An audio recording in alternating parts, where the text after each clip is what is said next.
When the first proverb appears on the shell, we reach the shores of elsewhere. The island, the upturned palm of Mother Sea. The once drifting boat now beds itself in the golden sand. When the second proverb appears on the shell, we kindle the fire, the crackling warmth, the spark of hope. The joyful people are long blessed as one. When the third proverb appears on the shell, we accept the sea's gift. The rolling waves, the plentiful fish. The cool sea breeze cradles us. When the fourth proverb appears on the shell, we face the test, the salty tears, the longing gaze. Beyond the sea, I find no home. Beyond the sea, I find no home.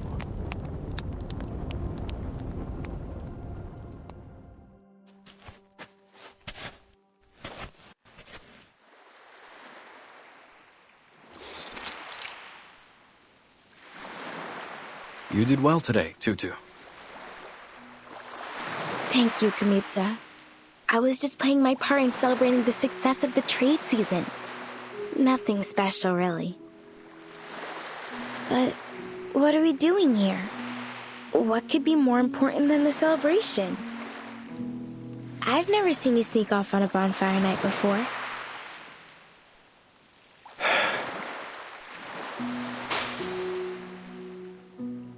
Tutu, do you think you and your friends could fix up that old ship? I know you're close with Toa Salome and the rest. They always make sure their first vows go to you. I'm sure they'd be happy to lend you a hand. And the elders like you too. I've heard many of them say they'll leave their spirit shells to you. So you can win their support too, right? Whoa, slow down, Big Chief. Are you saying you want to fix up the Quick Spear? Yeah. But why? We've kept it docked for years. Maybe one day we'll need to set sail again. To fish or spend some time on another island. But the merchants already come by every few months to bring us hollow fruits and red snappers. Why would we need to sail?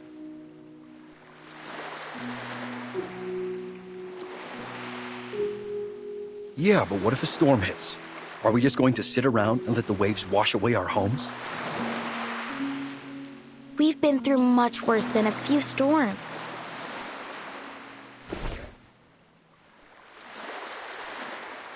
Remember when the waves came and took away Malaga? Halon cried for days over that little pebble castle. And then that strange oil polluted the water all around Ititi, the only place where the water's calm enough to hold a pow-pow race. We haven't held a race since. Then Niti and Vaipuna. But we've made it through, because that's what we do in the face of difficulties, right? We stick together. Besides, we're doing just fine on Melly. But what if we lose Melly to the waves as well?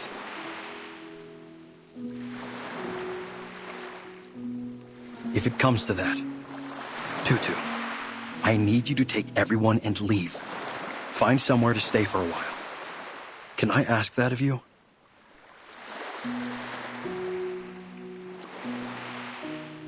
You've been acting strange, brother. Are you thinking of sneaking off and leaving us? I'm not going anywhere. I promise. Neither are the rest of us, brother. No. You must get ready. Start preparing now.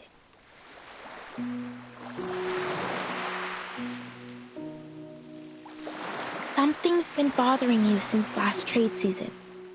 You've been spending a lot of time at the beach, looking out to the sea. Did a witch put a spell on you? You better wear some malacca around your neck and carry nip bones and doll sleeves. No. There's no witch. It's just something Miss Grace told me. It's been bugging me. Miss Grace? That outsider who calls herself a captain?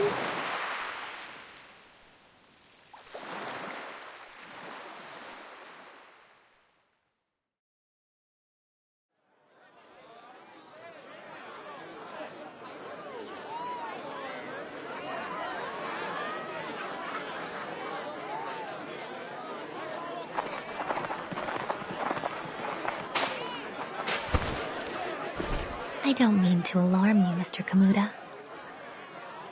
But 3 months from now, Melly will be devoured by a tsunami.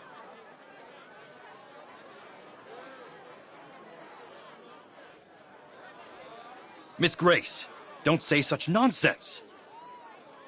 You're welcome as a guest, but that doesn't give you the right to spread fear among my people.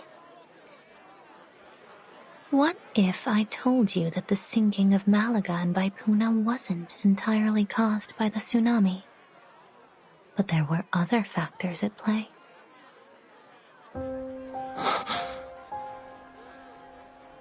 It is true that the tsunami sent them into the sea, but long before it struck, foreign military forces had been eyeing the islands for their strategic value.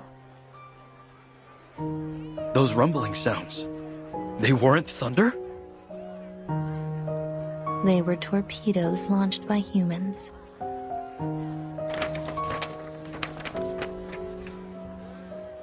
And I have some unfortunate news regarding them.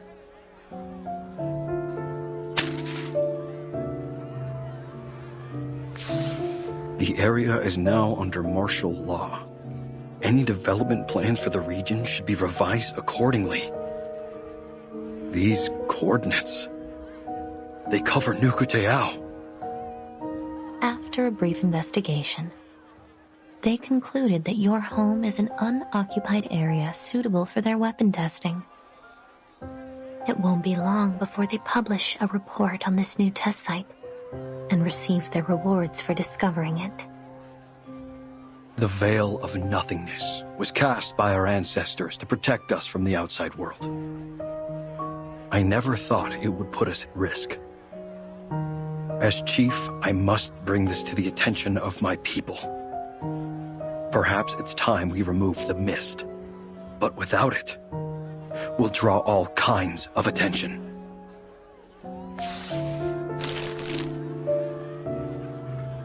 Miss Grace, may I borrow this document? My people need to see this. Be my guest. But you'd better persuade them quickly. Why's that? As far as I know, they're looking to expand the test site. It's on their agenda now. Right. We'll have to set up a meeting with them to negotiate. Certainly. I wish you the best of luck persuading those warmongers. And for your safety in the coming tsunami.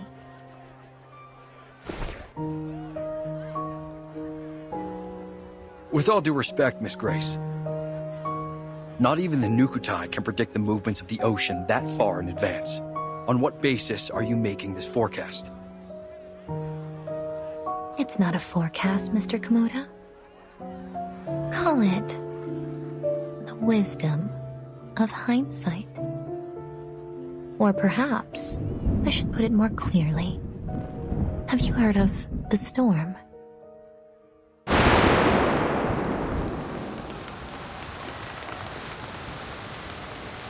Kamutsa! Kamutsa! Brother!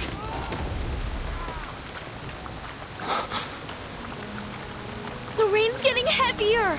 We must go inside!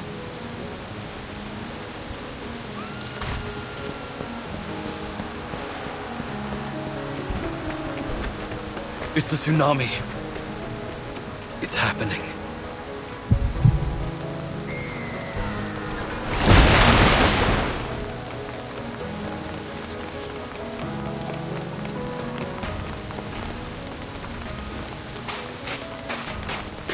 What's going on, Tutu? Kamuta?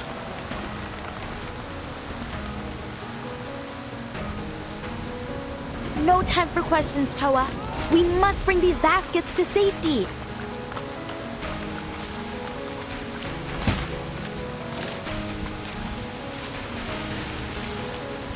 There's food and clothes in there. Here, I'll give you a hand.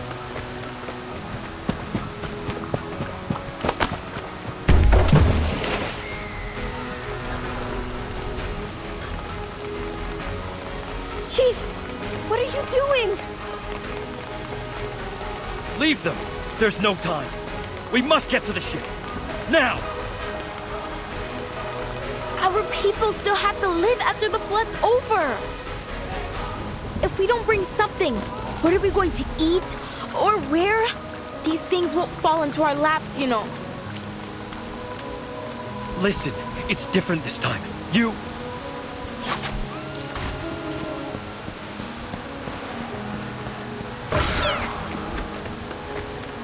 Tutu!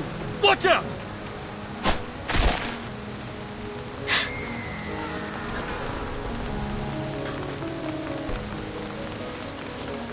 What are all these splinter cats doing here?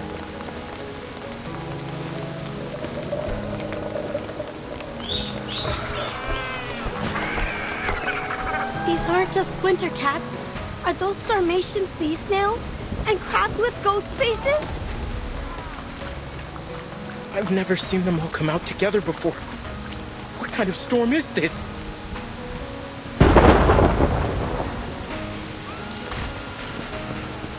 They can sense the coming tsunami. Come! We need more hands to drive them off. Understood.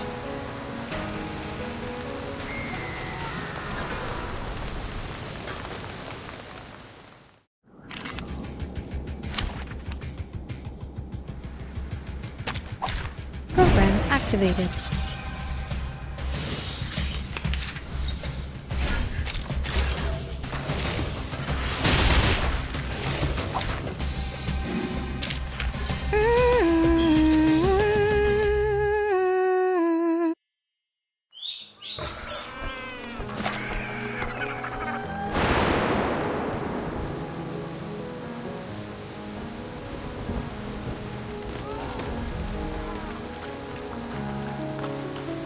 Go! All of you! Now! Everyone get to the quick spear! This tsunami, it's the worst I've ever seen. Is it true? Is this the end of Melly? Tutu! Don't just stand there. Get over here! Slashte Tupantvala.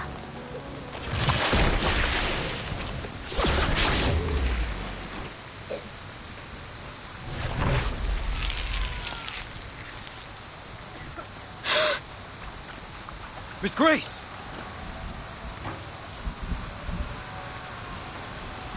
Seems I'm right on time.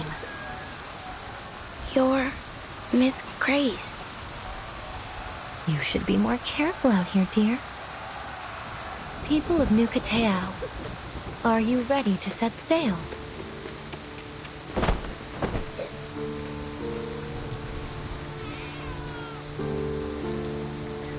Set sail? No, you've got this all wrong, outsider. We're not going anywhere.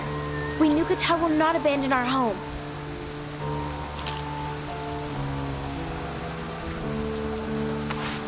Tutu, wait. Maybe Miss Grace knows a better way.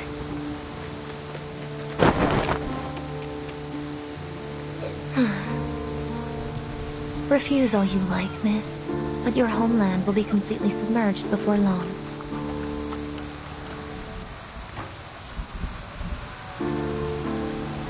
We appreciate your help, Miss Grace, and we'll make sure to return the favor as best we can. But we don't find your view on the situation all that convincing. You don't, do you?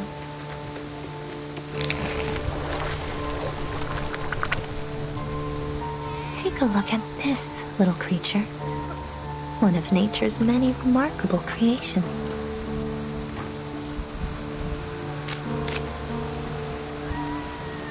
It has a fitting name, too. The moon-eyed fiddler. They hide themselves in the water, covering their traces with the ebb and flow of the tide. They only come ashore when the tide is high, and from there they migrate to quieter waters. The diviners and arcane dealers, they are the living gold of the ocean. But to the people who live near their regular habitats, they are an ill omen. Wherever they appear, floods are sure to follow.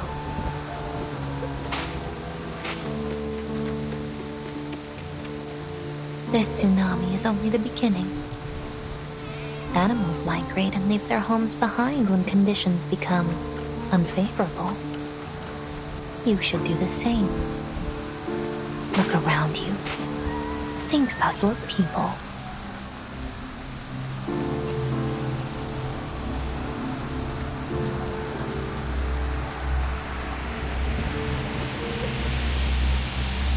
Tutu, it's okay. We know you have your reasons.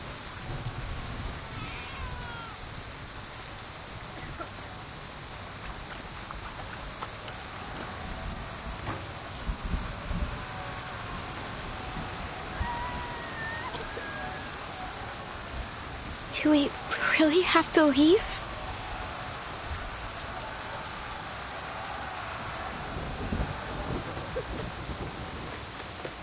The outside world is indeed full of dangers, but there is less to fear than you think. I'll help you through it.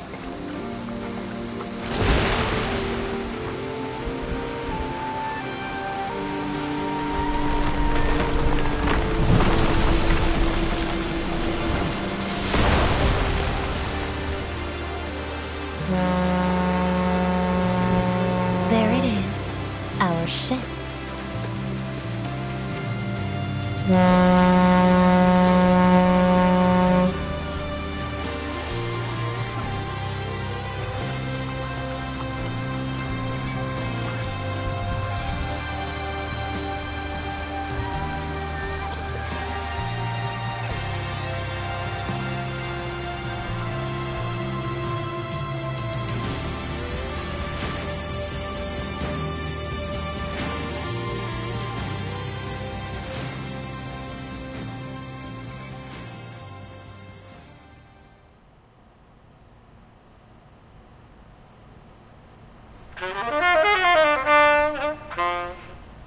Today's headlines. A new naval testing site has been established in an unoccupied area of the Eastern Pacific Ocean to facilitate future armament research and development.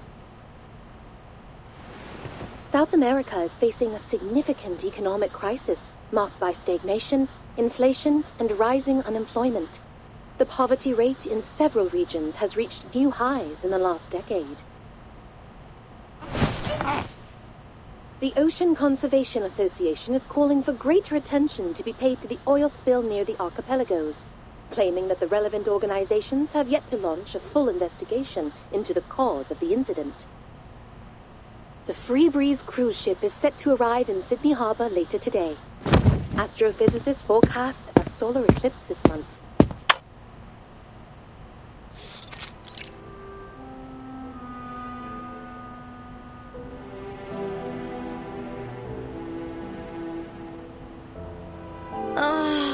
Radio!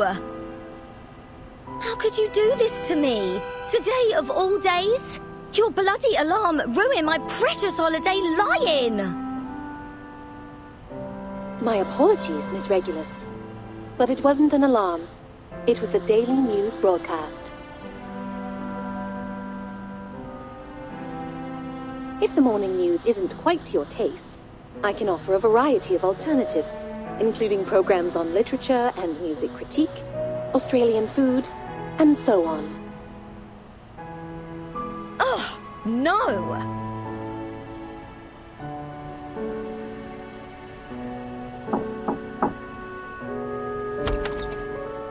Sorry, it seems I've caught you at a bad time.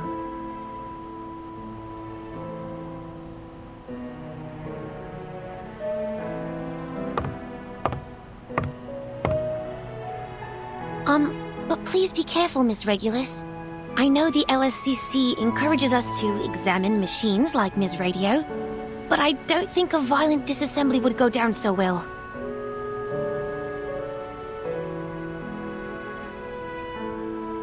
Violence? If there's any sort of violence in this room, I'm the one receiving it. Where's my justice? Well, I'm afraid justice might be slow to come. The Australian branch is going through restructuring at the moment. Things will be put on hold for a while. In the meantime, you've been assigned to a new team, the Storm Research Group. What? Me? Yes, Mr. Ulrich's leading it. He made a special request for you to be on the team. He's looking forward to meeting you in person. What? Just like that? Didn't anyone care to ask me what I wanted to do?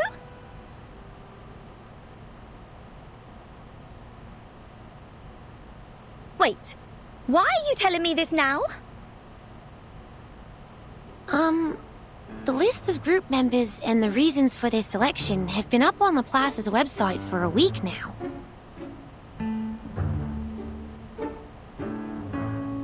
And today is its official founding day.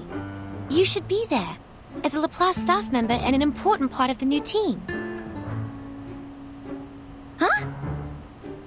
Hold on a minute. As far as I'm concerned, I'm still on Team Timekeeper. And, more importantly, I'm still on my time off. Good to see that you actually paid attention in our last group meeting, Regulus.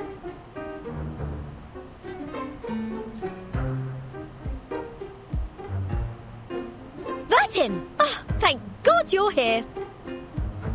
Go on, tell them I'm still on holiday. Sorry to break it to you like this, Regulus, but today's our last day off. You can't be serious! Of course I am. Also, Mr. Ulrich has invited us to attend the ceremony in Laplace. Shall I give you a moment to get ready? No!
Captain, we seem to have deviated from our route to Laplace.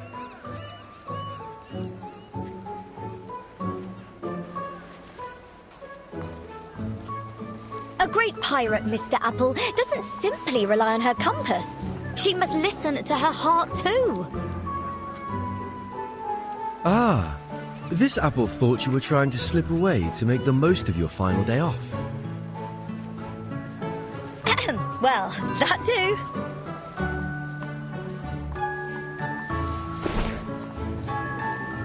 Come get your sucker rat whiskers all the way from Brazil.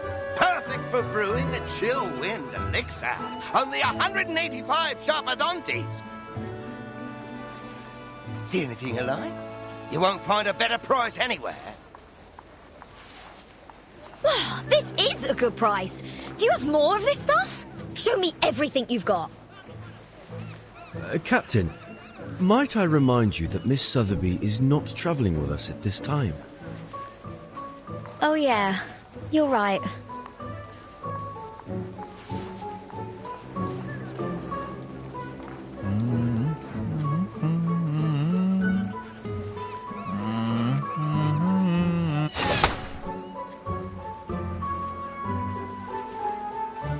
Alright, mate.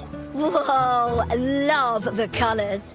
How about bringing in some pop art? Trust me, it'll take it to a whole new level. You should come visit London sometime. We've got some seriously groovy art on the streets. Pop art? That's a bit dated, don't you think? I beg your pardon?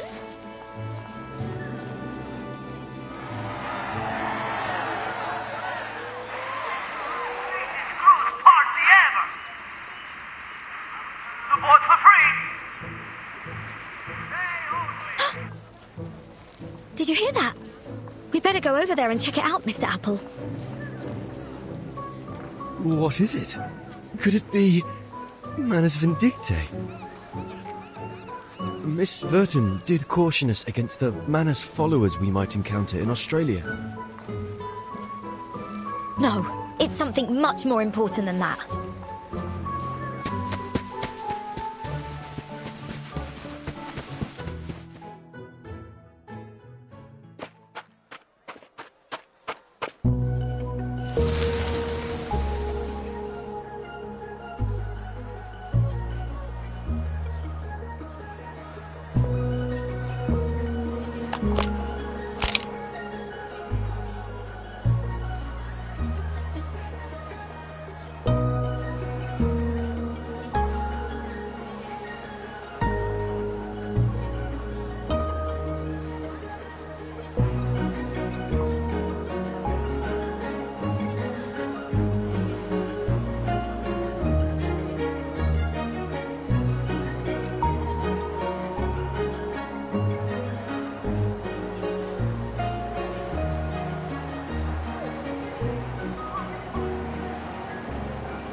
Ladies and gentlemen, welcome to the greatest sail-away party in all Australia. For those of you who haven't signed up for the trip, think again. This is the ultimate sailing experience. Relaxation, food, drink and music. Don't miss out. The Pribreeze is about to set sail. No need to worry about currency exchange, whether it's Australian dollars, sharpodontes, arcane materials, or a rare collectible item.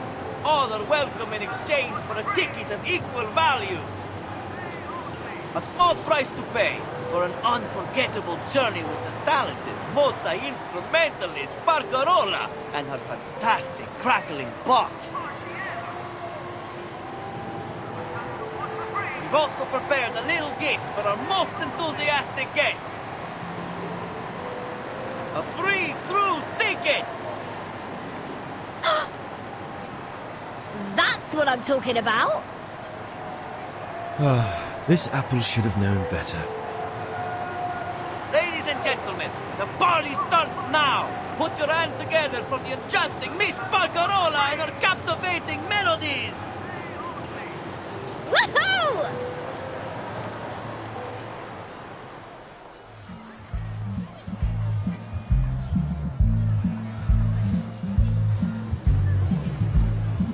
You're much too kind, Mr. Hamish, saying all these wonderful things about me. But I'm only a cruise musician. It's thanks to the collective efforts of the whole crew that the Pribreeze has been so successful. I just feel privileged to be a part of it. I know you want to stay humble, Miss Ba르카롤la, but there's no reason to be so modest. Many of our guests come aboard just to hear you play, and I'm sure there will only be more in the future. So what's the harm with hyping the crowd up with a little round of applause? Well, if it's for the ship, I suppose I can handle a little publicity. Of course you can. And you deserve it too. By the way, do you know the guest over there? She's very, enthusiastic. Hmm?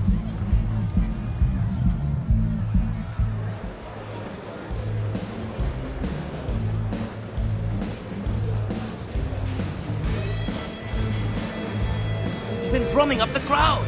Sold us a load more tickets. We've never sold out so quickly. All right, everyone, listen up. I've got some exciting news to share. This piece of paper in my hand could be your ticket to an incredible seafaring adventure. Just think about the cool breeze, the spruced up cruise ship, and the awesome music. What more could you ask for? This is a once-in-a-lifetime chance for a trip you'll never forget. So, let's get buzzing! Throw your hands in the air and your coins out of your pockets and let your dreams come to life. Let's hear those coins jingle and fill your spirit soar!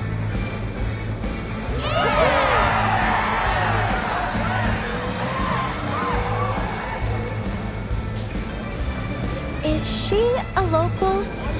Australians are known for their sunny disposition. No one knows her, miss. But to be honest, I'd love to invite her to join the crew. If only the captain weren't so picky with the new recruits.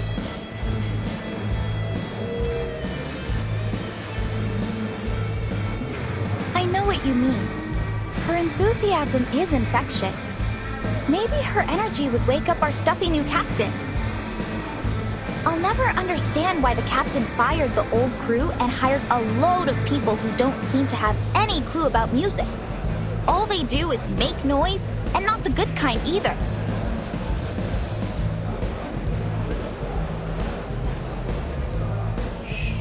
We better keep it down, miss. They'll hear us.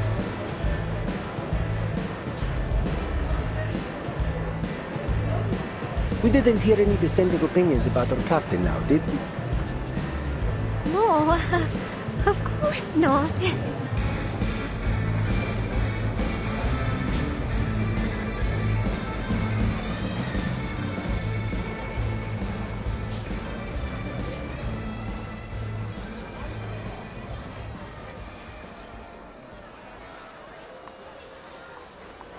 Captain, if I may, perhaps it's time we made our way to Laplace. Come on, Mr. Apple. The crowd's going crazy for us. Can't you see how close we are to winning that free ticket? I suppose you're right, Captain. But the crew seems to be packing up for the day. They what?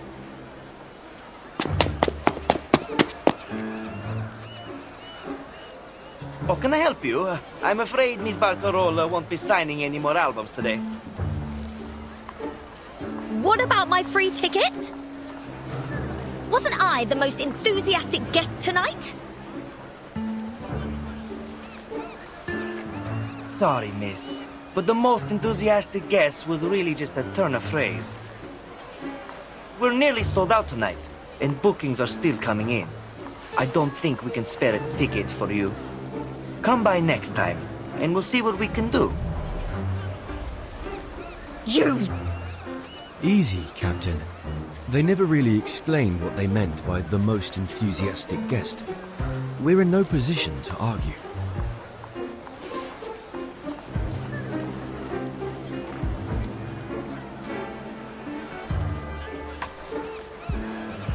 What a bloody scam! I'm filing a complaint. Just you wait and see. I understand your frustration, miss. The ship is sailing in just a couple of days. Even if you file a complaint right at this moment, we won't hear a thing from the tourist office before we set sail.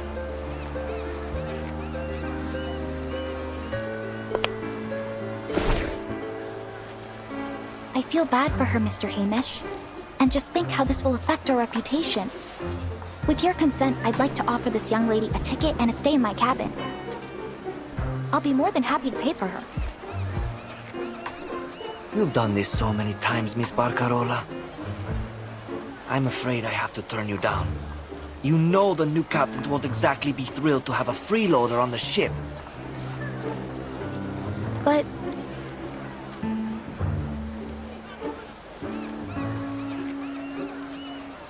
So, how much longer do you need to think up an excuse? All right.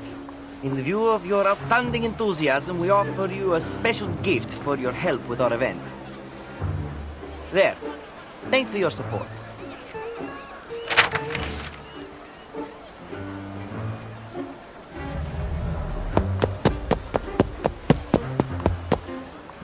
Wait!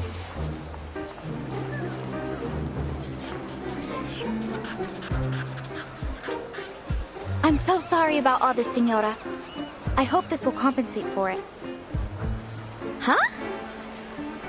I hope we can see each other again. Preferably soon. What?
So, they gave you this flyer at the sail-away party?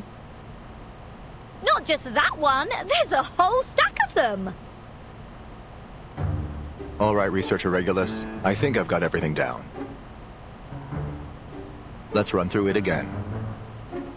Researcher Regulus suffered horrendous mistreatment during the pre-sale event of the Free Breeze, which has had a significant psychological impact on her. In order to recover from this traumatic event, she formally requests A 1-year advance on her salary and 15 days of leave. The funds are to be used solely to book passage on a cruise trip, with the goal of replacing her negative experience from the pre-sale event with a more positive one. I'm telling the truth!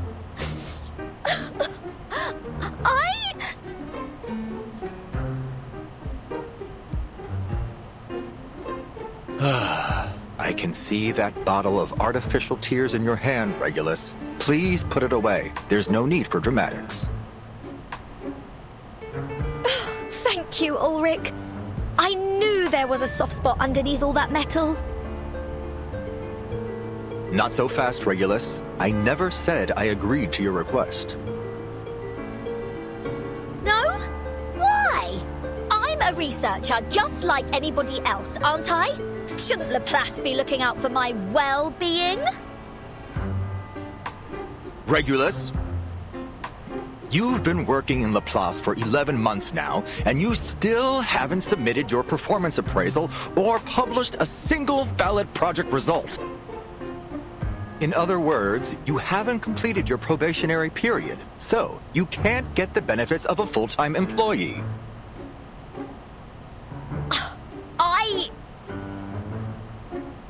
And to top it all off, you didn't even show up to register at the first Storm Research Group meeting.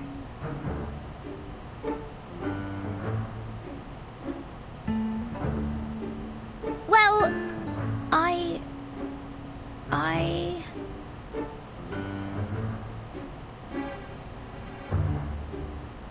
Please save me the excuses.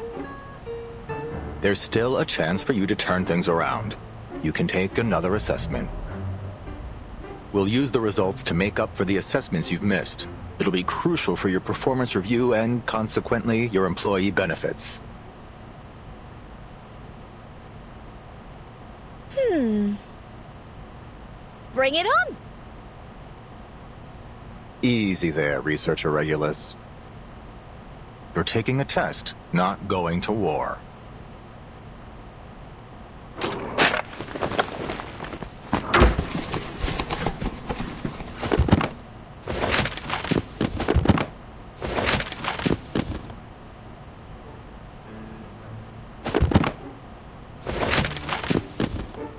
You said it was just a test.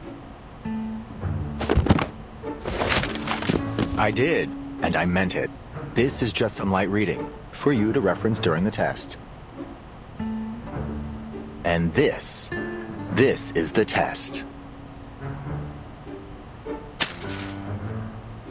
The numbers on this paper may appear random, but they're actually an encrypted code.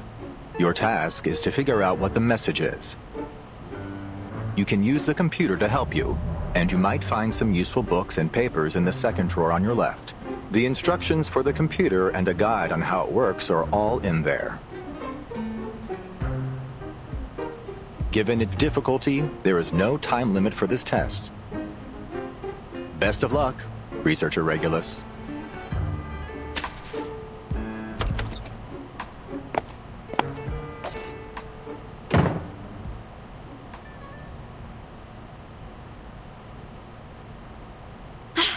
You better keep your word, Ulrich, or you'll be no different than those sailors.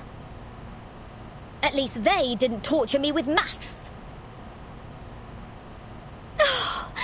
Lend me your strength, Brian May, Jim Morrison, Frank Zappa.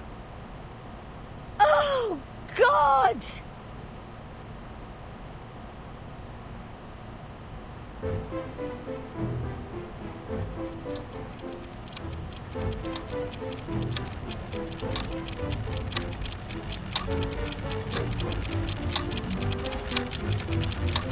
You're taking a test, not going to war. Captain, this apple has an impression on this. Maybe you were their target because you are an irrational number. Is it really a puzzle unsolvable? Are you scared? Captain!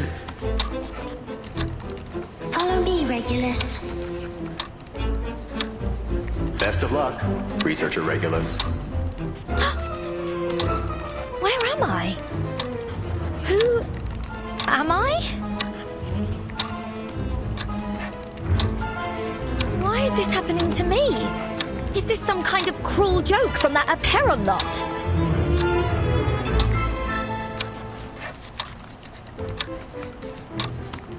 Somebody! Anybody! Help me! Please!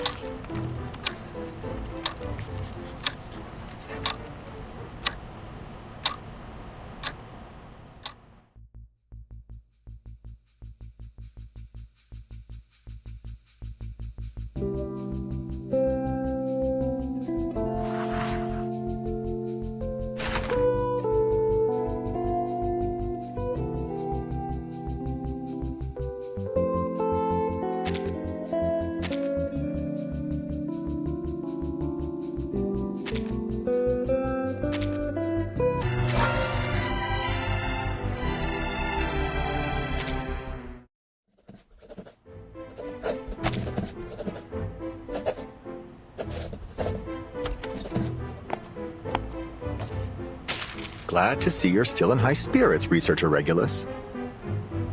But this doesn't add up. I gave you an encrypted code, not a Sudoku puzzle. What do you mean?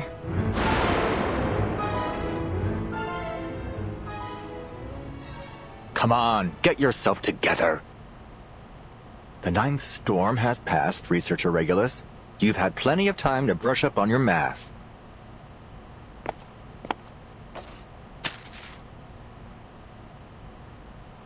All right, let me explain. All you have to do is a basic decode and transcription of the result using the Laplace encryption key. See how the fourth from last digits have changed? There are no numbers greater than 24 within the 17th interval, and those in the 18th interval don't exceed 59. So, if we make a bold assumption here, these numbers have probably been coded using Laplace's nomenclature, where the codes of time are always placed between the 12th and 18th intervals. You'll see this a lot here. We use them for ships, satellites, manpower arrangements, and such. Finally, we input the result into the Laplace astronomy database to see if we find any matches, and there.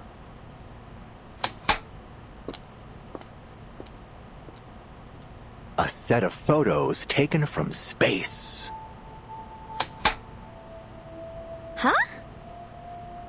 Are you telling me I spent the whole day doing this just to find a few photos? These aren't just any photos, researcher Regulus. Take a closer look.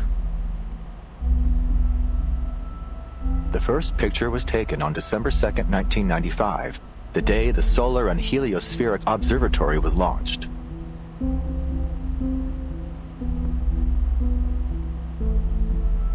The second picture was taken on June 25th, 1997, during a period of sunspot activity. The third one is from November 21st, 1998. It's an image of the first satellite ever deployed from a space station. And the fourth is from December the 28th, 1999. Is that a rugby game? Yes. Looks like it was the last one held in that stadium in Melbourne. The place is just a commercial district now.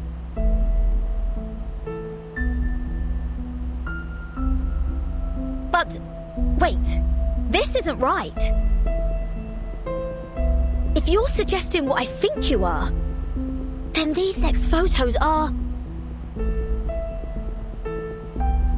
That's right.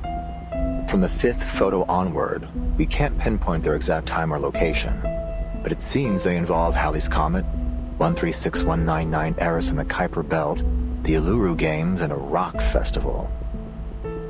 And there are more. Take a look at these timestamps. February 9th, 2001, October 21st, 2003, November 2005. And the last one's from April the 16th, 2007.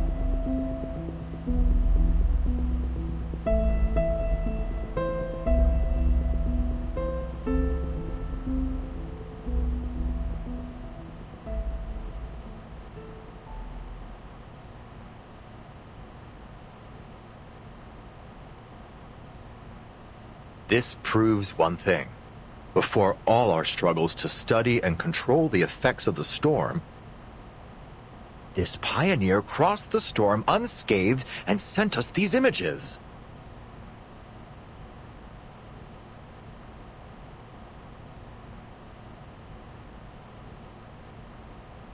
But...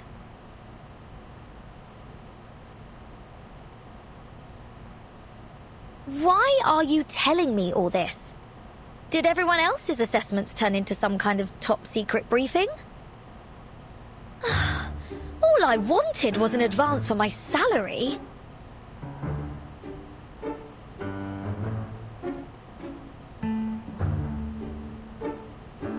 Just for once, could you see the bigger picture here? We've been presented with an amazing opportunity. And all you can think about is your salary?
in here.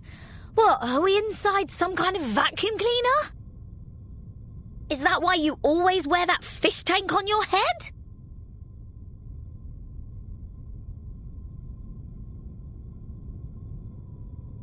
What's got you so quiet? Pulling the strong and silent act now? Here we are.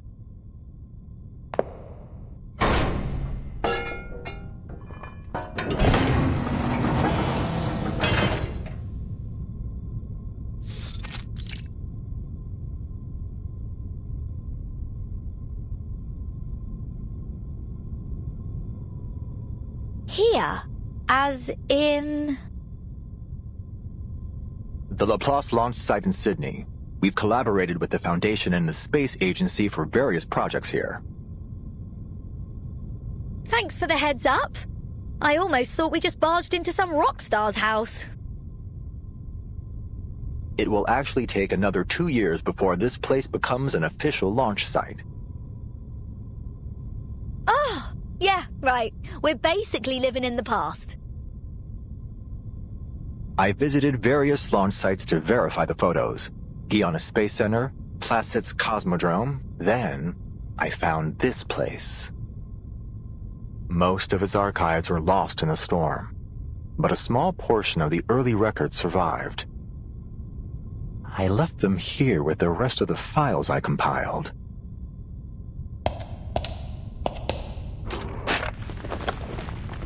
Damn it! Where did they go? Huh. So, does this mean we can all go home now? Absolutely not. All right, new task. Stay put and don't touch anything. I need to find those files. Fine.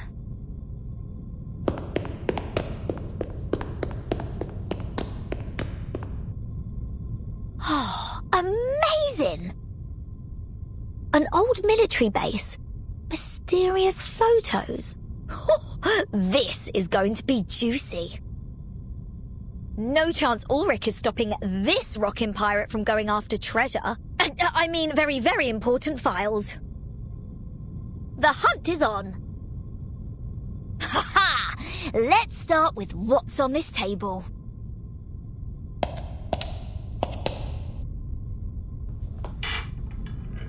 La la la la la la la da da da da da da do do do do. I almost forgot. Can't go treasure hunting without some music to rock out to. Woohoo!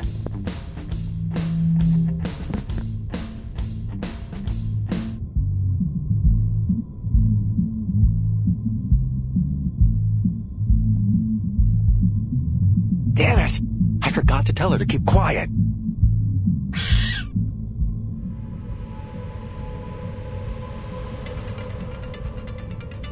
What's happening? Is this an earthquake?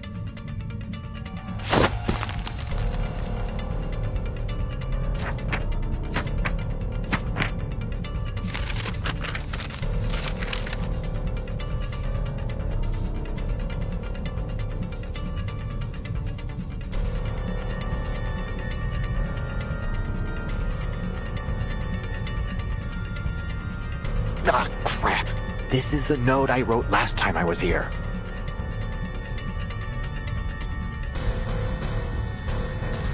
Regulus, turn off that speaker, now!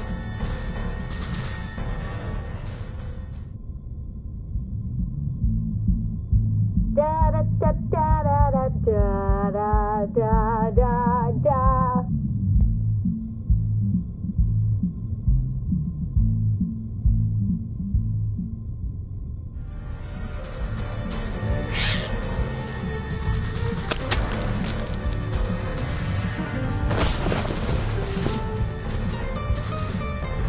For fuck's sake! I knew I should have upgraded my memo module!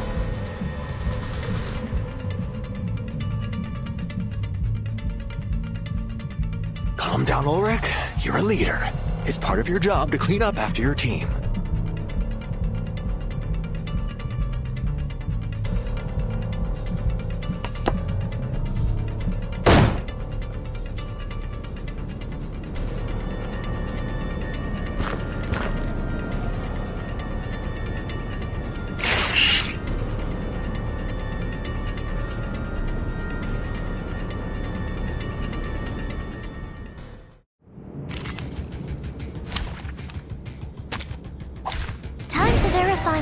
hypothesis.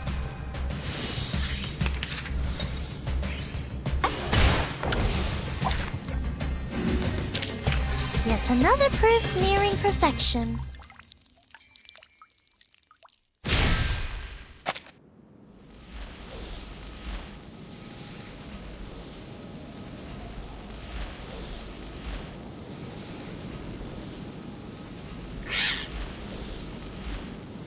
Flux!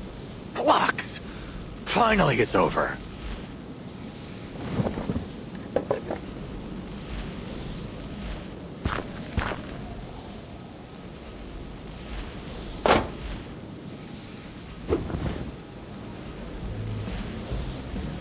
Relax, don't overheat.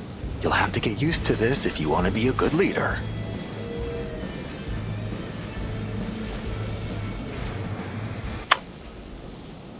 Ulrich! Look what I found!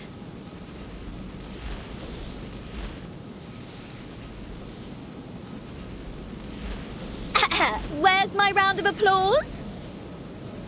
If you're even half a leader, you'll fight your hardest to get a decent salary for such an outstanding employee as myself.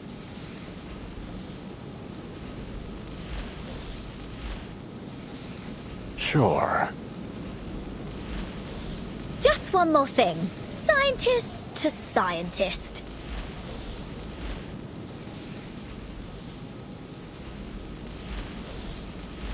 You made some pretty cool electronic music in that battle. Didn't know you had it in you.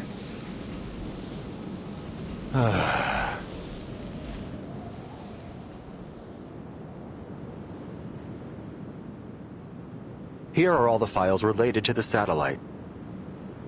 Look them over, Regulus.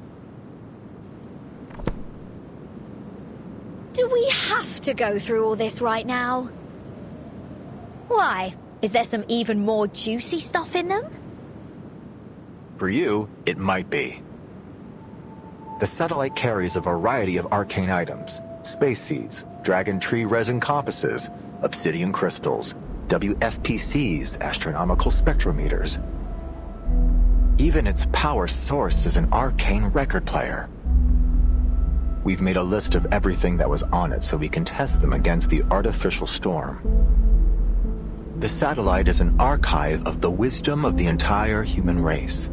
It somehow survived multiple storms. What are you gonna do with it? Sadly, a lack of maintenance caused it to plummet to the Earth. It crashed in your time, 1966.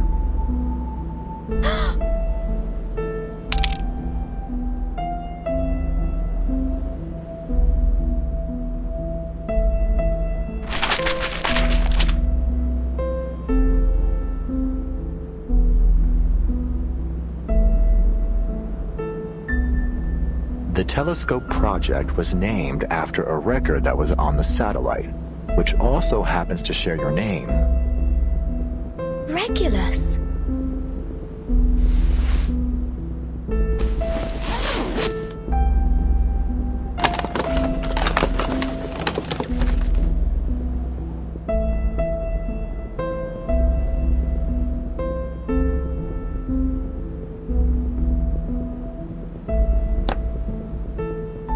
My little thing. It was the record on the satellite. Yes, that's the one. Wow, you've kept it in great shape. So, this is the key to braving the storm? It might be, among several other options. I get it. That's why you wanted me on the storm research team. Not just that. I've read the Appear on Island reports.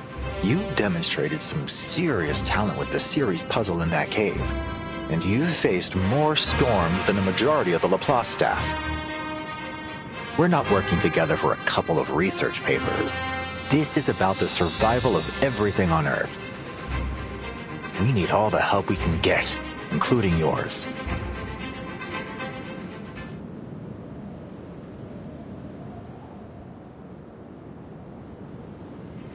In fact, the class even held a meeting with the Foundation to discuss borrowing your record.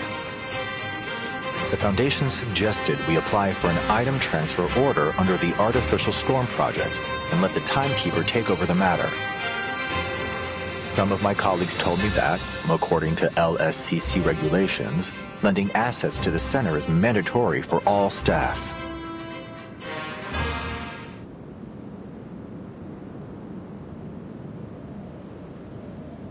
But, all right. Let me be honest with you. I'm not comfortable with taking your record by force. It's yours after all. It's your choice what you do with it. So, here I am. Not as your leader, but as myself. Hoping we can find a solution that works for both of us. Has anyone ever told you that you're terrible at negotiations? Ah, damn it. I knew it wouldn't be easy.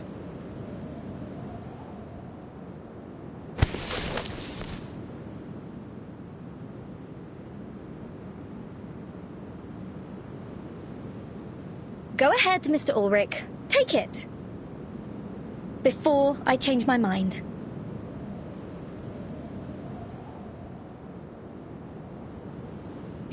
You're willingly giving it over to the Artificial Storm Project?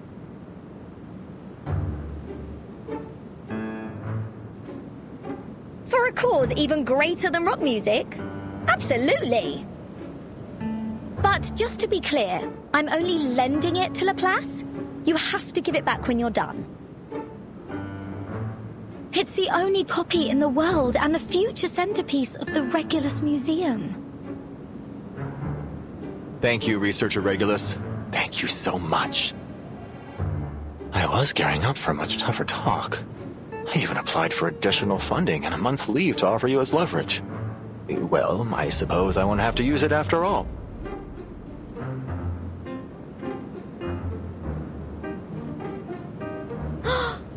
What?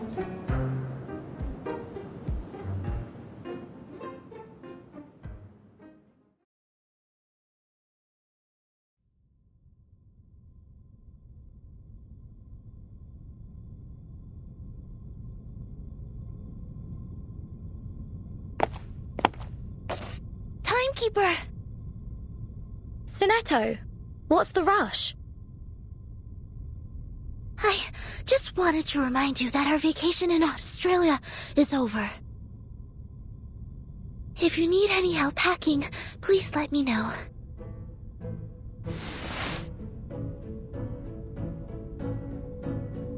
Oh, and I have something for you.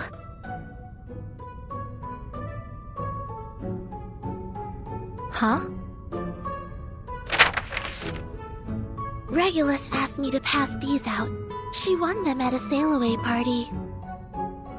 She said they're highly valuable, the finest choice for any collection, if I recall correctly.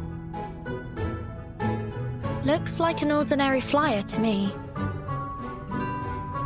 I've already inspected them. They're just advertisements with a handwritten signature in the corner, and some completely over-the-top promises. Regulus told me it's a trick that advertisers use. They use fancy words to catch people's eyes and make it seem more grand. Phrases like, an opulent odyssey upon the boundless sea, tour the illustrious Pacific coast, a veritable feast of harmonic reverie, rare and fortuitous seasonal discount, and facilities unimaginable in their splendor. What's this on the back? Nor happiness, nor harmony, nor fame. Nor pride, nor strength, nor skill in arms or arts.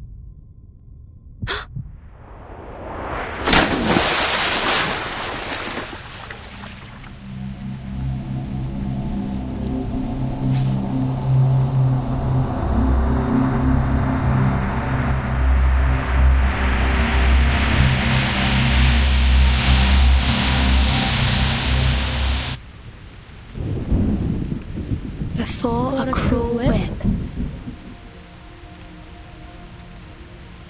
Man who man would be must rule the empire of himself. In it must be supreme, establishing his throne. On vanquished will, quelling the challenges of hopes and fears, being himself alone.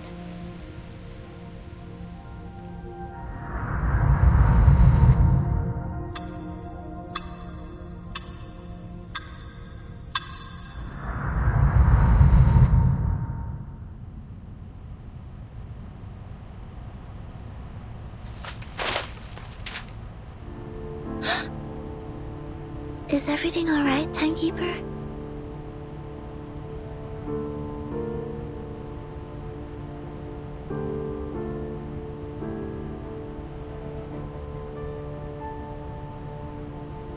Sinetto, change of plan. We need to contact the Foundation, now.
Good afternoon, Mr. President.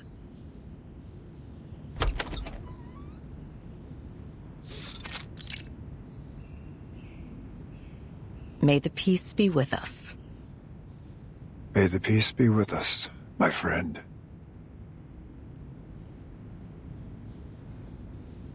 Xeno has been restored to its usual state. Aside from Igor's ardent supporters, the rest of the Xeno soldiers and officers were unaware of his betrayal. Just as we expected. Admiral Igor's funeral has been held as planned, one that befits his rank and status. All relevant personnel remained in South America for the ceremony, as per Xeno's funeral regulations. We're in the process of selecting a new admiral. I'll provide you with a candidate list shortly. Additionally, we've dispatched an investigative team to Tierra del Fuego to search for Igor. Very well. What about the girl? The girl? Are you referring to Lopera? Her emotions have stabilized, so we've decided to leave her in South America for the moment. Of course, she'll be put through the necessary investigations as circumstances dictate. Keep a close eye on her. Oh, and that little singing bird?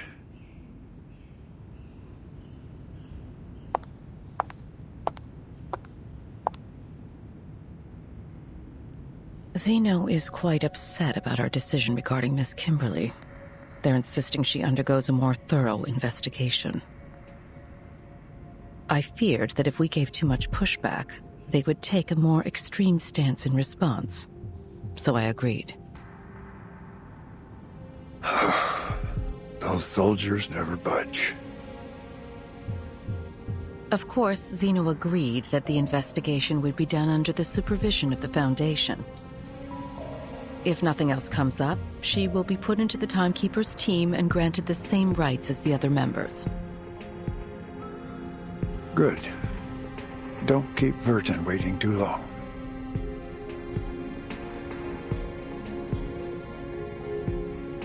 There's more. Madam Z has received word from the Timekeeper.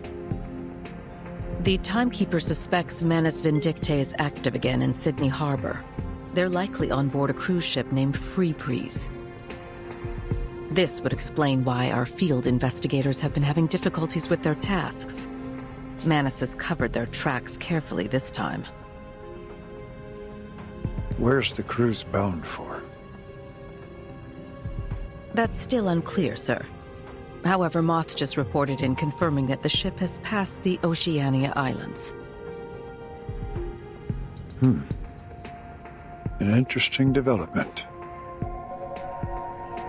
Indeed.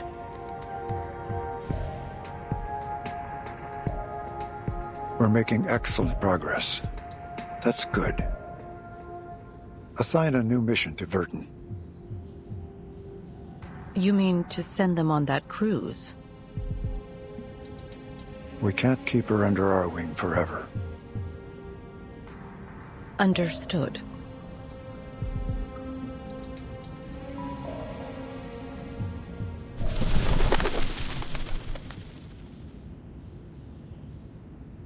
What brings you all the way over here, old friend?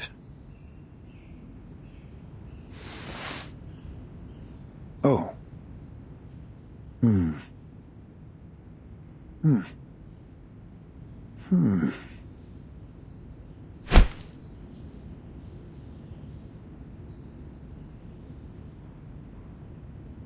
So, Laplace has requested the Foundation's assistance with the Artificial Storm Project? Yes. Ulrich is overseeing the project and has requested as much asymmetrical nuclide R as we can spare. He's also requested our help in determining the most suitable location for the experiment. I have several in mind that should meet his needs.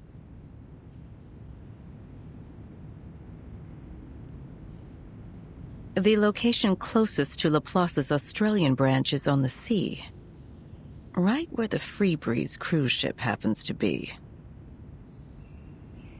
I see where you're going. However, I do have concerns about how this might disrupt our current plans against Manus Vindictae. Regardless, Laplace will have our full support for the Artificial Storm Project. But Moth's status still remains unclear. If we proceed too hastily, we might jeopardize the situation.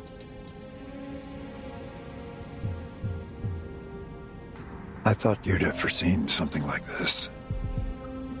A few pieces must be sacrificed if you're to win the game. You know that better than anyone, don't you?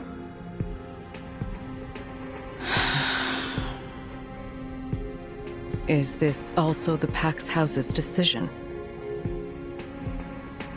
You have my word on it. I see. I'll inform the Timekeeper and Ulrich of their missions. Thank you. I look forward to their meeting.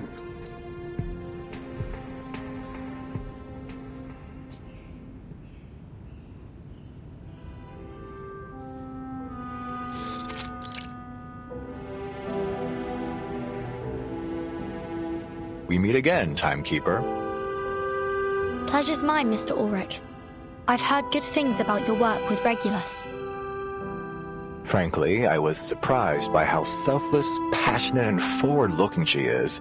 I'm truly grateful to have someone like her on my team.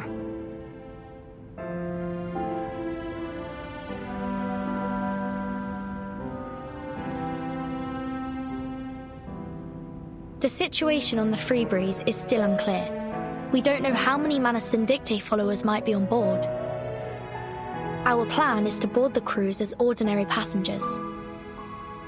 Regulus said she's made acquaintance with a crew member and has made sure to alter our profiles so we don't attract any unwanted attention. That's good to hear. So Regulus didn't use her money for her own amusement after all.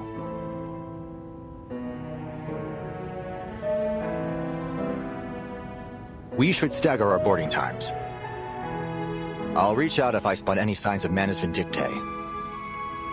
Let's stay in touch. See you on board.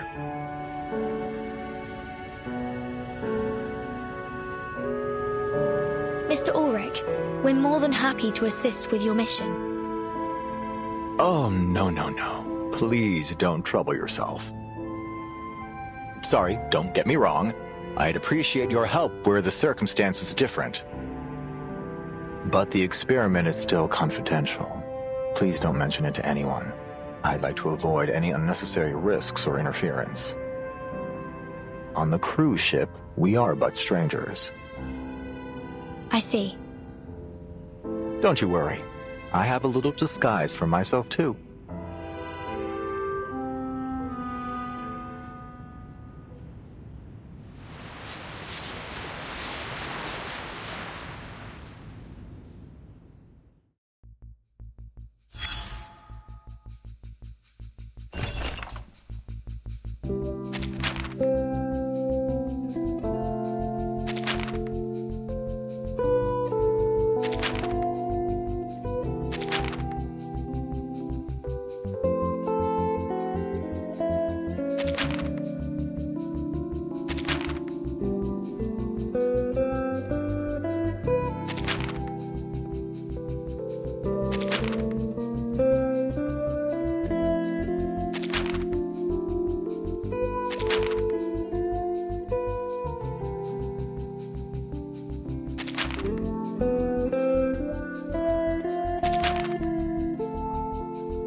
Miss Ba르카롤la, at last you've graced us with your presence. Henry and I were just having a little wager on whether we'd see our musical star outside the spotlight. Looks like he'll be buying me the next round of whiskey, eh? Well bet, signore. Allow me to pour you the first glass. How do you like your whiskey? On the rocks, perhaps?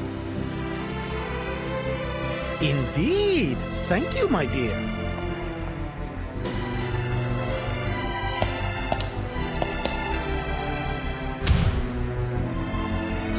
Over here, Mum! It's Miss Ba르ka롤la! Last time I saw her, she performed an entire symphony all by herself. She was the whole orchestra. I've never seen anything like it. It's good to see you again, my little friend.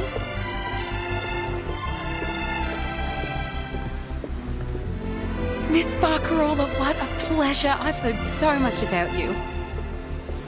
My child hasn't stopped talking about you since you spoke to him about the didgeridoo at Sydney Harbour. He was so excited by it that he begged us to bring one on board. How lovely! The didgeridoo truly is an enchanting instrument. It's so resonant, don't you think? It almost feels like it's echoing from the depths of the earth itself. I've actually been experimenting with playing it alongside my crackling box. It's a wonderful match with the tin whistle and kalimba, and I'm sure a number of other instruments too.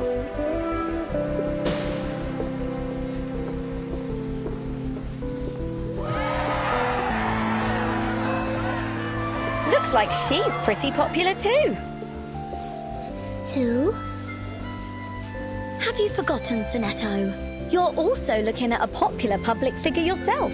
One that had half of London hunting. Cheering for her. Ah, the bittersweet burden of fame.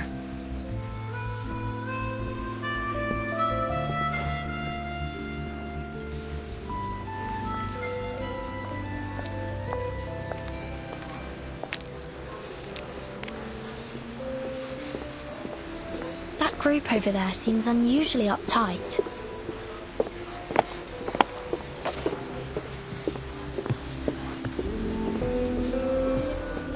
Oh, those are the captain's special guests. They're from one of the Oceania archipelagos. Nukuteao, I believe. They're probably just a bit nervous. I imagine they don't often find themselves among so many foreigners.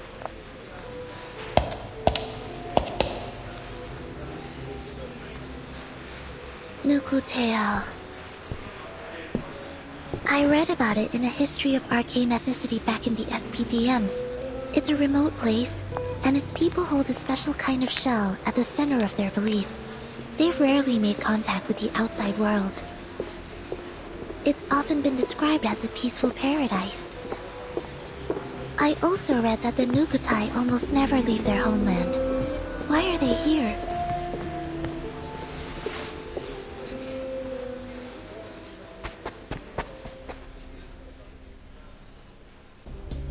The Nukutai will never abandon our homeland.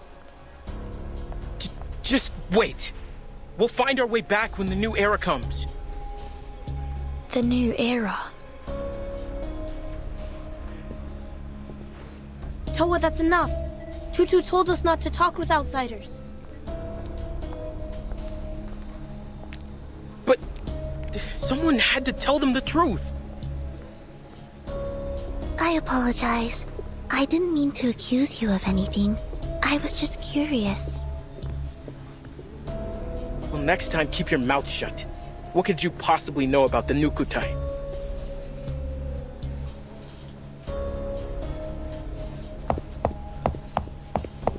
Please, everyone, no fighting. I'm Ba르카롤라, the musical director. Is there anything I can help you with? I'll do all I can to ensure everyone has a pleasant experience.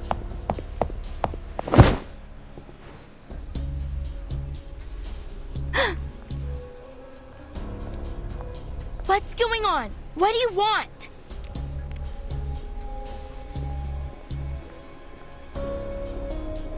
Tutu! Alone, Toa, stay back! These outsiders can be dangerous. Dangerous? Have you never heard of me before?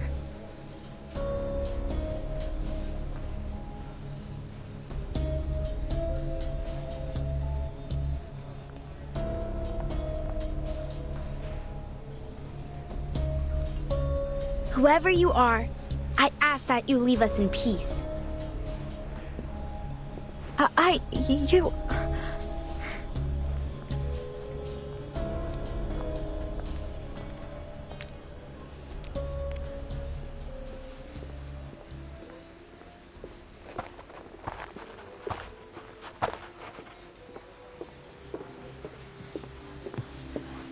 Tutu, think the tides you came.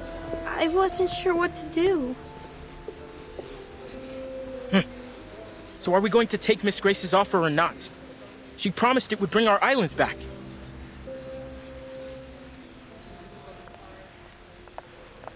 Enough, Toa. These outsiders don't need to know why we're here. And stop mentioning Miss Grace. Could draw unwanted attention. But what's there to hide? There's no shame in wanting our home back. If we don't stand with Miss Grace, we'll lose Nukuteao forever.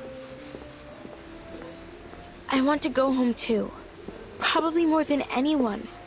I already miss Melly's red coral reefs, blue sea, and canoe races. We'll get through this, Toa. I promise we'll be neighbors again, picking breadfruit and coconut flowers together. But before we accept Miss Grace's offer, there's a few things that need to be made clear. And remember, none of these passengers are to blame for what happened to our home. Okay? But Miss Grace has offered us a way home. We'll have our islands back, just as they were. Our promised land. We will go home, Sloane. Trust me. I just need to figure out a few things first. Starting with this wonderful new era she keeps talking about.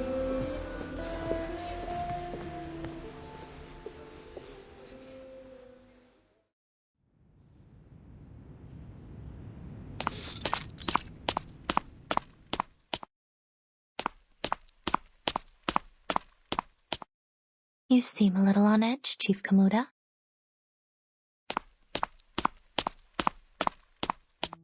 Miss Grace, how much longer do we have to wait for this new era to come? Many of our people have never left Nukuteao before. We're struggling to adjust. Some have even fallen sick. We can't stay adrift on the sea like this much longer. Our spirits are low. The shells of some of my people have begun to crack.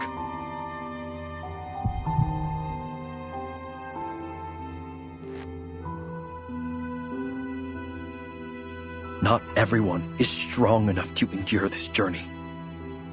Please, Miss Grace, you have to help us. While it pains me to hear this, the journey must go on. You have nowhere to return to after all. We still have some space below deck. You can use it to store your people's bodies should they die.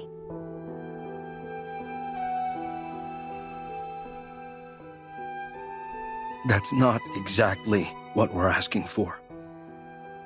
Please show us another way. Help us like you did when you foresaw the destruction of Melly. I beg of you.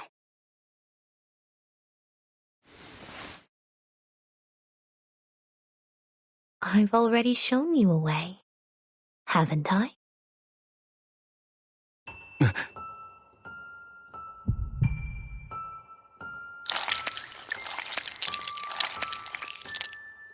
You mean joining the Manus? But the Nukutai haven't had a conflict with anyone for centuries. That's why we hid ourselves away from the world. Difficult to persuade my people to do this. All we want is for our people to return to familiar soil, to feel our spirits at home. Nothing more. But Melly is already gone. Yes, but that doesn't mean we should take revenge on the outside world. It was an act of the sea itself. It would be unjust to blame anyone for it. What about the torpedo test sites designated over Malaga and Vaipuna? Aren't there people who should answer for that? It was probably just a mistake. The area they chose was far from the main islands of Nukuteao, and hardly anyone fishes there. They may not have realized that my people lived there. And the oil spill? The wastewater discharge? Were all those fish killed by pollution also just an act of the sea? Please, we're not looking for conflict. Of course you're not. After all, they've only stolen everything you've ever held dear.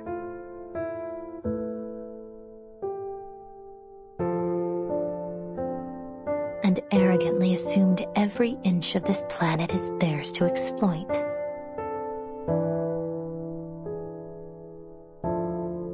War is inevitable, whether you want it or not, Nukutai.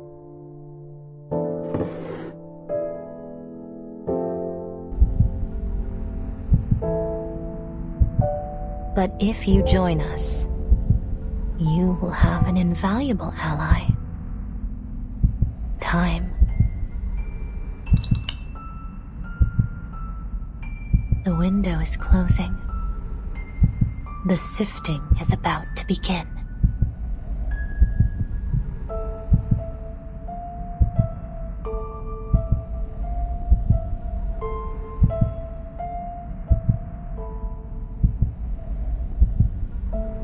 Has it really come to this? To revenge?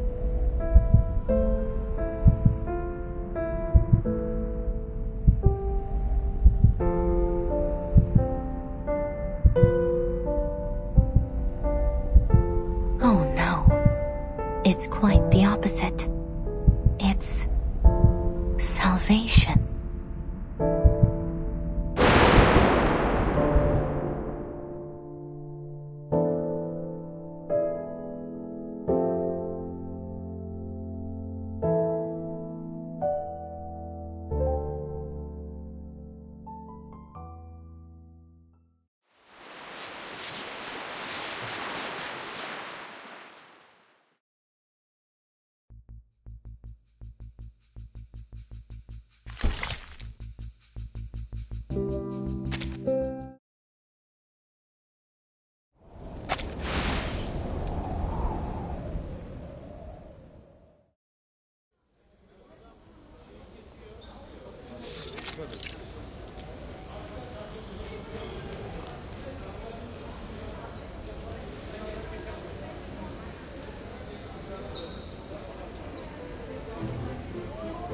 Signora Regulus, as I'm sure you understand, there's a great deal of effort involved in creating a concerto.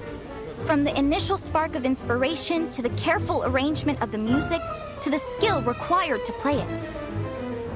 The fact that any concerto has ever been performed at all is nothing short of a miracle.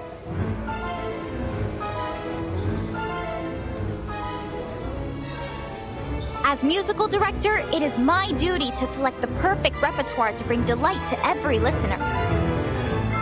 Then, the esteemed passengers of the Free Breeze can enjoy their dessert and wine with the finest musical accompaniment. Oh, you can't be serious. Where's the fun in just sitting there and listening? I promise you, this lot have had more than enough lazy jazz and swooning piano to last a lifetime. We need to shake things up. Make this voyage the greatest of the century. How about some 60s rock? And wouldn't you know it, this visionary former captain has a record player right here with her.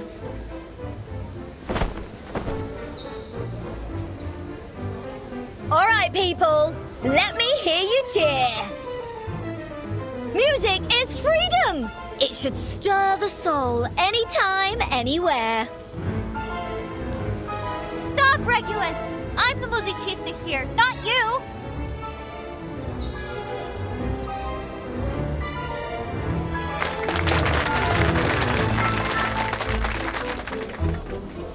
These outsiders seem so full of life. They're nothing like what Miss Grace described. Full of hatred and hostility.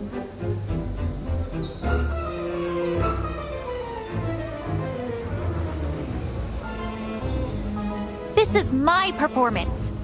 If you really must share your music with us, then perhaps you should go to the captain and apply to be a cruise musician like me. With all due respect, Miss Ba르카롤la, the point I'm trying to make is that only a DJ knows what the crowd really wants.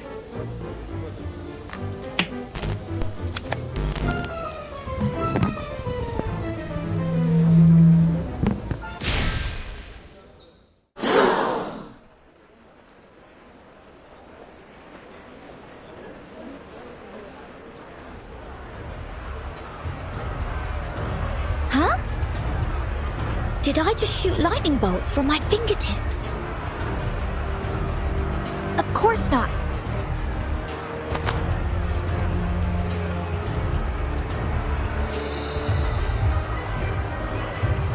Verdammt! Who's stepping on my brand new leather shoes? Will you please watch yourself? I was just about to say the same thing. Just let go of my jacket, moron! Could you all keep it down? I'm going deaf here. Oh no, my wine! And the cheese platter! This could turn to total chaos before long. No, I can't let that happen. I must go check on the master switch.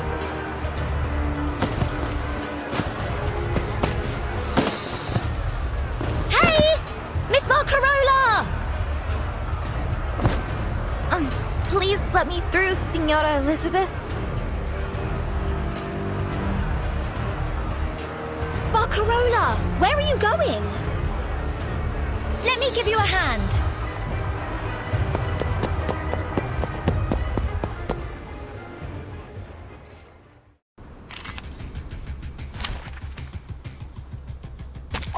Time to verify my new hypothesis. Charging. Loading. Form, space, and order. Eliminate target.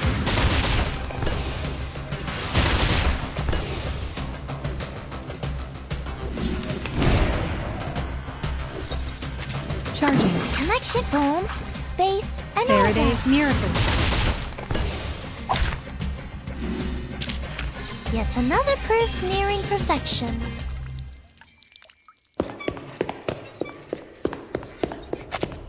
Come on! There aren't as many of them this way. Unbelievable. It's like you're an escape artist or something. I'll, take that as a compliment. It is a compliment. Thank you so much, Signora Regulus.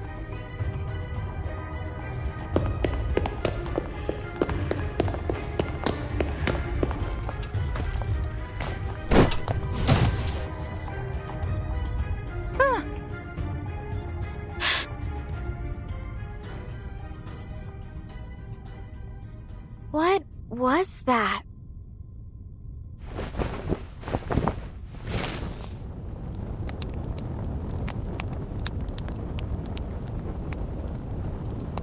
Tutu, are you okay? I'm fine. How's the Sea Mother's eye? Solid as ever, of course. It takes more than a few knocks to damage Nukatai craftsmanship. I knew getting too close to those oafs would bring trouble. Oafs? Are you calling me stupid?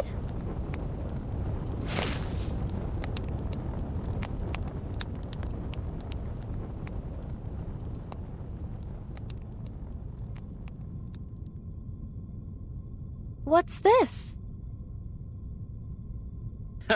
What did I say? Of course you have no idea what this is. We form palm bark into lampshades about the size of a coconut, then tie fat-soaked compass grass inside. We call it Sea Mother's eye. Every Nukatai knows how to make one. They're way better than those noisy, buzzing light bulbs.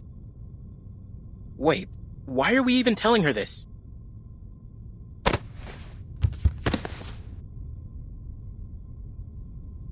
Shh.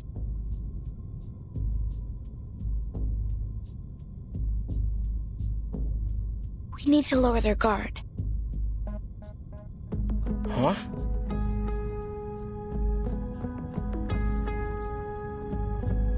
So that we can earn their trust. If we don't understand our enemies, how can we help Miss Grace with her mission and rebuild our home? Oh. Besides, we can't just leave them to shout and run around. It'll disturb our people's rest.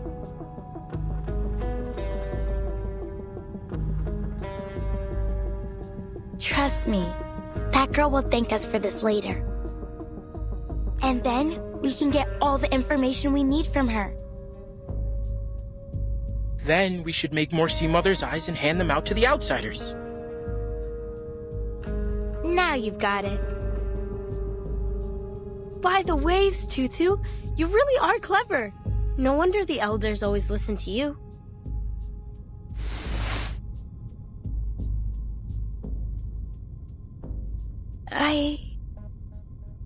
Is this really the right thing to do?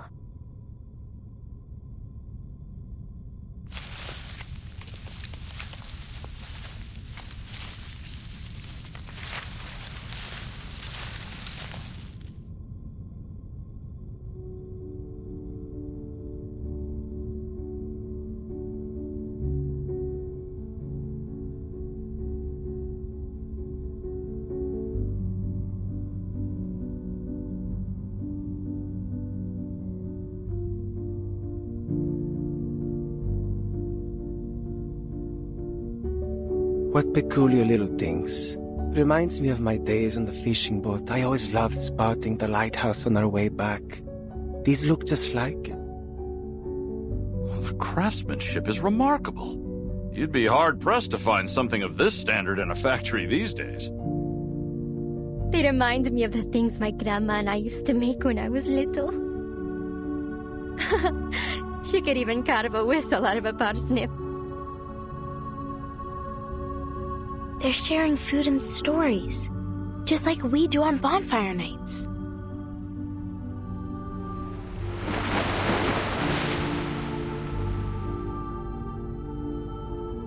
I'm getting more and more confused by Miss Grace's words. Miss Bacarola?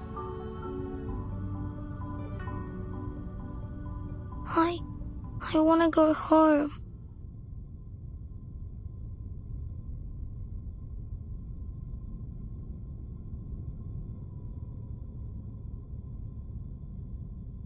Is this one of the changes I must make to truly embrace music?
Attention passengers. The Pribreeze is currently experiencing a power outage due to a fuse blown by a cargo leak in the lower deck. We ask that everyone remain calm. We sincerely apologize for the inconvenience. To make your wait more comfortable, we'll be offering unlimited ice cream shortly. Additionally, since we're approaching the habitat of the series, we're expecting an increase in turbulence and noise as we work to ward them off. We appreciate your understanding.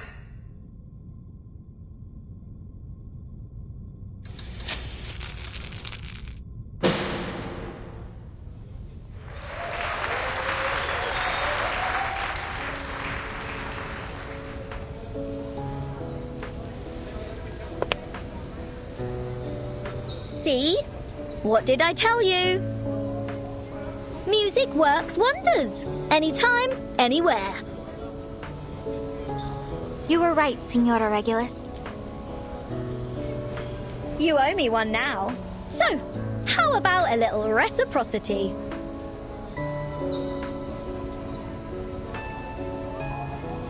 Say, letting me have a rock session on the ship?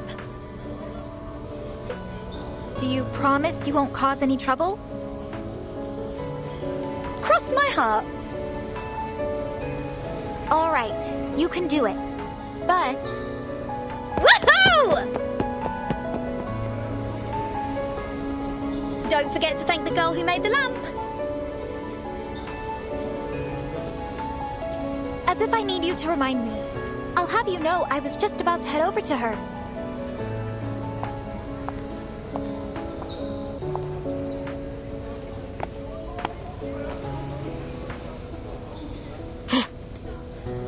Tutu was right. The stupid girl's back. Shh. Huh? I must say, I don't appreciate being called an oaf or stupid. But I would like to thank you for your help back there. What? On behalf of the whole crew, you have our respect. Oh, what do we do now? Tutu never said they'd be so friendly.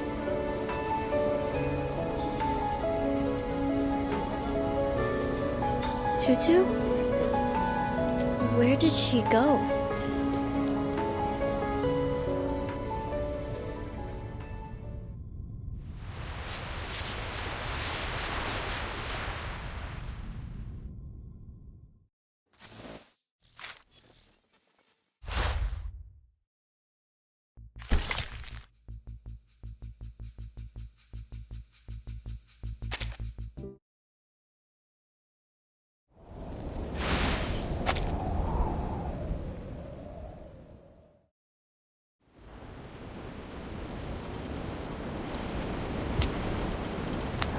I've learned so much about the outside world since I boarded this ship. So, why do I feel even more confused?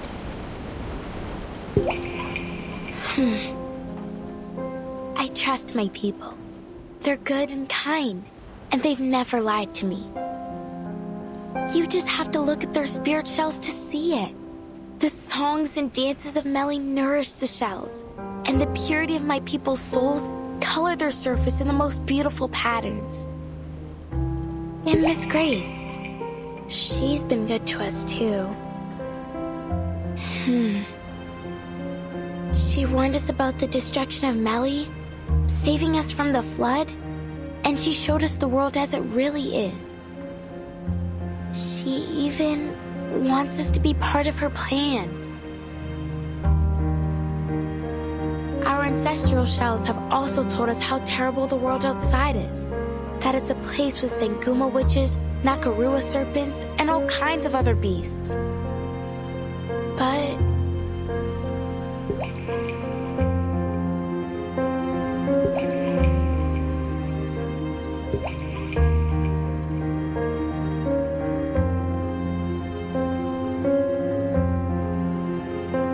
now I'm here, on this ship full of outsiders, and I feel that they're just like us.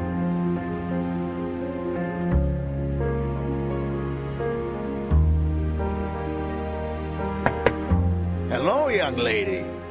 What are you doing out here all by yourself? Don't just stand there. Come on in.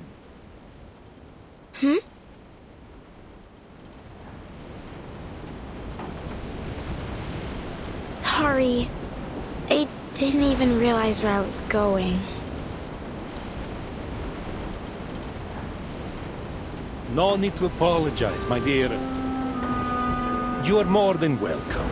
You saved us old folks from sitting here in silence till we return. Charlie's just happy to have someone new to tell his stories to. I bet Esam will jump at the chance to show off how he drives off those series, too. Series? I've heard they're a real headache for passing ships. But I've never seen one with my own eyes.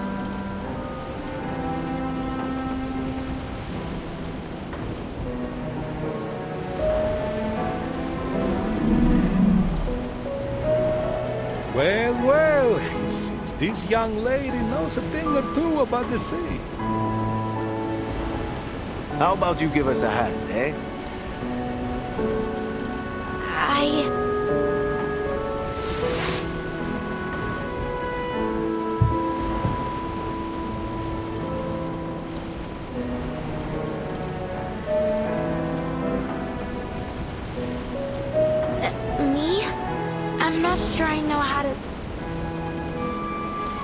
Don't worry, it's almost too easy. These series are afraid of loud noises, and the Freebreeze has plenty of speakers on board.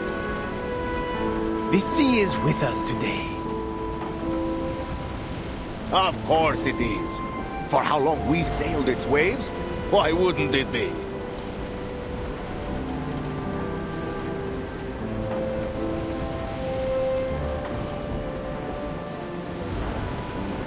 Get ready, folks! Port the helm!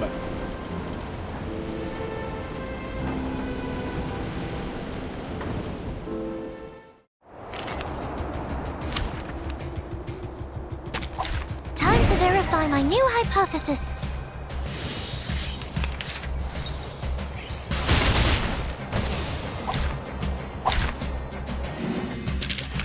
And now to return to my long-term mission.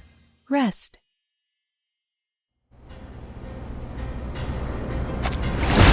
Port 270, hard starboard. Blow down to 5 knots. Watch the bow wave. Turn on the speakers. Time to chase off some sea monsters.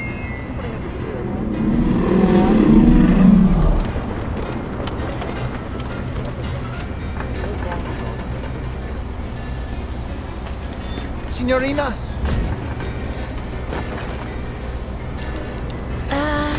No. Don't worry. Anything you play, will do. Can't be worse than what Essam has to offer. I can hear you, you know.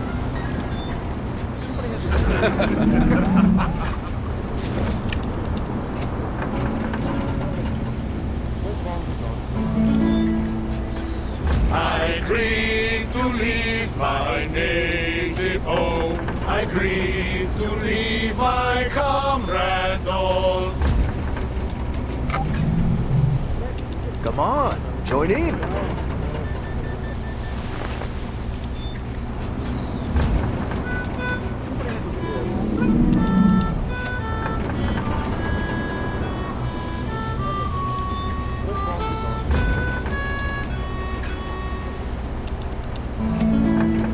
But a poor simple sailor just like me must be tossed and turned in the deep dark sea.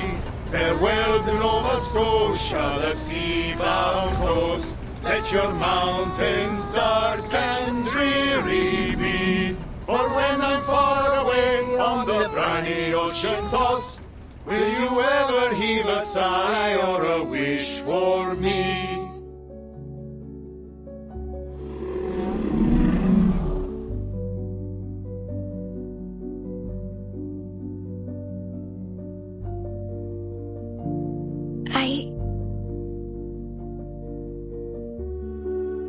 Miss Grace.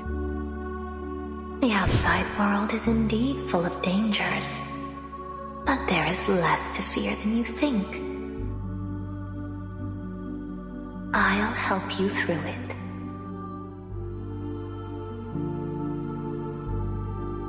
What am I doing? Sorry, I have to go. Hmm?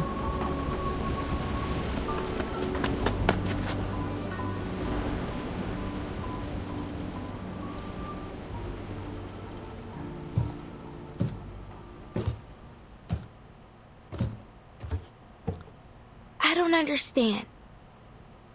Why are they so nice? This is nothing like the stories.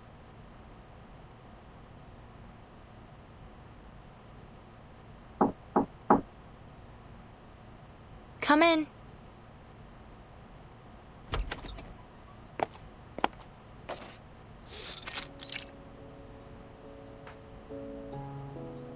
Timekeeper, I hope you didn't have too much difficulty during the power outage. Not at all, Senator. It actually gave me the opportunity to try out X's latest invention, the bouncing bulb. It's very interesting. A little draining, though. Would you like to try out one of these, then?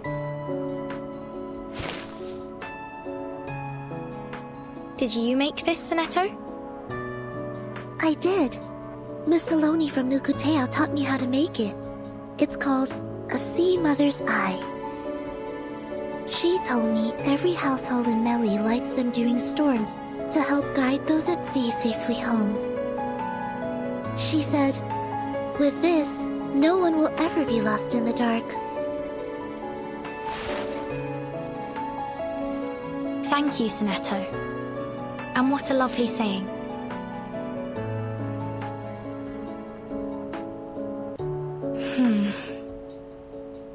After this mission, we should be able to apply for a field investigation in Italy. Italy? Thank you, Timekeeper.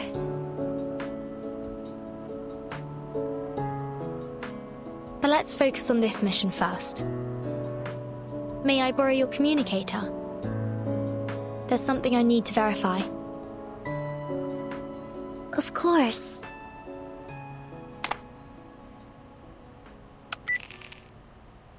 Connecting to Madam Z of the St. Pavlov Foundation.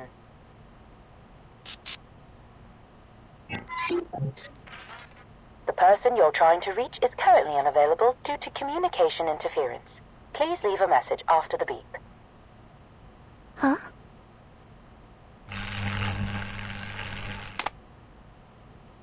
Just as I suspected, communications are blocked. Someone's jamming the signal. Do you think it's Manus Vindicte? It's possible.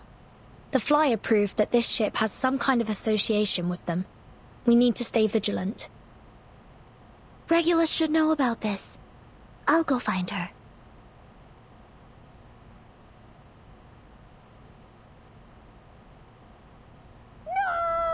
No! Regulus!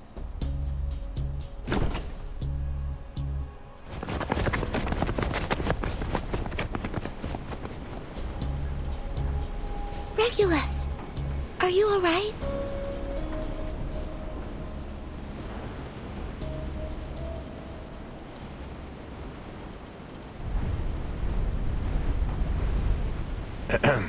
Beautiful day, isn't it?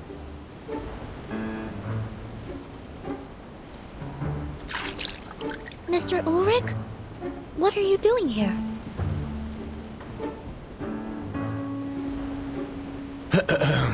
Good day, Timekeeper, Researcher Regulus, Miss Sonetto. This really the disguise you went with? Wait a minute. Vertin, did you know he'd be here? Listen, there's no way I'm paying for even half an extra ticket. In fact, he should be paying for me. Well, this might take a while to explain.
Did you wake up with a glitch this morning, Ulrich? The storm has already taken so many lives, and now you're planning to intentionally bring another one upon us? Quit your worrying, Jonathan. The artificial storm will be under strict control, and you're not even on the research team. Besides, there are some issues we still need to fix, so we've come to a bit of a standstill for now. I promise you won't wake up to find the building engulfed by the storm. Sorry? Are you saying that you've already started? Ulrich, I have to warn you. Ever since you found that satellite, you've been pushing past the limits of Laplace's regulations. You've accessed materials from other branches, used valuable resources for your own purposes, and run experiments without proper clearance. What baseless claims, Penelope? I'll have you know that everything I've done has been approved by the HQ director. Director? We don't have a damn director! But we do have a substitute director, so there.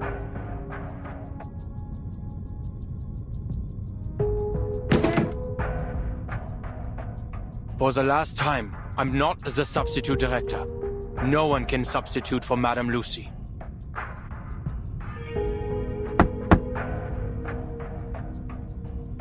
But let's set that aside. We're here to figure out what to do with the satellite, not to stage an intervention for Ulrich. The solution's as clear as day, my friends. We'll do exactly what they did in Plisetsk during the third storm. Find someone brave and send them into space. He's right. Why don't we just build another satellite and see how it handles the storm?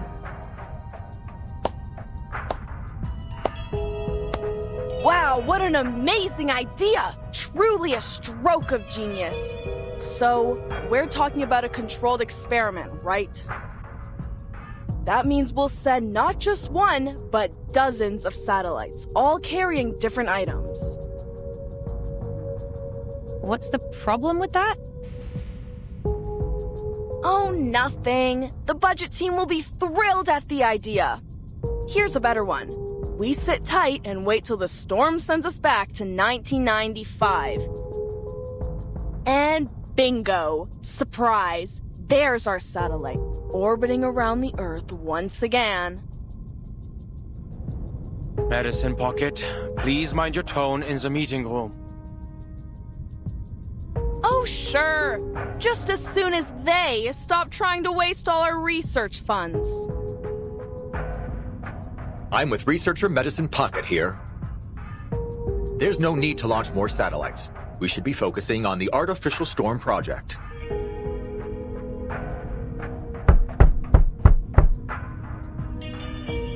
The project has made substantial progress.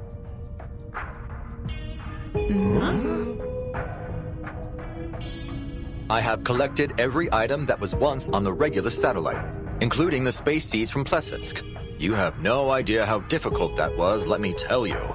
It was easier to get Regulus's record. Still, you probably didn't need to steal it, Ulrich. You say that, but I've heard that it isn't going all that smoothly. Accelerating the reaction of asymmetrical nuclide R with fixed frequency sound waves so as to stimulate the storm. It sounds impressive, but what's the payoff? Have you found the key material that provides immunity from the storm? Good point, Lucas. I never claimed the experiment was perfect. In fact, I'll be the first to admit that it has some serious procedural flaws. Huh? Through 26 microscale artificial storms, I tested 7 different space seeds, an astronomical spectrometer, a high-speed photometer, some obsidian crystals, and a Lycopus lucidus talisman. None of them endured the trials. Then what do we do now? Just give up? No!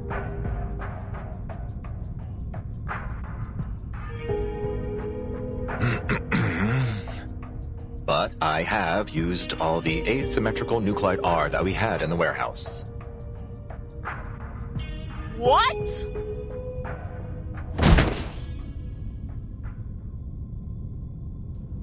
Sit down, Medicine Pocket. Jonathan, go get some a stress ball. No! I can shout all I want, okay, substitute director?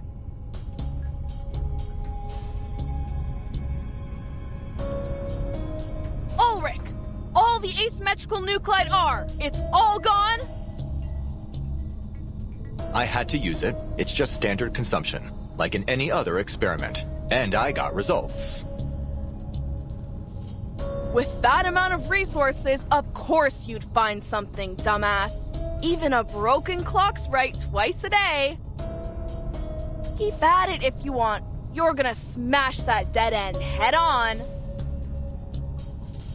I don't see why you're commenting on my work. We're not even in the same department.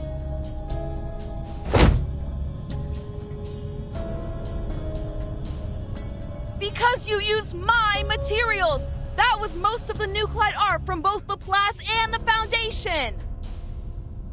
You have to be kidding me! You get all you want while I'm here like some chump filling out endless forms just to get a few drops!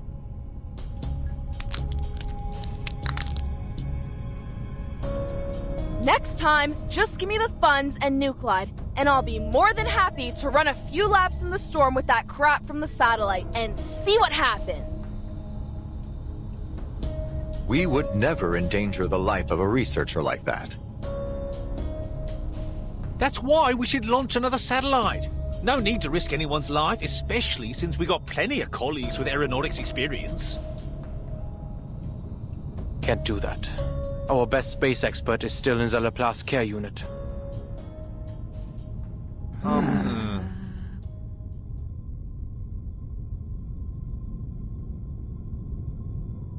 So, Ulrich, what's the next step with your experiment? I'm taking it outside, of course.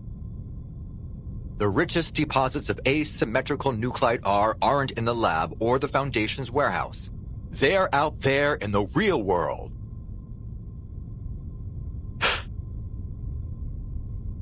We've been overlooking how the density of nuclide R has affected our experiment results. Come on, Ulrich, that's just an excuse.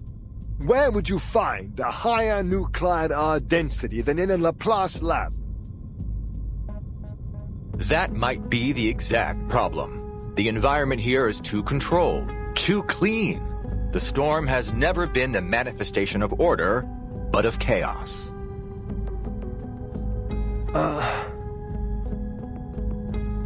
And how exactly do you plan on finding chaos?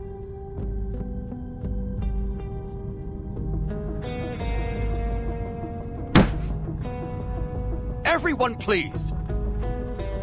If we just sit here arguing instead of getting out there and doing something, those sneaky researchers at Institutum Lawrence are going to get ahead of us!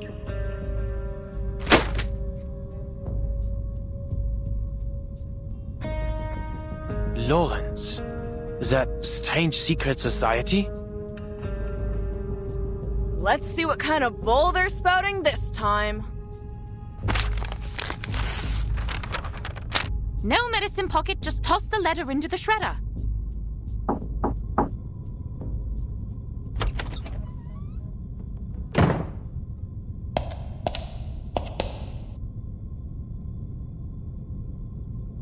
Ladies and gentlemen, my apologies for interrupting your debate. The St. Pavlov Foundation has passed a new resolution.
Miss Simone, did you just say something about the Foundation?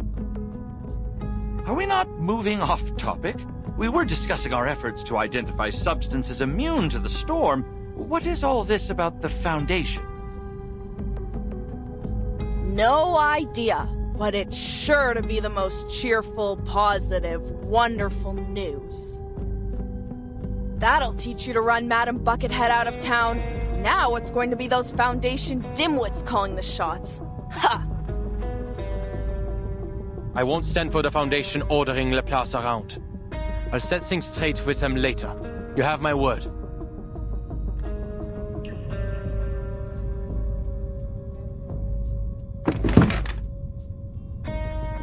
In fact, Miss Simone, you may relay my message now. I understand your concerns, Mr. Enigma, but given our present circumstances, the Foundation's involvement may have a bright side.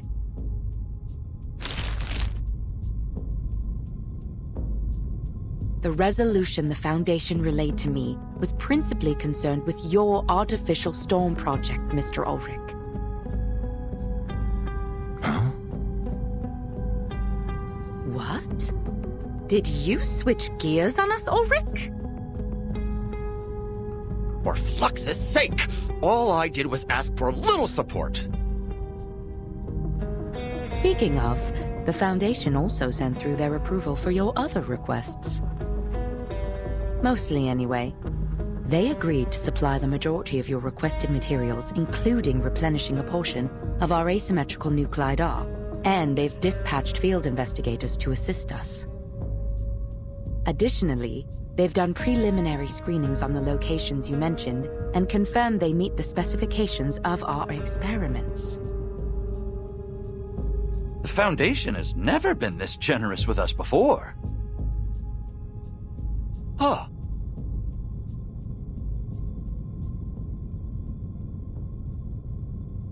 Don't go popping the champagne just yet, Ulrich! Our new bosses aren't going to come anywhere close to replacing all the asymmetrical nuclide R you've wasted.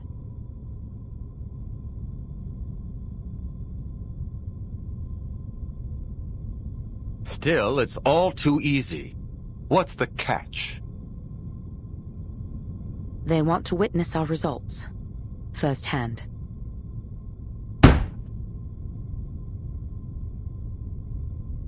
Deal. Someone, anyone, take down the minutes.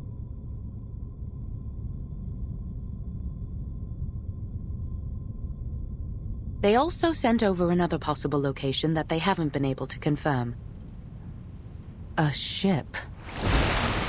The Foundation has requested that you investigate it personally. The Timekeeper will brief you on the details. Fine, fish tank. You're off the hook for now.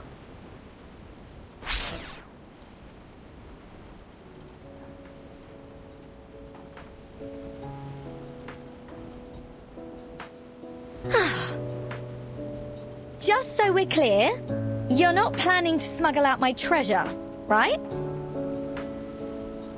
I wouldn't think of it. Fab. And you're not angling that I foot the bill for this excursion, right?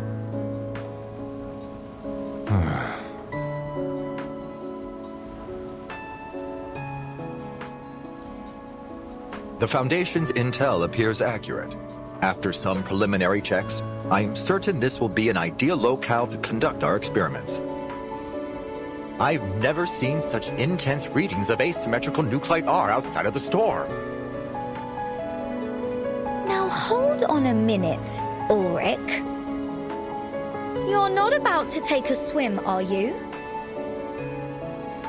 Only if necessary. With my record? You've got to be off your rocker, mate.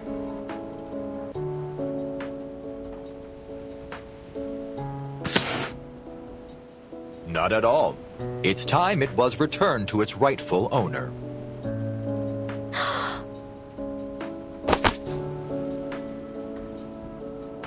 Oh, my darling. Oh, my treasure.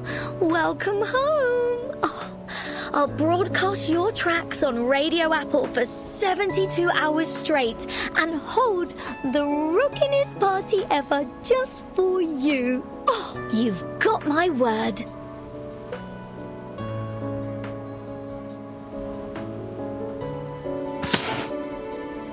Hold on. You're not about to withhold my funds, are you? Fret not, Regulus. Given its special significance to you, we made its composition analysis our first priority. Now that the first step is done, I'm more than happy to return it to you. But what about your experiments?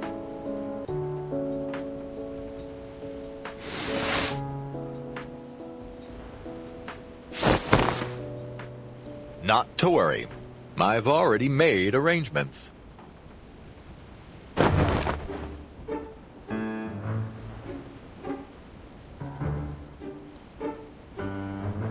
We went to great lengths to ensure these replicas were identical in every way.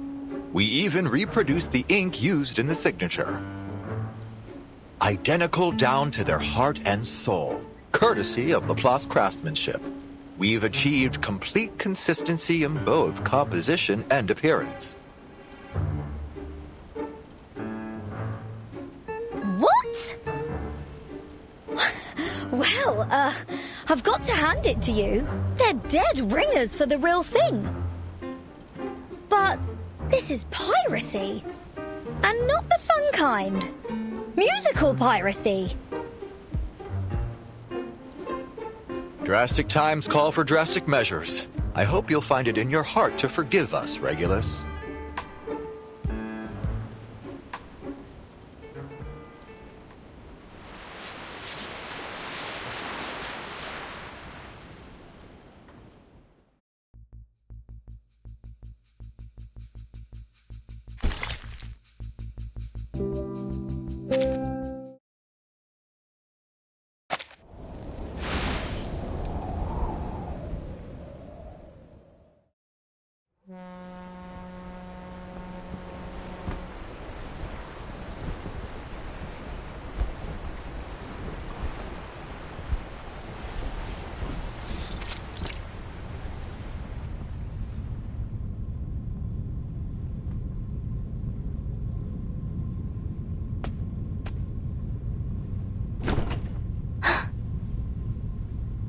Oh, Miss Fatutu. I hadn't expected you to visit.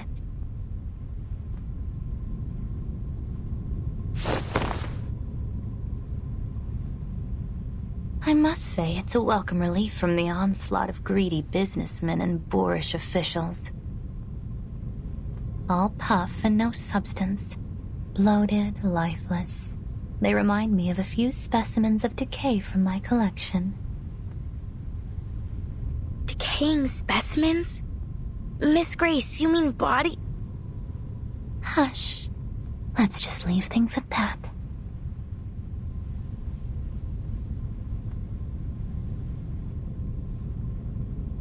So then, you're here to talk about something else? Go ahead. Yes, Miss Grace. I just wanted some advice, if you don't mind. Not at all, my dear. We are friends, aren't we? We are venturing into the unknown, so it is little surprise that you feel lost. But disorientation is a dangerous enemy.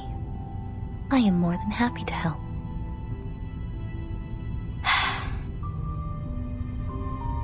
Relax and keep an open mind, dear.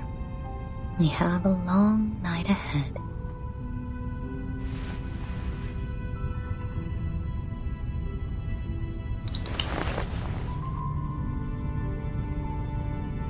The thing is, I tried to ignore the outside world, just like you said, but I failed.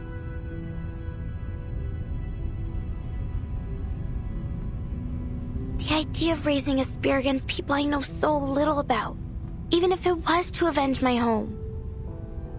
I felt I had to learn more about these outsiders, to understand them. I'm sorry I went against your advice. I thought that learning about them would harden my resolve. I thought that I would hate them from the depths of my soul. That the hatred would be so strong that I'd feel no remorse. That I would see in them what you and Manus Vindicte do. But...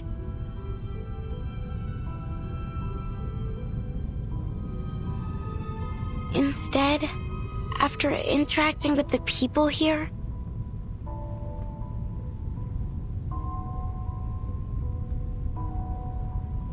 But Tutu, my dear, there's no shame in having second thoughts.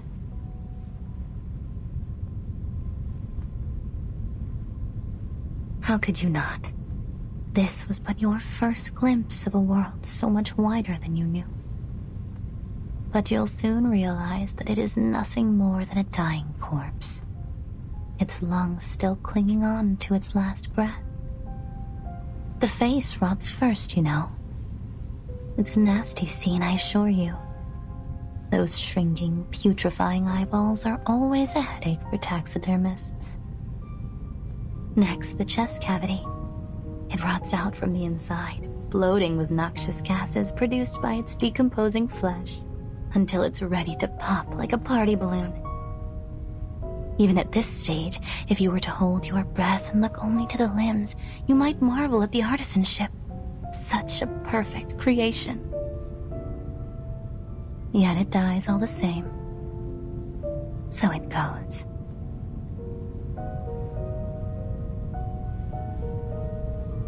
Do you see the world any clearer now? Take your time.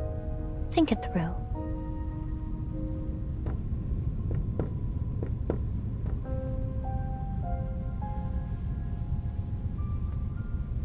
The outsiders are different from what I expected. Miss Grace, are you sure they're truly evil?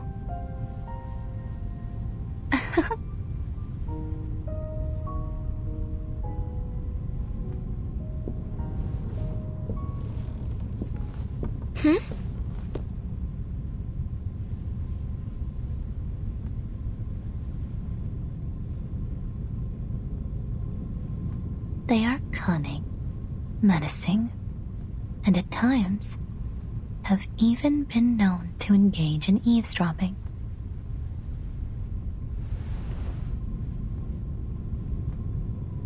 Miss Grace, watch out! It's some kind of monster!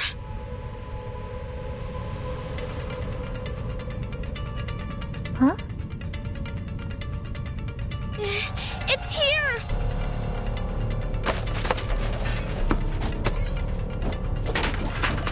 I'll protect you, Miss Grace!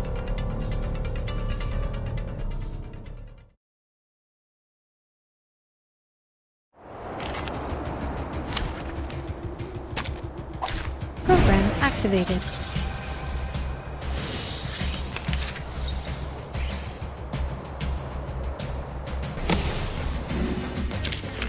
And now, to return to my long-term mission. Rest.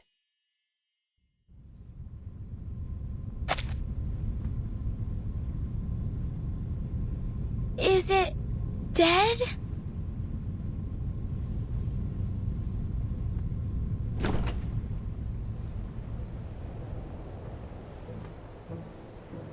Oh, it's you, Ba르ka롤라.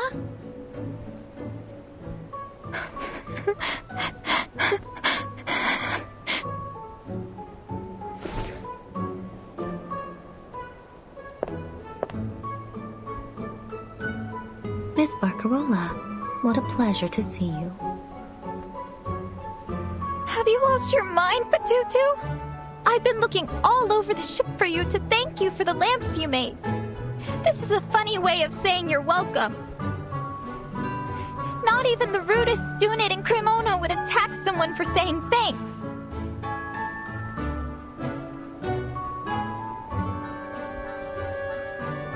Cremona? Where's that? That's really not what matters here. Settle down, please, ladies. This was only a small misunderstanding, wasn't it?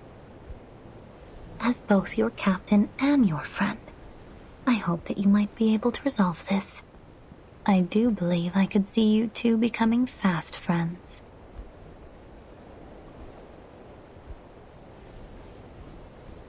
The Tutu here is eager to learn about the outside world.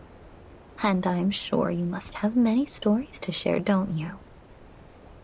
Consider it a favor, in exchange for those sea mother's eyes.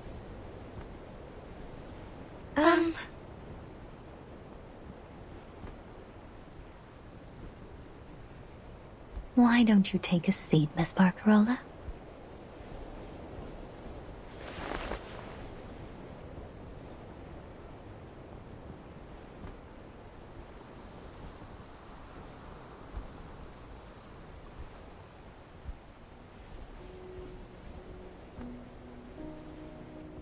You were quick to gloss over your hometown. Cremona, wasn't it?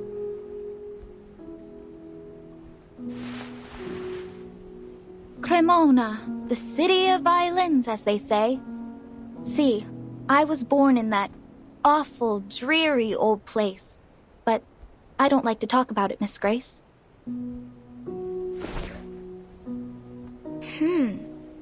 But it sounds like you still miss your home. So why speak of it that way? Is there something wrong with it? In ㅡㅡㅡㅡㅡ, when we find something rotted in our village, we wrap it up in stinky grass and throw it in the ocean. Do you outsiders not do this as well? Well, it's not completely rotted exactly. It's just...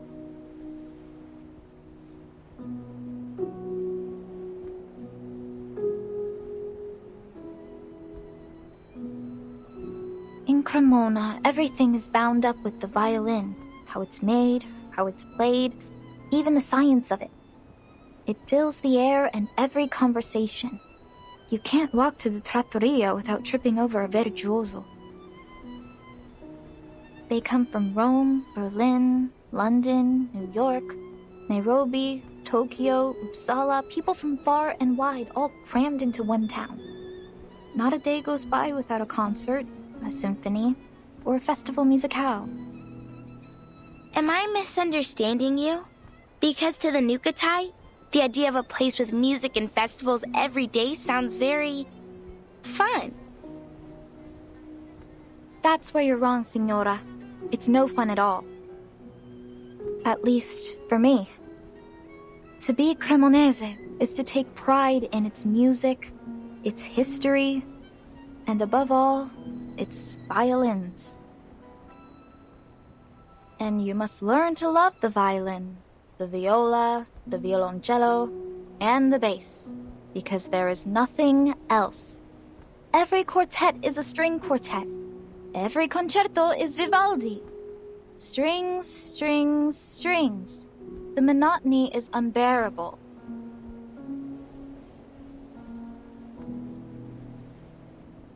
The world has so very many instruments as diverse and as varied as the people that fill it.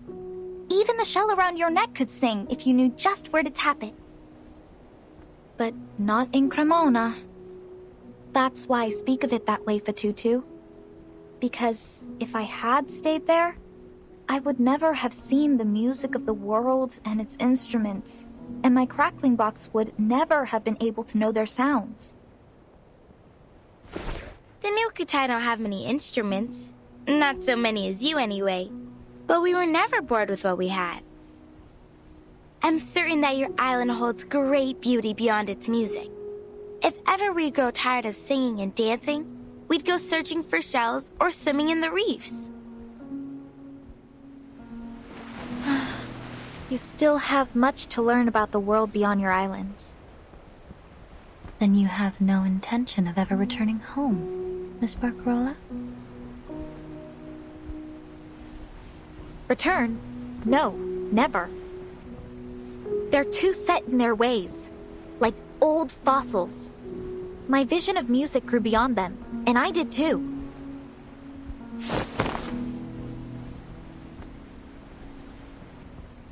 I won't force myself back into their little world! Your determination is admirable indeed. Glad to hear it. Then my position is safe for another day. How could it not be? You are the very star of the free breeze. Uh-huh.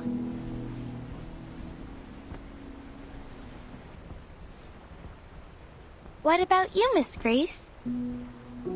You've never told us about your home. It's a place of little interest to anyone. Not even worthy of naming.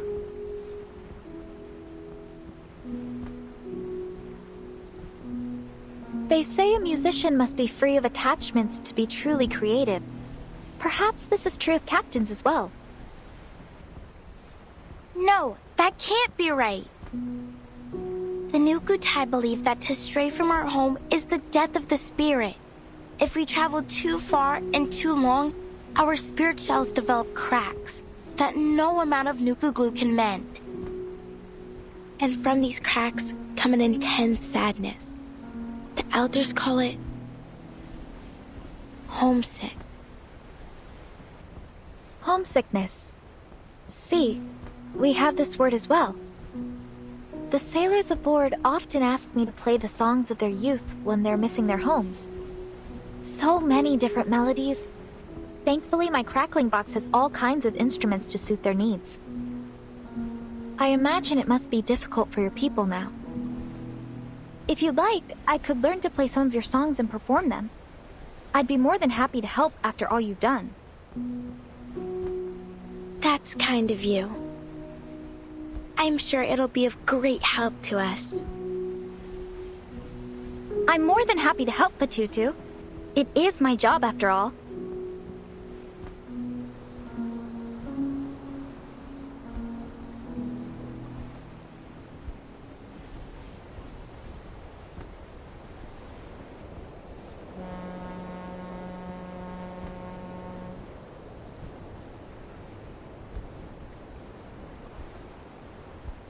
It appears the sun has caught up with us, ladies. Mamma mia! The concert!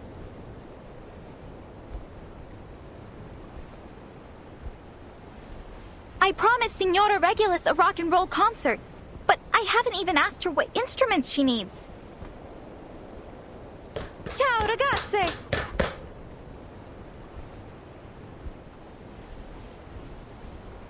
Thank you for talking with us, Miss Grace.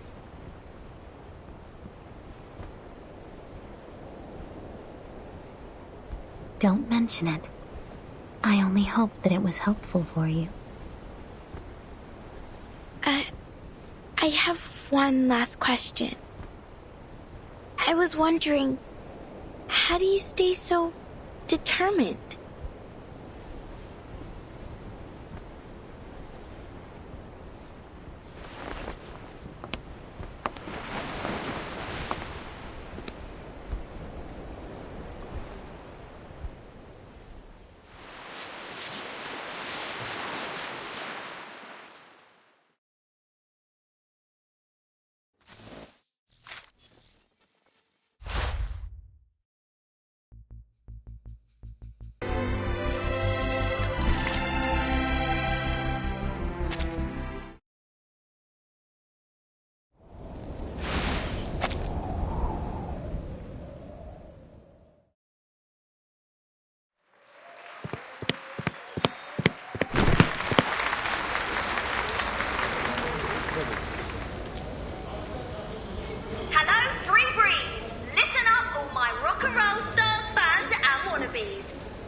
If it isn't our star musicista.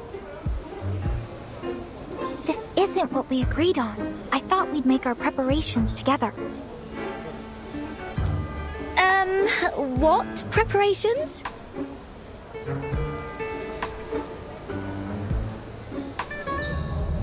To begin with, we must do a survey of our guests' musical preferences, then prepare a song list to match. Then we must carefully organize our transitions to optimize the flow of the concert. Wait! Arrangements, concert, what are you on about? This is rock and roll, love. A proper rock and roll party.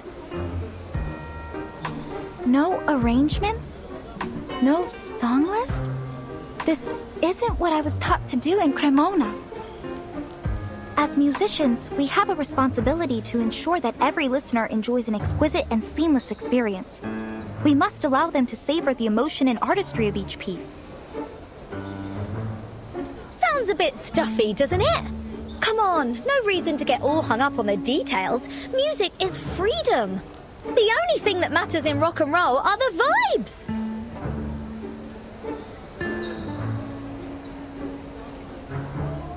You don't use your brain, you feel it in your heart, babe. Guess your miserable old music teachers never taught you that, eh?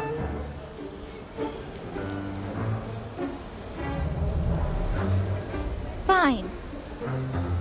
But just to be clear, next time we do it my way. Cheers, love! You're an inspiration to musical directors the whole world over.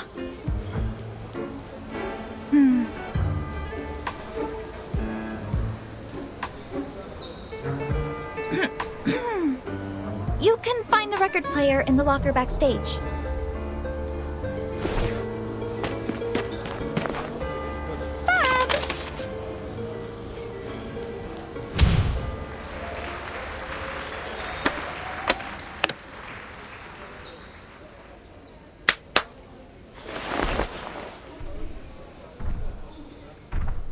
Is this what you call heavy metal? What's that? No! First up is an iconic taste of psychedelic rock. But I haven't even found the power socket yet.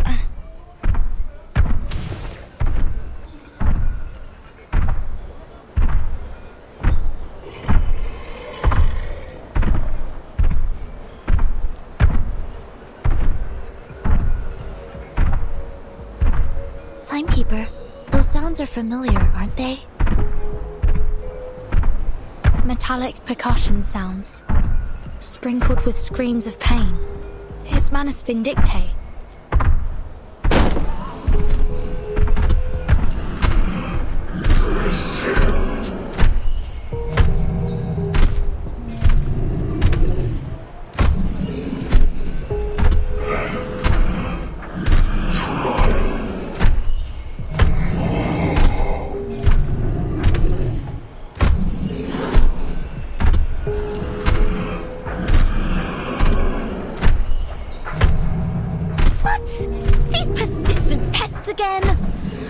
Which hellhole did they crawl out of this time? Don't worry, Signora Regulus. I won't let them disturb your rock party.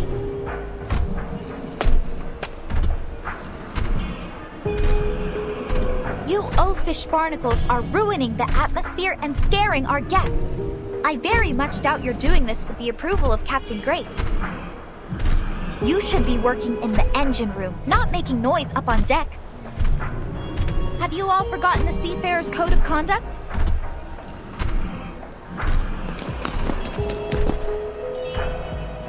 Sinetto, Regulus, get the crowd out of here.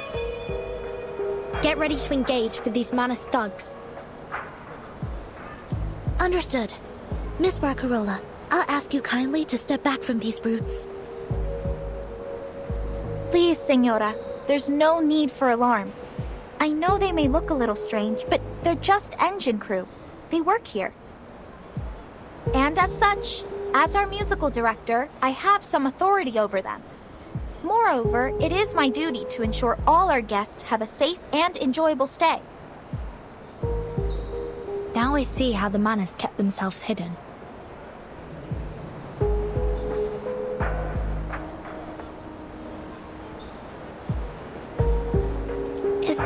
Bacarola? What's she doing over there?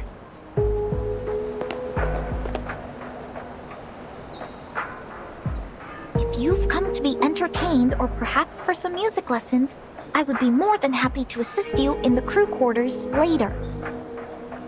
However, your musical talents will not be needed at this time, as we already have a scheduled performance.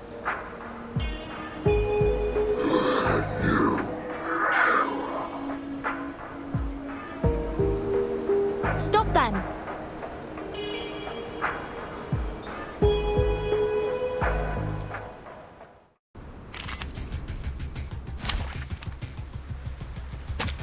Time to verify my new hypothesis.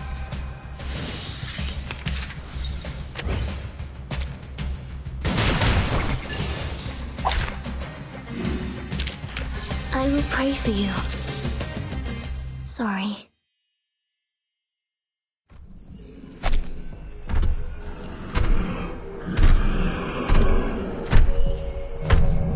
But what's happening? Why are they acting crazy?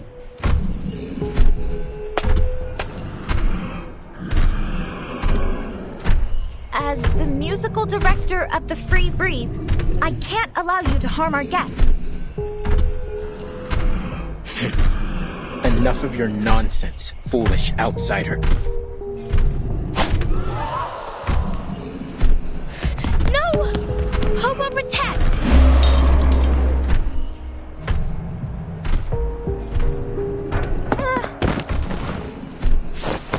Are you okay, Bacarola?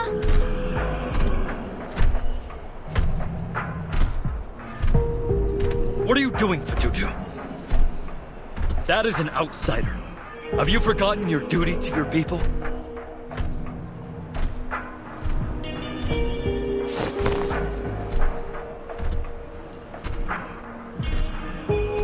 No! Never! But... Kamutsa, this is not defending our home. And it doesn't feel like avenging it either. What we suffered was not these people's fault. There has to be a better solution to all this. This isn't our way. It isn't right.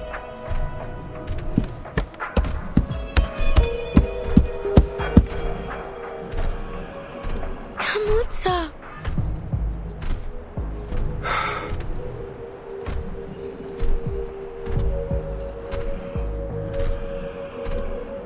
Fatutu, we have no choice.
We should raise a toast, one and all. For we're in luck's good graces to be aboard this ship. A ship? Perhaps one ought to think of it more as an ark.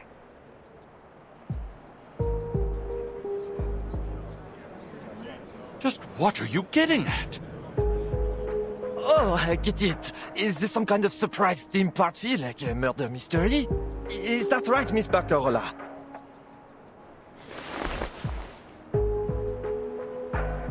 No, I didn't plan for any of this. You aren't entirely wrong, though, Mr. Matthews. For this is certainly a surprise, if not so much a party as a ceremony. Allow me to congratulate you, our honored guests. Each of you with your unique talents, resources, and powerful connections have earned a chance to join Manus Vindictae. If this is some kind of joke, Captain, I don't find it funny. So how about you knock it off? There's no joke at all. Unless you plan on throwing away your precious opportunity to join us in the new era. What the hell is that supposed to mean? Have you gone insane?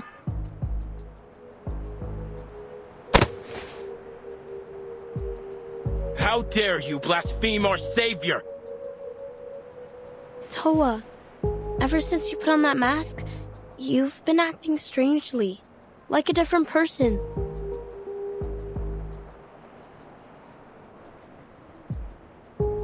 You're wrong, Salome. I was lost after we left Melly, but now I've never felt so certain of myself. You must ready yourself for the mask trial too. We must all be willing to sacrifice to bring our people into the new era.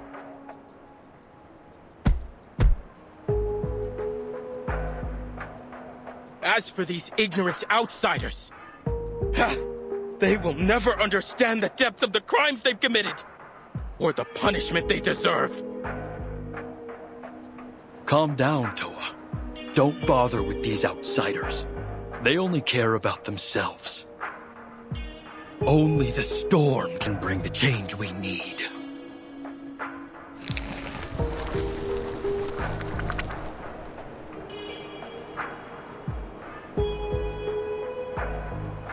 Lunatics!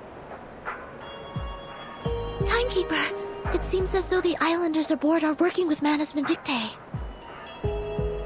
There's no telling what else the Manus have up their sleeve. We need to call for support as soon as possible. But our communications are jammed. Regulus, are you able to reach Mr. Ulrich? I should be. I've got no clue where he's at now. He dashed off with the roaring machine, mumbling something about sound wave frequency and nuclide R. Still, I might as well give it a shot. If I can still recall Laplace's internal frequency, that is. Sinetto, we must calm the situation before things escalate further. On it.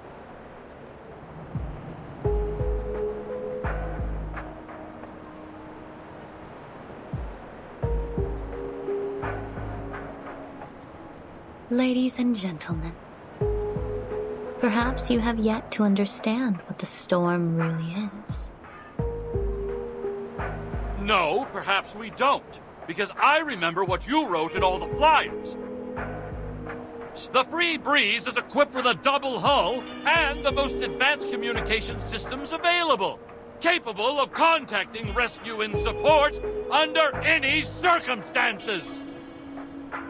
Yeah, and something about a stabilizing system.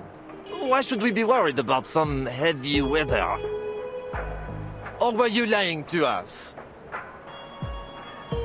Oh, the specifications of the ship are all very much true. No natural weather phenomenon could endanger us here. However, the storm I speak of is not a mere matter of churning wind and thunder, and no double hull nor stabilizing system could stand against it. So, what the hell is this storm? It is a cleansing. A deluge that will come to eradicate all the sickness of this world.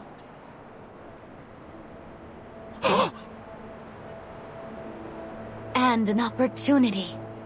A chance to reverse our course. All that is asked of you is an insignificant price.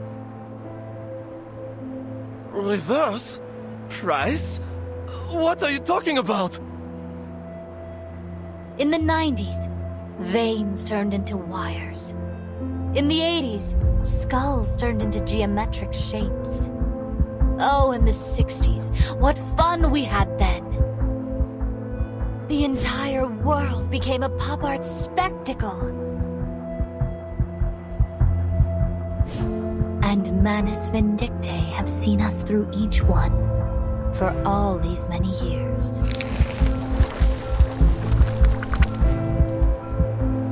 So, you're saying that the world is going to be transformed?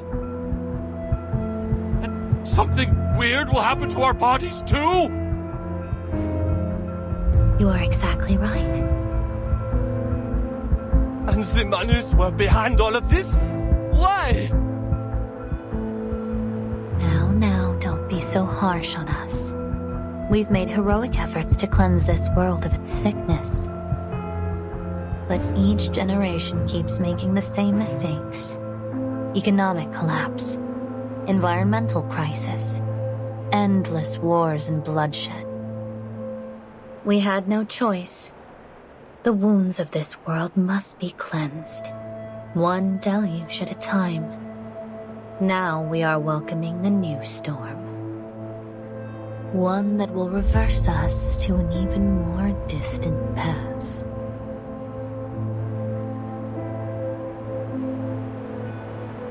You're a lunatic, Captain. You need your head examined.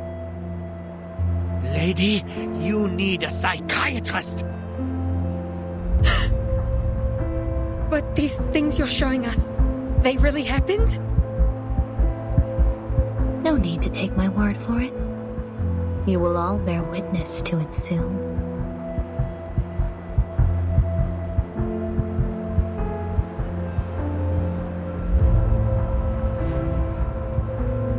The storm is not coming.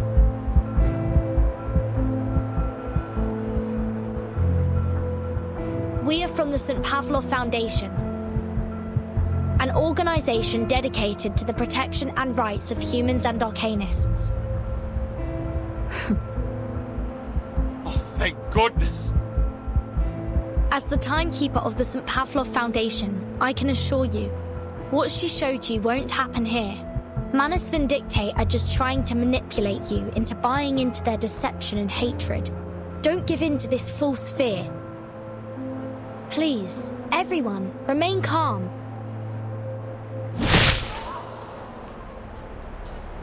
Protect us? You? Don't make me laugh!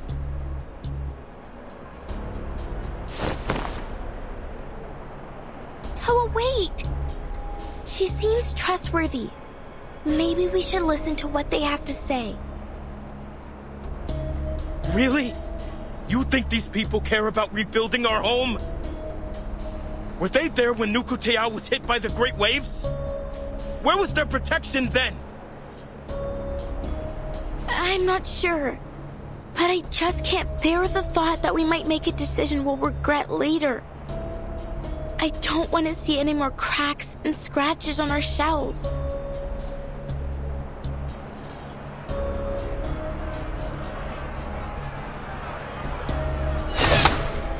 Subito sera! This is getting out of hand. Be careful, Timekeeper. They're coming for us.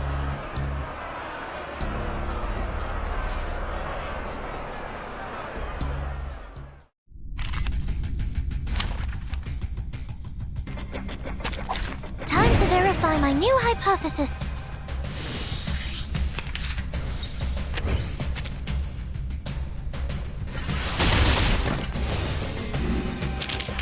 I will pray for you.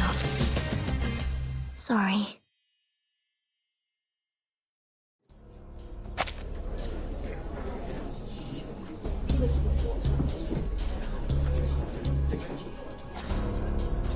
No, this isn't right.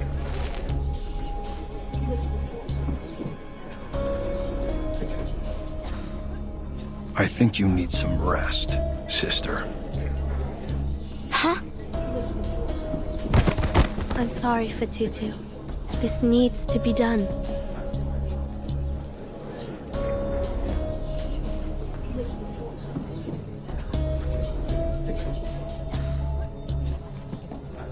A fine speech, Miss Burton.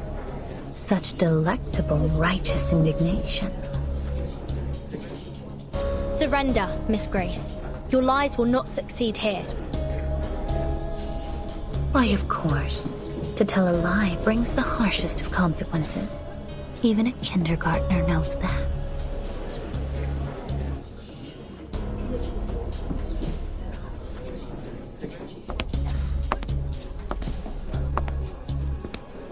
Everyone, whenever there's an imminent storm, my watch here starts a countdown, but there have been no signs of...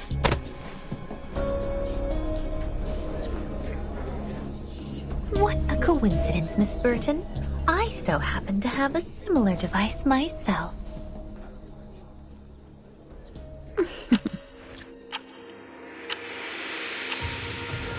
3, 2,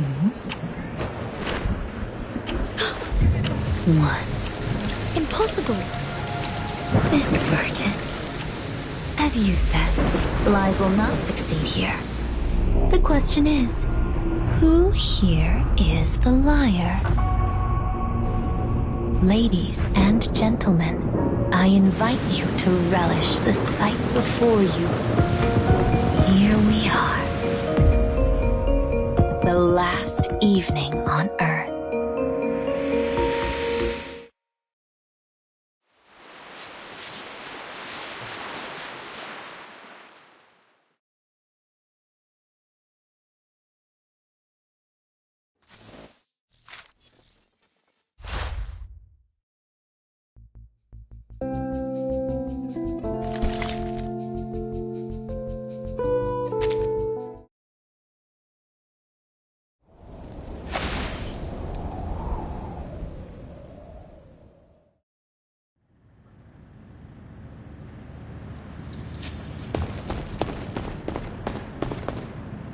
Lux's sake, I can't work under these dim lights. Could this cheapskate cruise liner not spring for some decent halogens or fluorescence?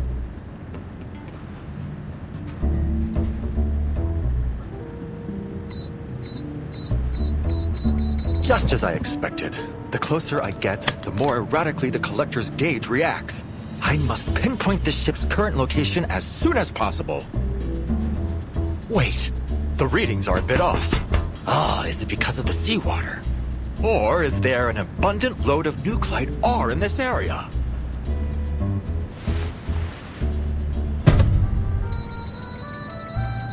Ah, this thing must be broken. Oh, when I get my hands on the engineers responsible for maintaining this, I swear I'll... Calm yourself and think, Ulrich. Did you miss anything crucial? Ah, yes! The oily slime in the power supply room. A rudimentary test showed that its refractive index and infrared spectrum closely matched our samples from Manus Vindictae.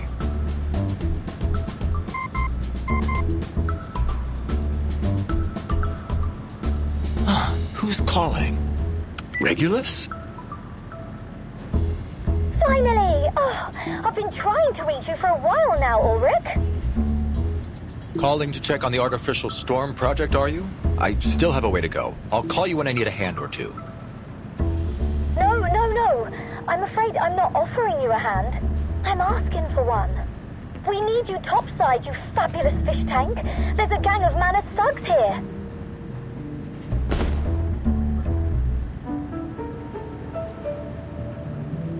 The Manus? Huh. There's sure to be a considerable amount of nuclide within their masks. Perhaps I don't need this unreliable scrap of metal after all. Send me your location straight away, Regulus.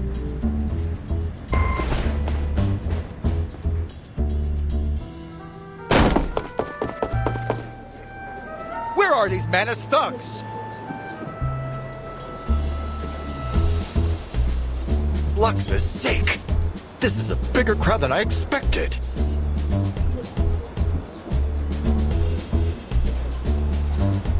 Who is this fucking light bulb? Oh my god! I don't want to end up with a light bulb for a head! Huh? What are you talking about?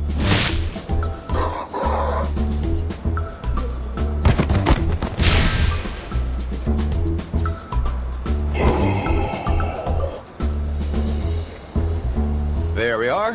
Another extract of asymmetrical nuclide R.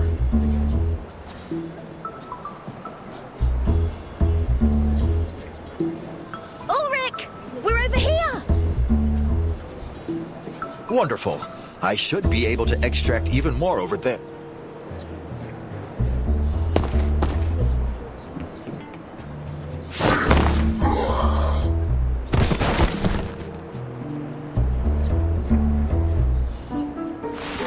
This seems to be a bit more than a gang. Closer to a horde, really. You understated your situation, Regulus. Your help is much appreciated all the same, Mr. Ulrich. Help? Well, I'm afraid I won't be much help to you, Timekeeper. Fighting is far from my specialty. Blimey!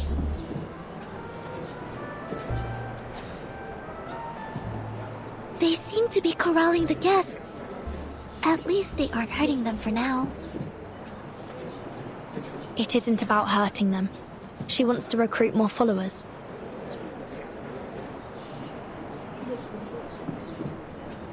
Is there a single ship in this whole bleeding world that doesn't belong to either the Foundation or the Manus? Mr. Ulrich, does Laplace possess any technology that could detect an imminent storm? We made several attempts to do so in the aftermath of the second storm, but none of them proved effective. Since that time, we've become reliant on the storm alerts from the Foundation, or more specifically, from you, Timekeeper. Miss Grace claimed that the storm was coming, and she managed to accurately predict the occurrence of the anomaly outside. Yet, my watch has shown no sign of an imminent storm.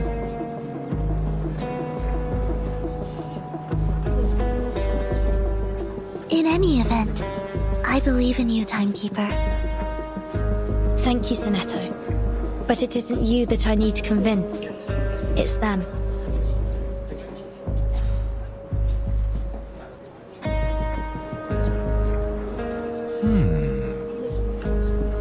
No wonder my readings were going wild. Apologies, Timekeeper. Though nothing would make me happier than disproving Manus Vindictae, I can't deny the possibility that these phenomena are precursors to the storm.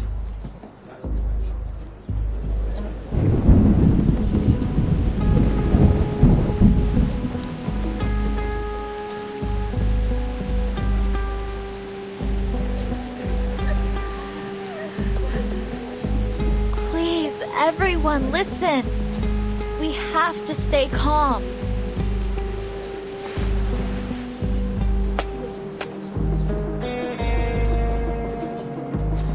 I ask you to put your faith in me and in the free breeze.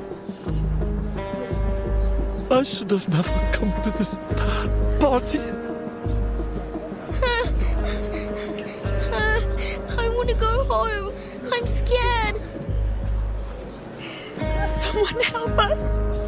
Please.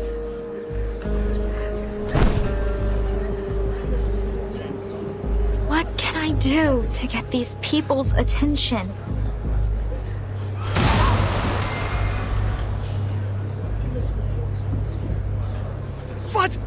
What's happening?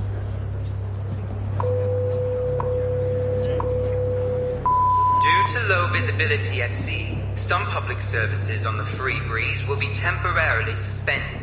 We apologize for any inconvenience caused. We are now entering an area of treacherous reef. During this time, there may be some sharp shifts in course.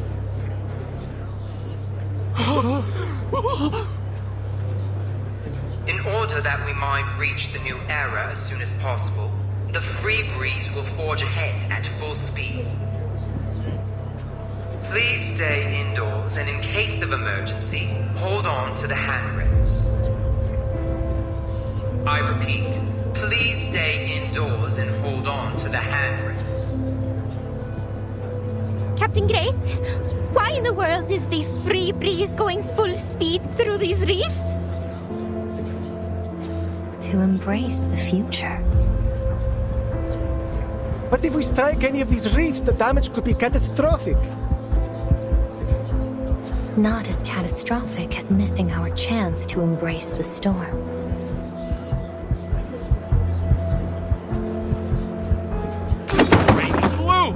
I won't stand for this! You're just trying to scare us into joining your cult!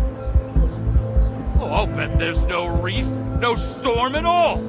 This is trickery, and I intend to prove it! Do as you wish, sir. Please watch your footing. The wind is howling outside.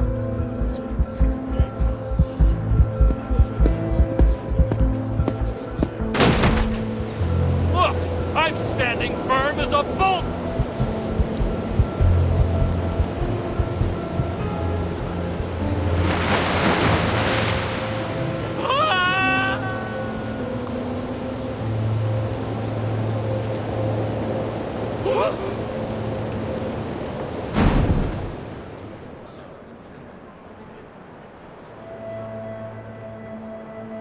The gentleman is gone! Miss Grace, you murdered that man. What an utterly baffling accusation. Have I shot him? Stabbed him? No. The choice was always in his own hands, wasn't it?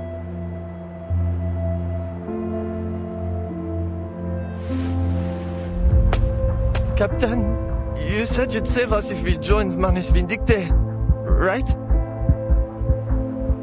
It's not as simple as that, I'm afraid. But relax. There is only a small trial to pass. Then the new era waits.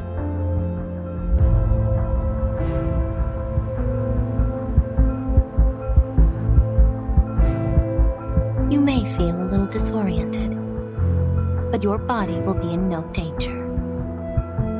So, if we all put on these masks, then this nightmare will be over? Things can't get any worse than they are now, can they? Give me the mask!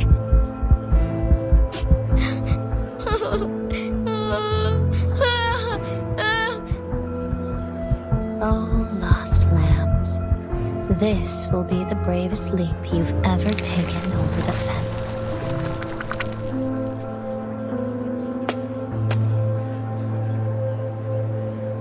Please, everyone, don't fall for her lies. She doesn't offer you salvation, but slavery. Don't give up your free will. Listen to her! We've got to be free to choose for ourselves. Rock, blues, classical, or heavy metal, it doesn't matter. Each of us is our own melody. The Manus will take that from you. It's our turn, Timekeeper. I'm at your command.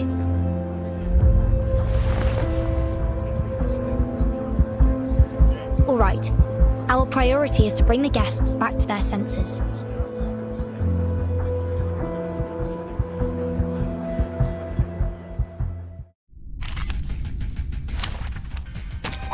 Time to verify my new hypothesis. Everyone, please listen to me. The storm isn't coming anytime soon. The St. Pavlov Foundation will ensure your safety. But you and your foundation have been hiding the truth behind the storm from the public. How can we trust you? Don't lose hope. The Foundation and the LSCC have been working hard to overcome the storm, and we've never been so close to achieving it. Really? Is that true? Yes. Our research on the storm is on the verge of a breakthrough, one that will benefit everyone. Come on, guys! Do you really want to plaster one of those things on your face? You'll never be able to eat again or listen to music. Blimey! What kind of life would that be? Don't waste your breath on these lapdogs. They're all bark and no bite.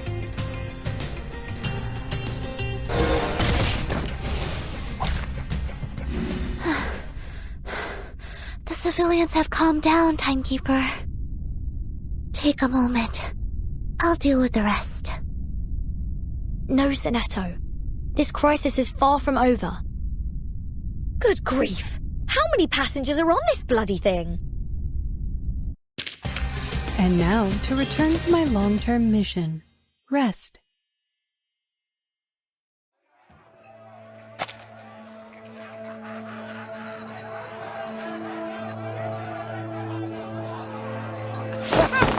it! I put on the mask! I'm saved! Thank you, Miss Grace! It hurts! It hurts so much! Help!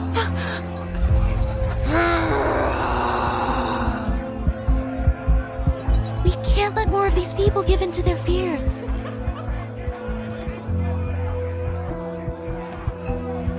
These stubborn outsiders must be silenced. Take them away.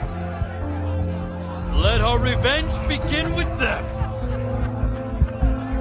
Barnukateao! Salome, take my troubled sister back to her room. The softness of her heart has clouded her judgment, just as her shell shows. Chief.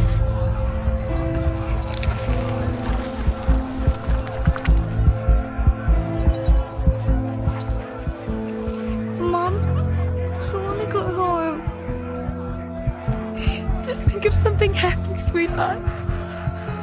Remember that toy your dad bought you? It's waiting for you at home. We'll be there soon. Just put this on. We'll be there soon.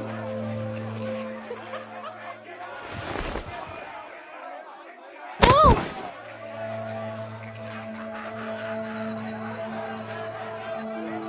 I don't believe your job description permits you to interrupt our guests.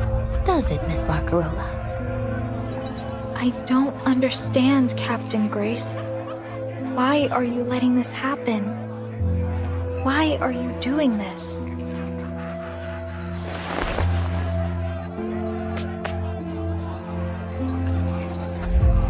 Cheer up, dear girl.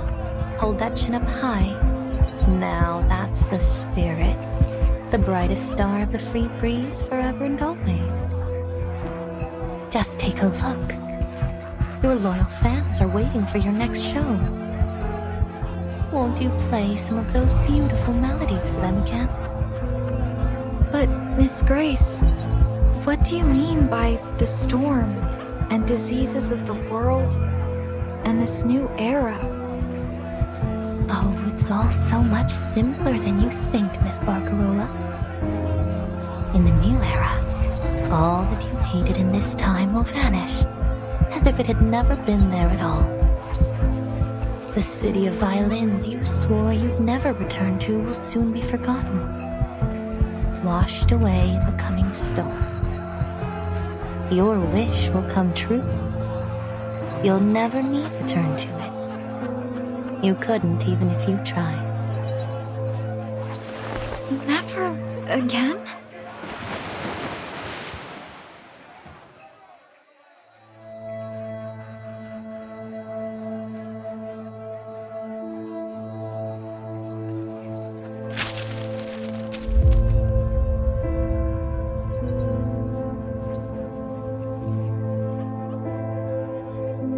What was it you said about that rotten little town? The monotony of sound, the disappointment of those old fossils and their little worlds. Is that right? Yes. I said I never wanted to go back. Now, keep your hand steady this time, my dear. You must be certain.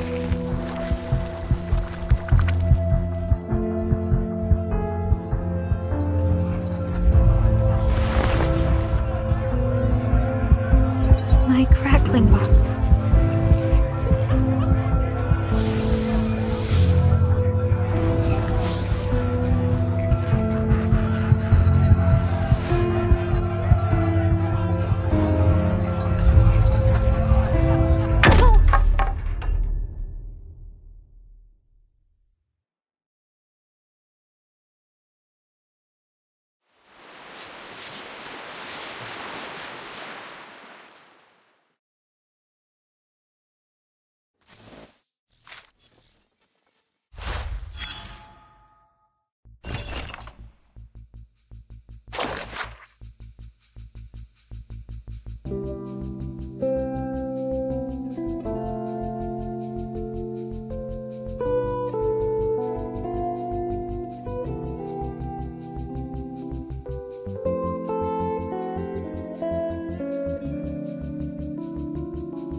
confused, Toa.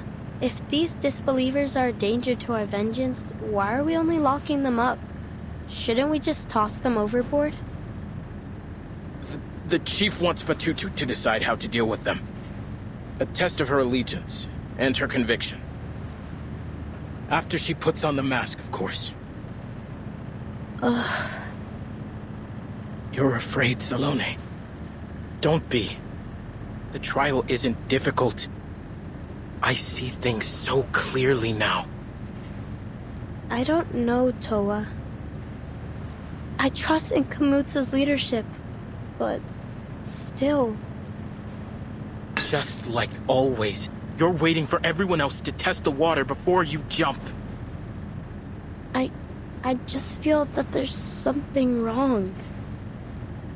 You say you're not afraid, Toa, but I hear your chains clinking. You're shaking too. Shut up. That's only because we're in a freezer.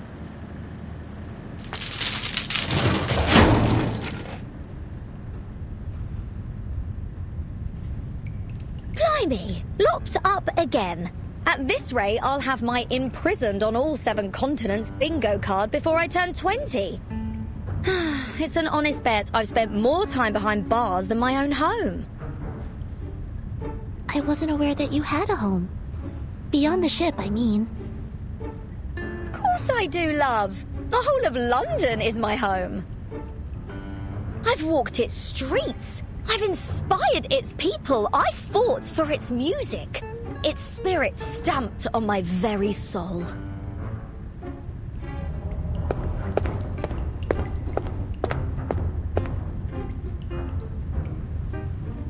And jolly old London will always have a harbour open for this captain and her apple as a token of... Wait, Bacarola, what are you doing here?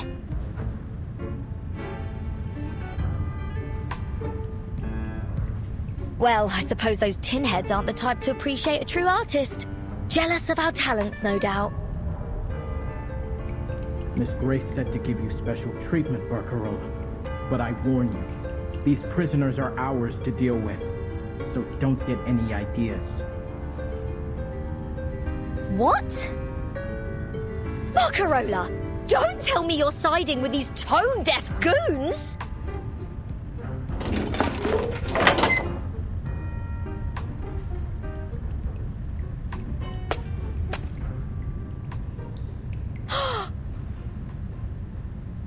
I'm just confused. It seems like there's only one way forward, but the captain said that only those who put on the mask have a chance to survive the storm. And that everyone else, the unbelievers, the forsaken, will vanish.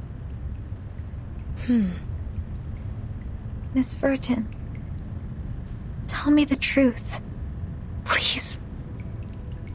What will happen if I put it on?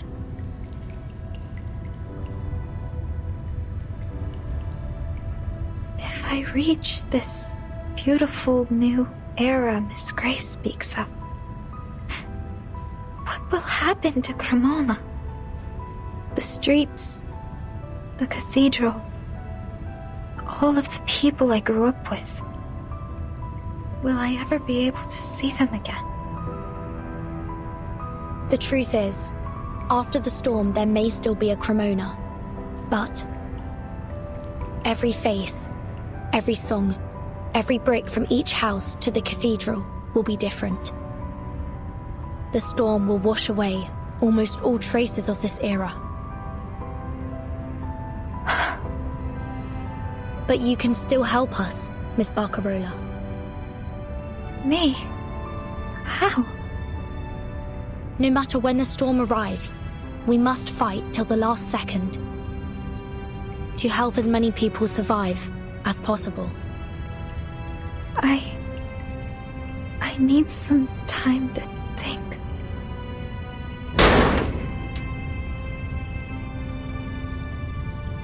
Your visiting time is over, Bacarola. Better not overstay your welcome.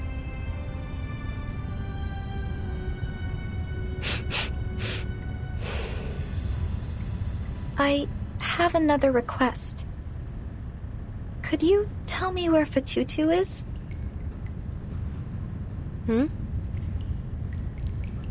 I just want to see her, is all. As a friend.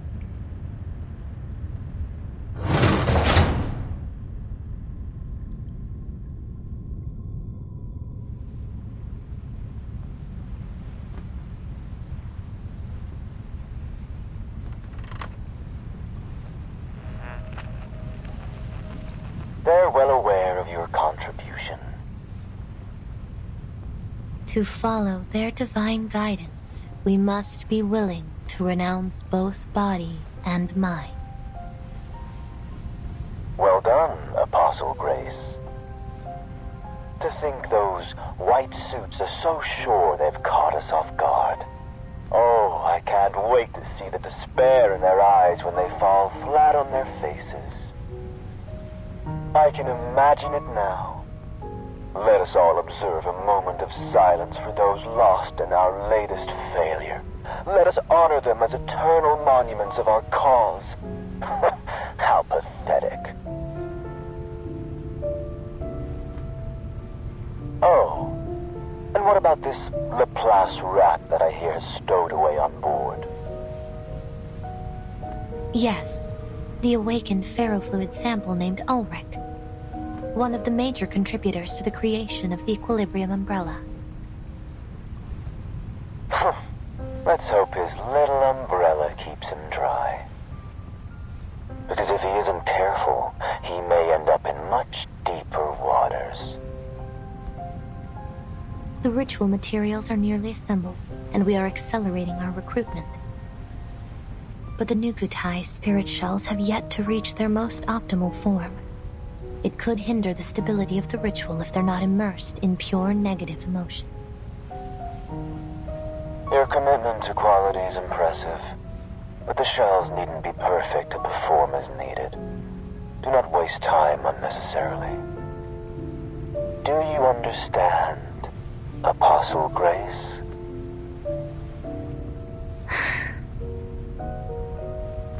I trust you've learned from the last failure. Yes. Excellent. A teleportation array has been set up for you, but it will last only a short while. You must begin the ritual as soon as your ship reaches the target location. Manus Vindictae awaits your return. Yes, Mr. Forget-Me-Not. I will always follow their guidance.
Subito sera.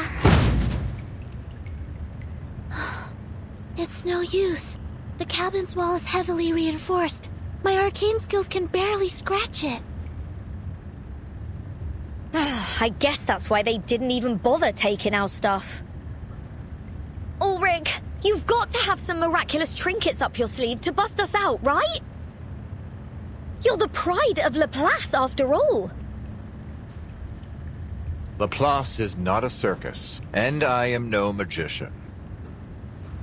But I may have something that can help. I have a small amount of TNT and some papier pillar solvents. The former can blast the door open, however, it will likely blast us to smithereens along with it. The latter is much safer, of course. All we need to do is apply to the walls and then wait for a couple of days. We're abso-friggin-lutely screwed, aren't we? Don't be gloom, Miss Regulus. We aren't beat yet.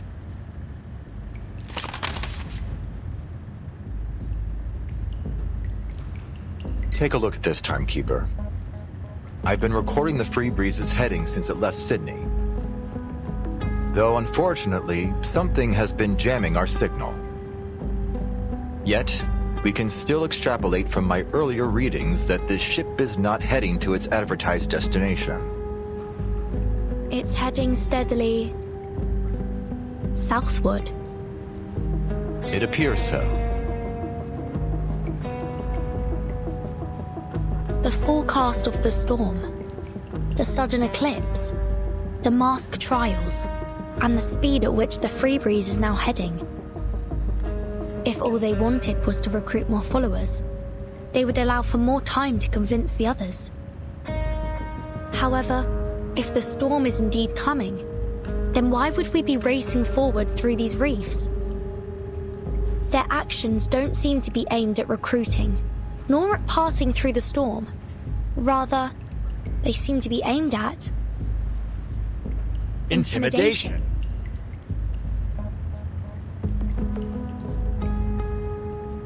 This would add weight to the possibility that the storm they're promising is only a trick to inspire more fear. That said, we must consider the chance of the storm occurring, no matter how slim it may seem.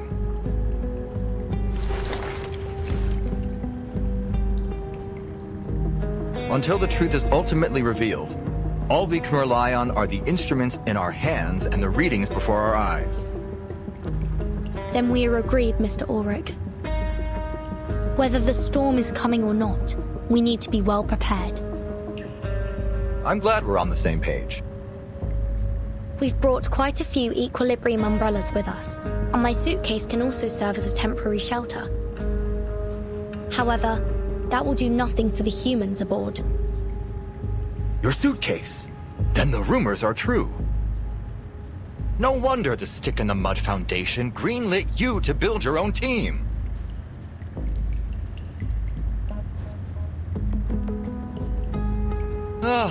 I would give anything to analyze it one day. I'm certain that day will come, eventually. Sonetto, how many equilibrium umbrellas have we brought exactly? Exactly 73.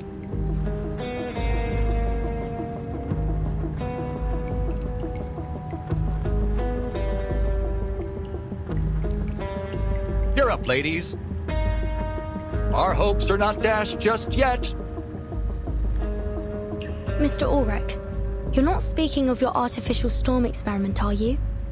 We have neither the time nor personnel to assist you with it. And I implore you to consider the potential risks, especially in attempting it alone and under these conditions.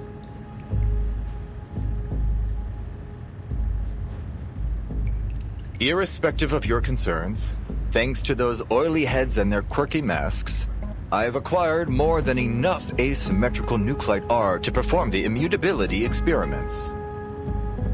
But have you considered the side effects, Mr. Ulrich?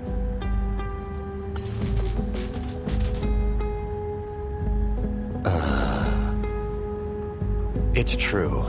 There is the risk of unavoidable side effects the experiments pose. And I admit that, if I were in the lab, we would use much more time and caution. But on this ship, I am the only one capable of withstanding the effects of the storm syndrome.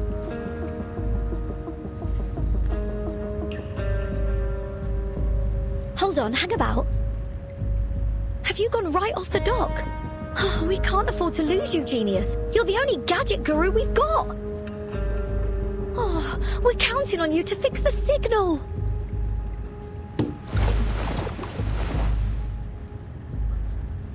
Mind the negativity, Regulus. I may be a scientist, but I'd rather not have the bad omens. It does take time to recover from the storm syndrome. Indeed, it could be as long as 3 months, or a few weeks. But hey, it may well be just a matter of seconds. Fortune favors the bold, you know. But if I've learned anything at Laplace, it's that we'll need to do dozens of tests. I agree with Regulus. Your plan is too reckless, Mr. Ulrich. Our priority should be to find a way to escape this ship safely.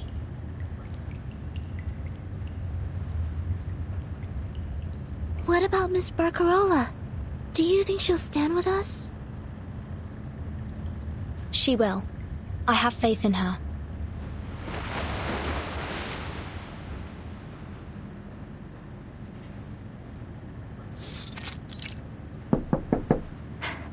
Mr. Essam, would you lend me a hand, please? What brought our brightest little star? Oh, look at you out of breath and all covered in dust. What happened? Easy, easy, Ba르카롤라. We're here to help.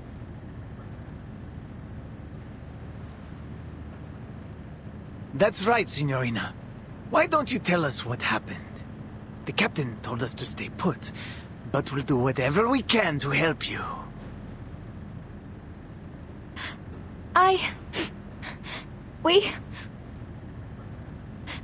The Free Breeze will never go home again. What?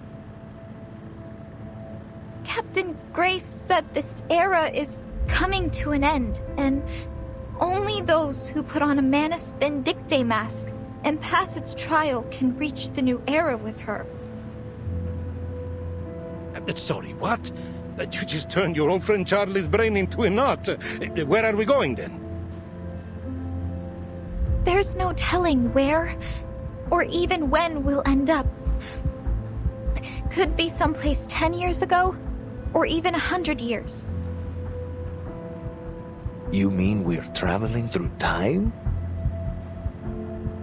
I don't know. I've got to admit, Signorina, this all sounds a bit too wild to be believed. But as sure as a compass points north, I will trust you mean every word you say.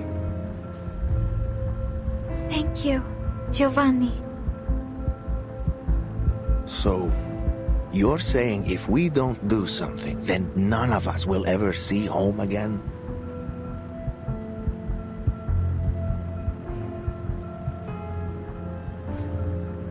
It's decided then. We'll fight by your side, Miss Ba르카롤라.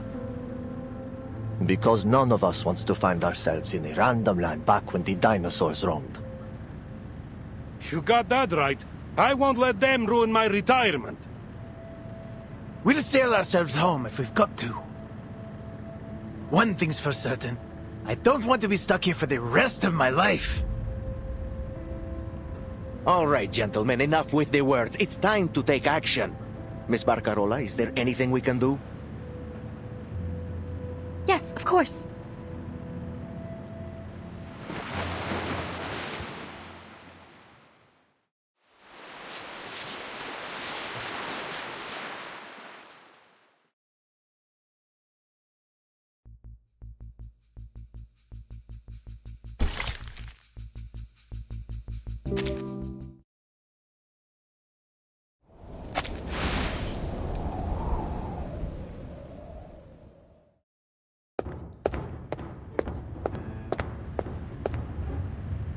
Hey, the Nukatai nut jobs outside are gone. Oh, don't tell me they've abandoned ship and left us here to starve. Come back here, you yellow-bellied cowards. This pirate is not going to Davy Jones' locker without a fight. Sonetto, are those solvents working at all? Tell me they are. It appears the outer layer of the door has already dissolved substantially. Excellent. The papier pillar solvents are more effective than I anticipated. At this rate, the door should be fully dissolved in approximately 13 hours. Oh, wow! That fast? Really, Fish Tank? I'll be waiting with bated breath.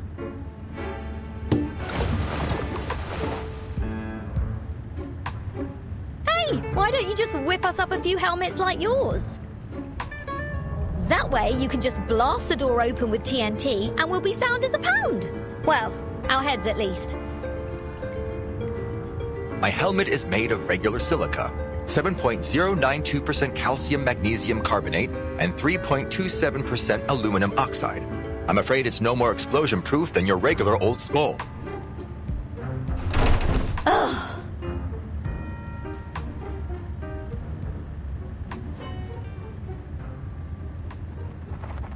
Regulus, I'd stay away from the door if I were you. Huh? They're here. Hold on to this anchor like your life depends on it. We ram the door open on the count of 3. 3, 2, 1.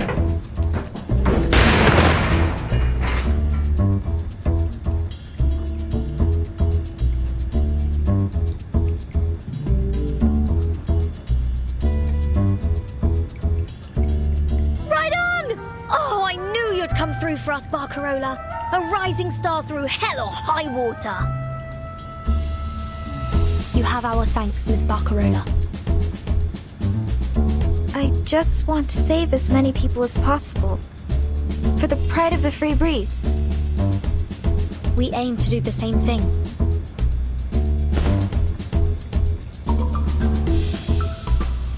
Timekeeper, I need to get to the radio room. It's likely to be the only place on the ship that will be able to get through their jamming.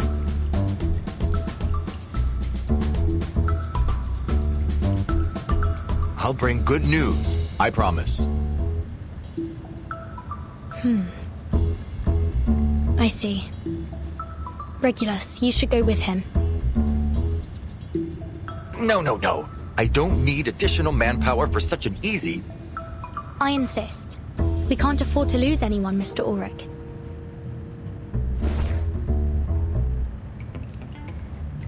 This is... The Pioneer's Mark I positioning system, the latest in technology from Laplace. But if I recall correctly, it's never been mass-produced.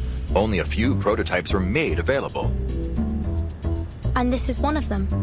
If anything happens, someone can use it to track you down if you're in serious trouble. Like if you've fallen into the sea.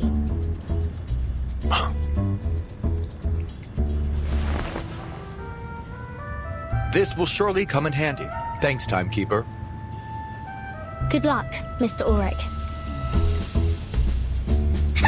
He won't need it, because no one knows radio systems better than this captain.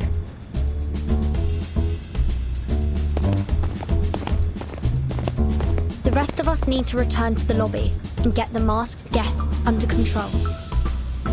Sonetto, do we have sufficient sedatogens left? Yes, Timekeeper. We still have plenty.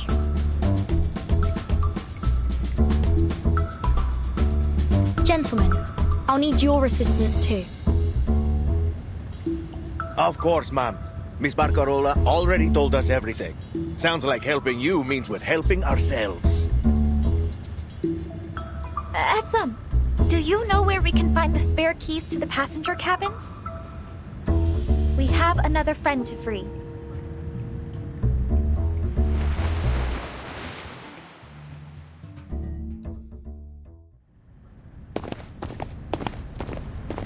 Are you sure this is the right way? Are you doubting my capabilities? Not exactly.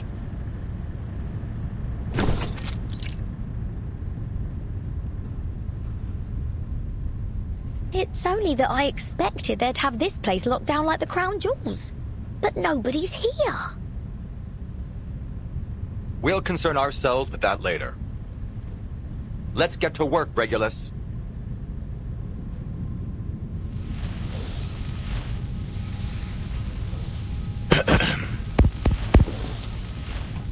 Coastal Base Station, come in. Coastal Base Station, come in. Where's the International Maritime Organization when you need them? La Place Australia branch, please come in. La Place Australia branch, please come in.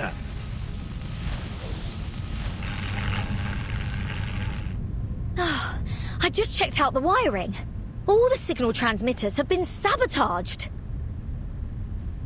No wonder there's been no sight nor sound of those oily freaks.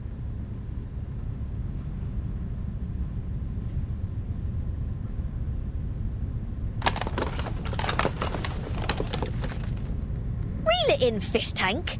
You're not conducting the artificial storm experiments right here, are you? Why not? We have a supernatural phenomenon, a vast water supply, sufficient asymmetrical nuclide R, and the required sound wave frequency ready in the transmission system here. If these aren't the perfect testing conditions for the artificial storm, then what is? Wait. Are you forgetting what you just said to Vertin? What about all those side effects? You've got no bleeding idea how severe they'll be or how long they'll last. Which is why it's lucky you were sent along with me, Regulus. If anything happens to me, you'll have to be the one to report the experiment's results.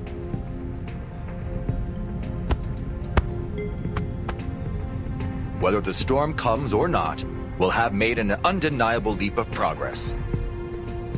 More than worth a bit of storm syndrome, no matter how nasty.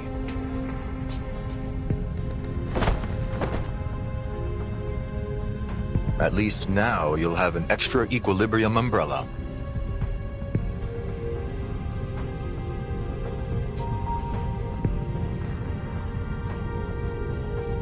Ulrich! I refuse to be a part of this!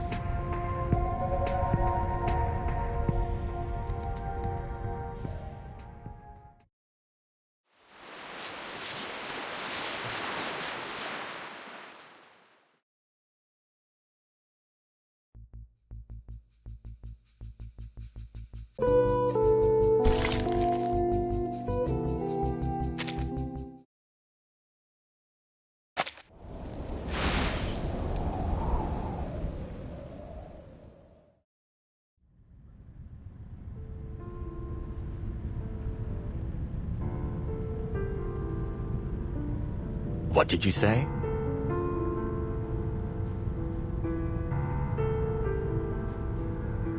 You heard me, you daft light bulb. I will not be your undertaker.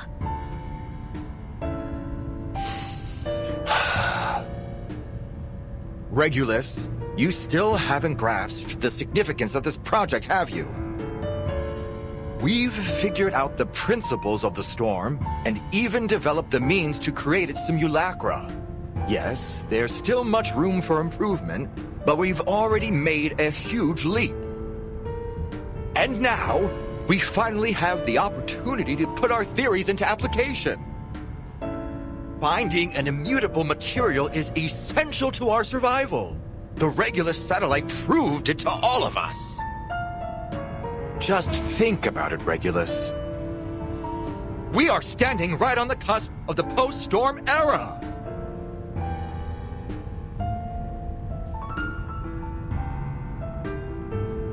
Fish tank. You planned this all along, didn't you? Don't tell me you're worried about the funds and credit for the experiment. Laplace will cover all your potential losses and expenses incurred should anything go wrong. And whether this project succeeds or not, your assistance has been indispensable. Surely enough to earn you a fat bonus and a high rating for your salary review. And I will certainly not be hogging all the credit.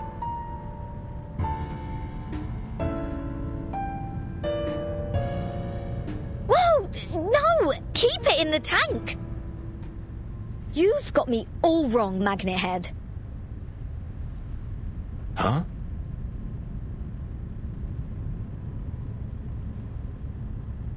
I'm a member of Laplace now, same as you.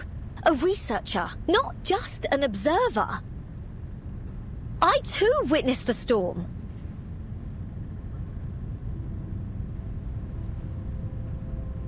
So ergo, therefore, QED, I'll participate in your artificial storm experiment. Not as your note-taker, but as your fellow experimenter. I never expected this from you, Regulus.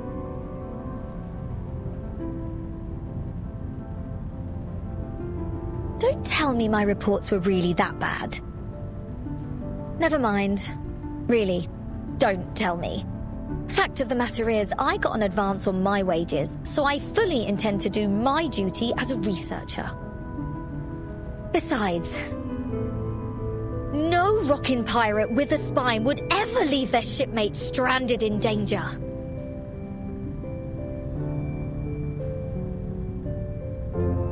I admire your courage, truly.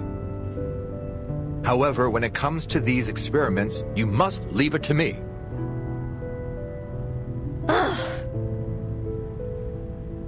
That is an order, Regulus.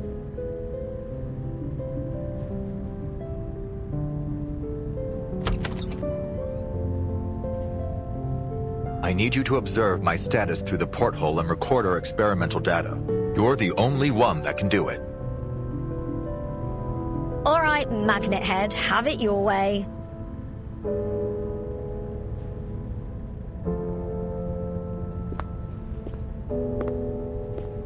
Say, Ulrich, do you like rock? Now is hardly the time to chat about music, don't you think? I hope you won't be pestering me with more of these inane questions. And to answer you, I prefer brown noise. Its frequencies produce a soothing rhythm in my ferrofluid. See? That's exactly why I can't leave it to you. What?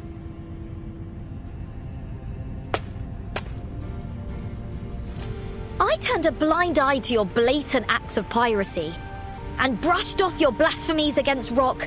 But if I miss out on an adventure like this, I'll forever lose the right to join the 27 Club.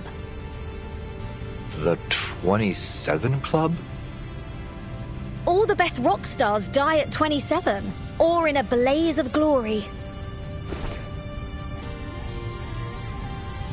This is my record, my responsibility. We might fall or even vanish.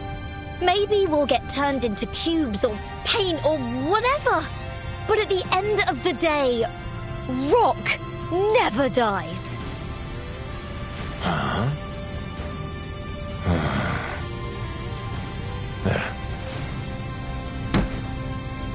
Whether you're a rock legend or not, you shine with the radiance of humanity. Regulus, I salute both your experimental spirit and your rock and roll spirit. There's only one thing left to do. Project. Experiments on material immutability via artificial storm. Locale. Radio room of the Pribreeze cruise ship. Experimenters. Ulrich and Regulus. Our experiment will now commence.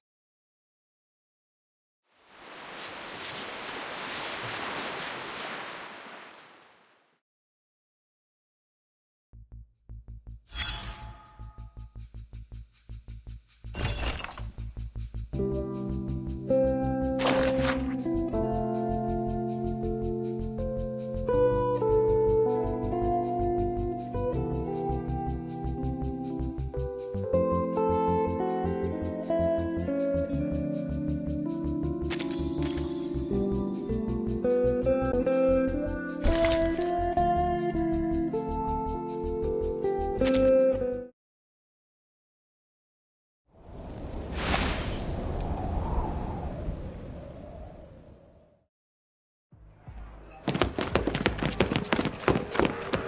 Burton, it seems all the passengers are gathered in the lobby.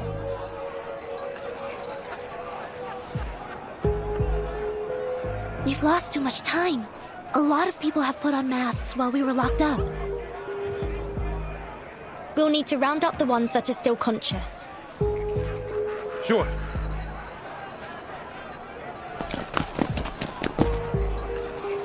Manager, more contenders? Like we don't have enough people wrestling for a mask. Give me that mask, asshole! I'm joining Manus Vindicte. I will take the trial.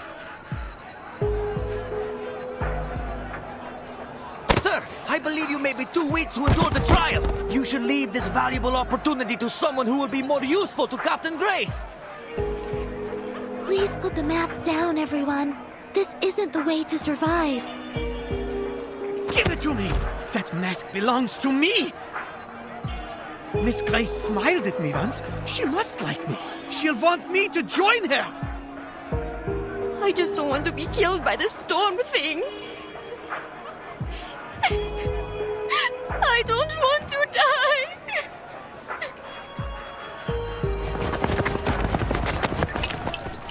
Get back to your senses, people! If I were you, I'd have thrown these creepy masks into the sea the moment I saw them!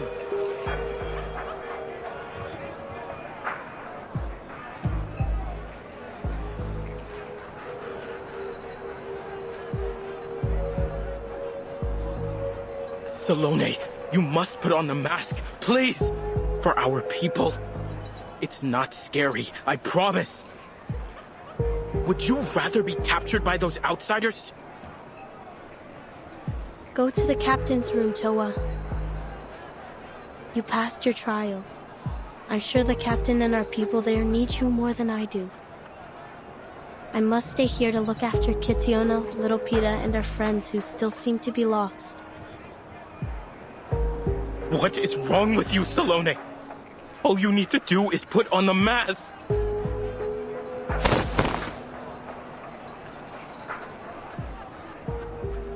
I'm sorry, Toa. I think Fatutu was right to have second thoughts. Look at all the people who have put on the mask. Now tell me how many of them have survived.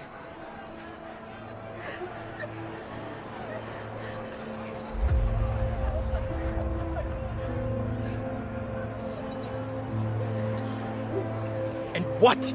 You're afraid? Is this really more important than bringing our people home?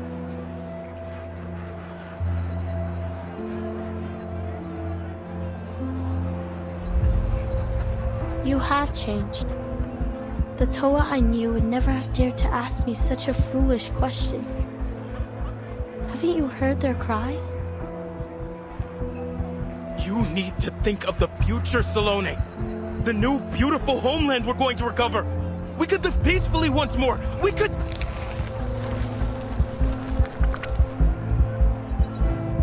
Please stop, Toa. I'm sorry.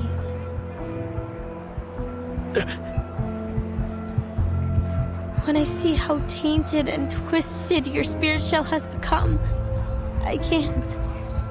I won't.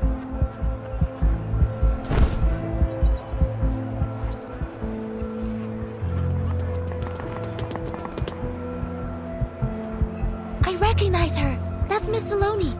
Timekeeper, I think they need assistance. Sinetto, watch out! A new world.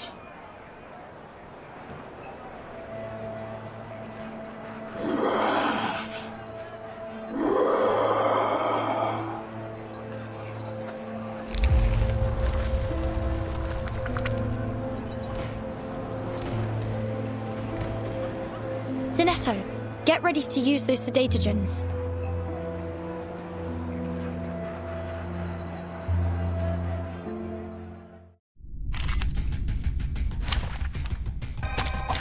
Let the overture begin.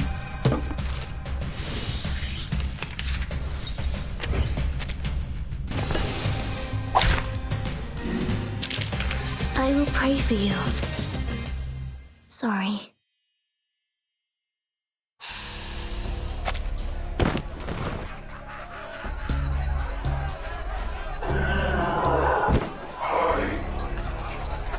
Pardon me for this, please.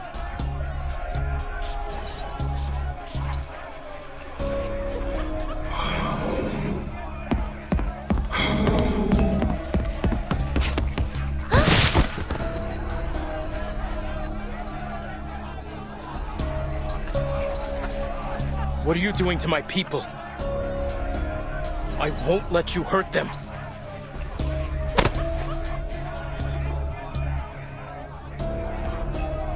Miss Burton! Miss Sonetto! We're back! Huh?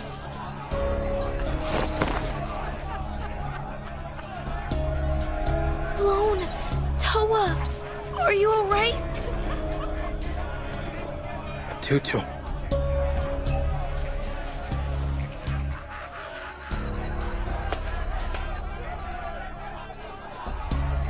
I'm so glad to see you unharmed, Fatutu.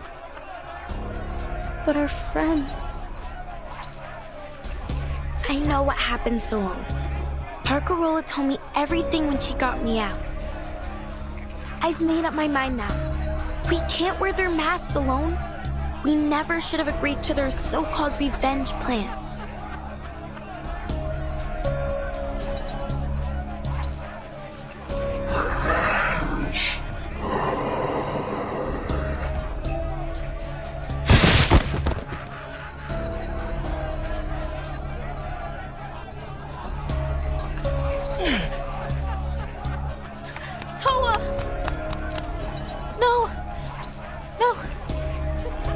Why is this happening?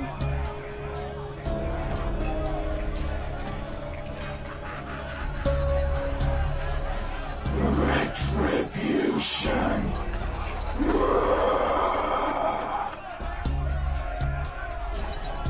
They seem to be more frantic than ever before. Timekeeper, I suggest increasing the dosage of sedatogens. The mask's influence has wormed its way deep into their brains. I'm afraid sedatogens won't be able to awaken their consciousness any longer. They need something that reaches into their soul.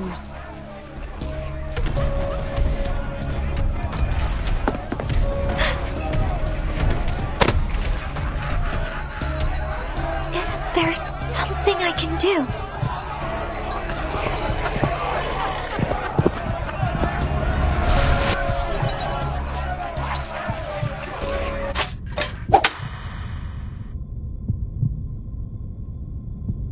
Stop playing with that atrocious toy of yours and pay attention to the class, Ba르카롤라.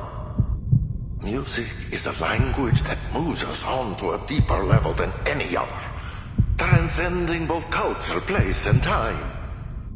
Whoever you are and wherever you go, it will always stir the depths of your soul.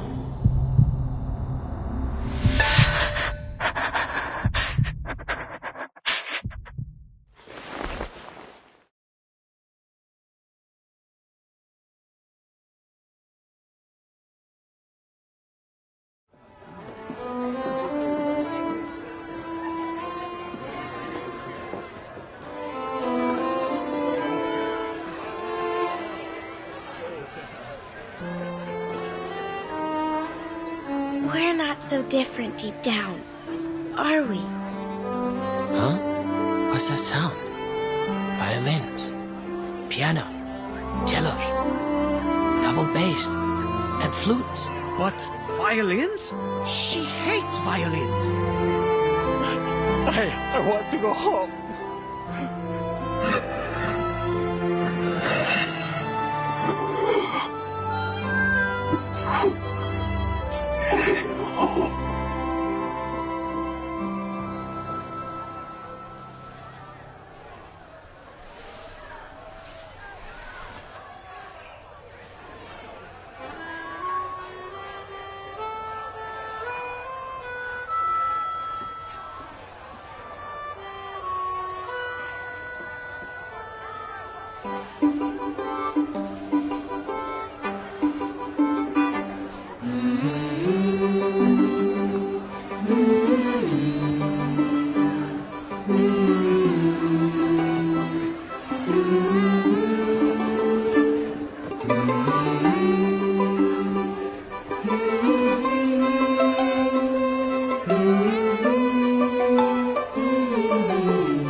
It's over now, dear friends.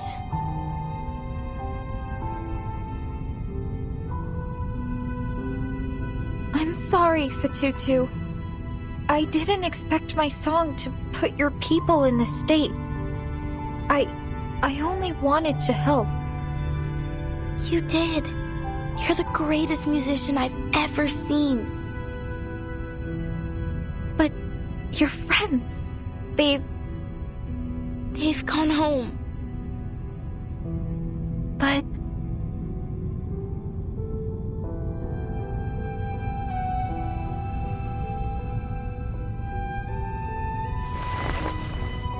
look at the shining, pristine spirit shells around their necks. That is a sign. It tells us that their souls are at peace. That our friends lived a full and honest life.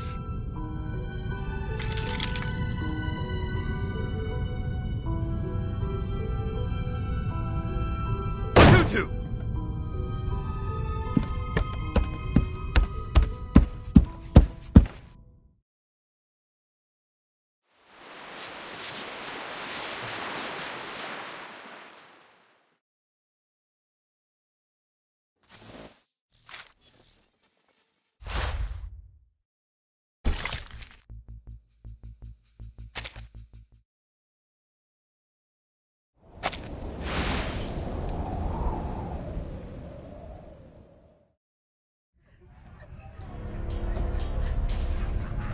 What are you doing?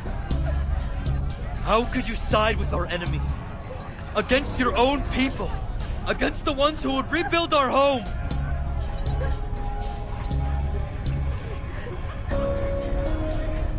You've brought shame on our people.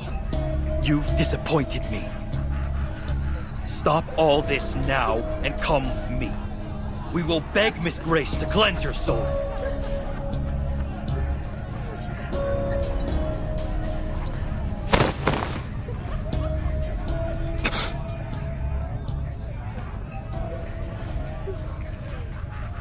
Joining Manus Vindictae was a mistake, Kamutsa. Their masks blinded our people. They tricked us with their lies and empty promises. But look, so many precious lives lost for nothing. It wasn't for nothing. They died for the resurrection of Nukuteao. Isn't it your dream too? To rebuild our home in a land free of humans and their wickedness?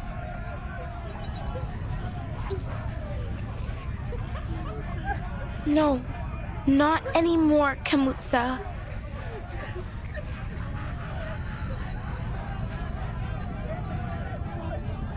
We may have lost our islands, but what we've done here lost us something far more precious.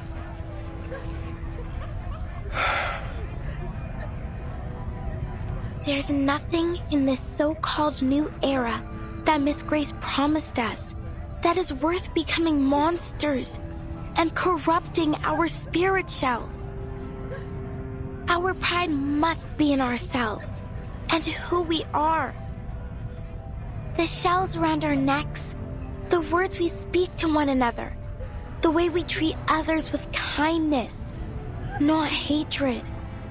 That is what defines us. We are more than just how the outsiders can use us. More than our sea mother's eye.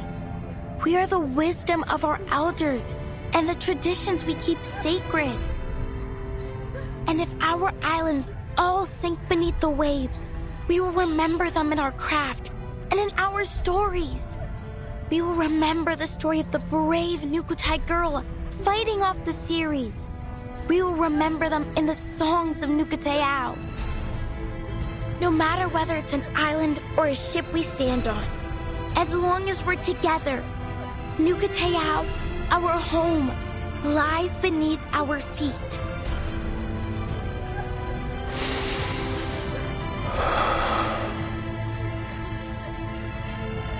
Didn't you say you would always have faith in me, Kamutsa?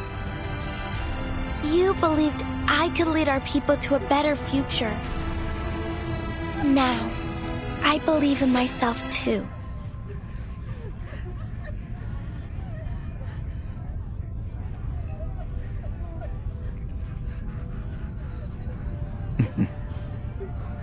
You'll be a better leader than I ever was, Fatutu.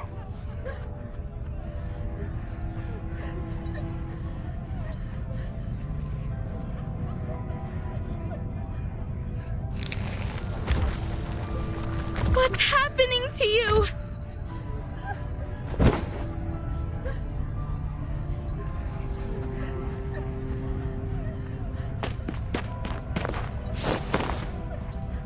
I'm fine, Tutu. I'll be all right. You're right, dear sister. The words you spoke have opened my eyes. Brother!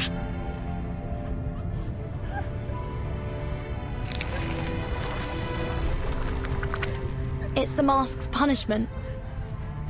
I don't understand. Manus Vindicte used their masks to sift out their most loyal followers. Those who pass the trial can retain their personality and memories. However, if they should show any signs of faltering in their faith, the mask will punish them. Their consciousness will be devoured by the fathomless depths of Arcanum, until they become nothing but a walking corpse, caught in eternal agony.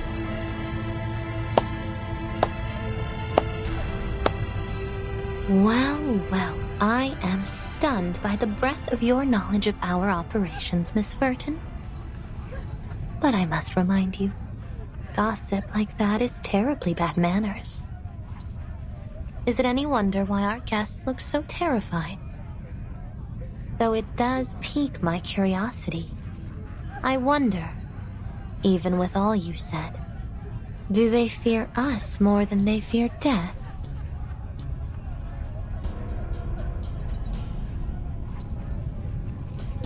What a pity, Mr. Kamuda. I had high hopes for you. It seems our friendship has come to an untimely end.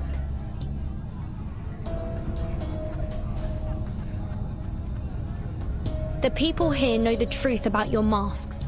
There's no sense trying to deceive them any longer. Oh, is that so? Timekeeper, stay behind me. Oh, what do we have here? How adorable. The ever-loyal deputy leaps into action. But we're on a tight schedule, and I don't have time to play games. There's no power in your shiny little badge here. Mr. Kamuda, Manus Vindicte will forever remember your contribution. Farewell. Fatutu, watch out! Sleste tu pandva. Brother! No!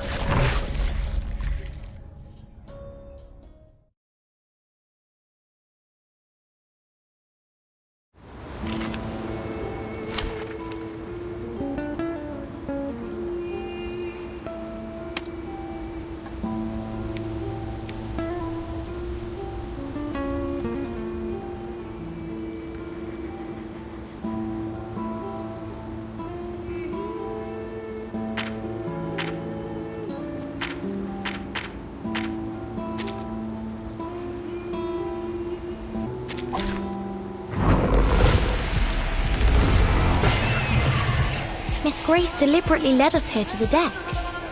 But why? Timekeeper, the fog is thickening by the minute. The low visibility might hinder our ability to use arcane skills. As suspected. Our attacks can't reach her from this distance. Please allow me to spearhead the assault. Be careful, Sonetto. Is that a cocoon? Is Miss Grace inside? No. This power feels more complex than any person, and much more dangerous. Timekeeper, the cocoon is affecting the masked guests somehow. Look, they're writhing in pain. We have to act fast. Finish this before more civilians fall victim. Understood. Program activated.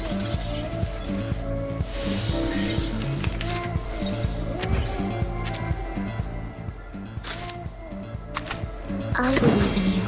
Eliminate target. Why, Miss Grace? They've already given their souls over to you. Why do you insist on taking their lives too? Betrayal bears a hefty price, Miss Fatutu. The lies of the Foundation have twisted your minds. You're confused, disoriented.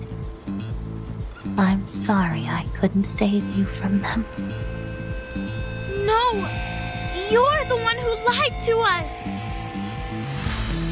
I've done nothing of the sort. I will guide you to a brighter future. To a home untouched by the tsunami. Just as I promised. My friend. I don't believe you. Not anymore. What a pity.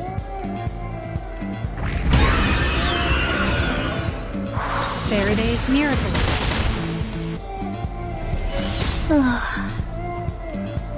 Hurry along, my dear guest. Say your farewells to our beloved free breeze while you still have the chance. The cocoon! It's breaking open! Stay calm, Sonetto. This is our chance. Time to destroy this thing and save the free breeze.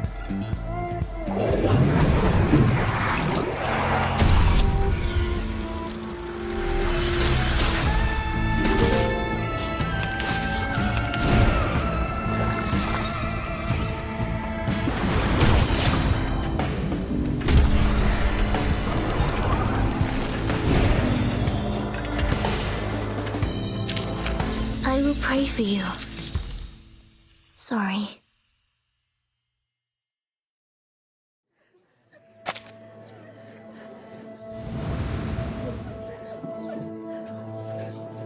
Captain Grace!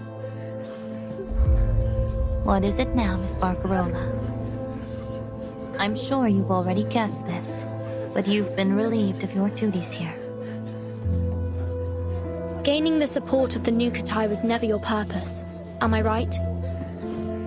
Miss Grace, give me back my friends!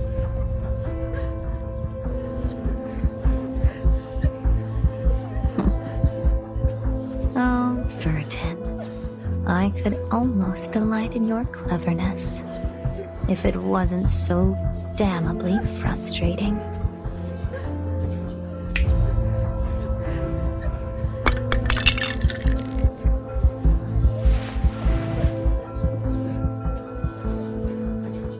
A pity.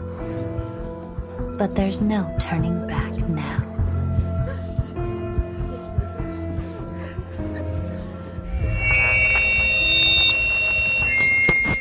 Hello? Hello? Can't anyone hear me? This is Ulrich from the Plaza Storm Research Group. Oh dear!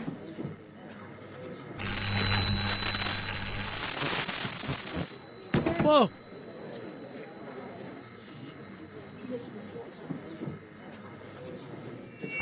Everyone! We've found a material that... Our storm problem is...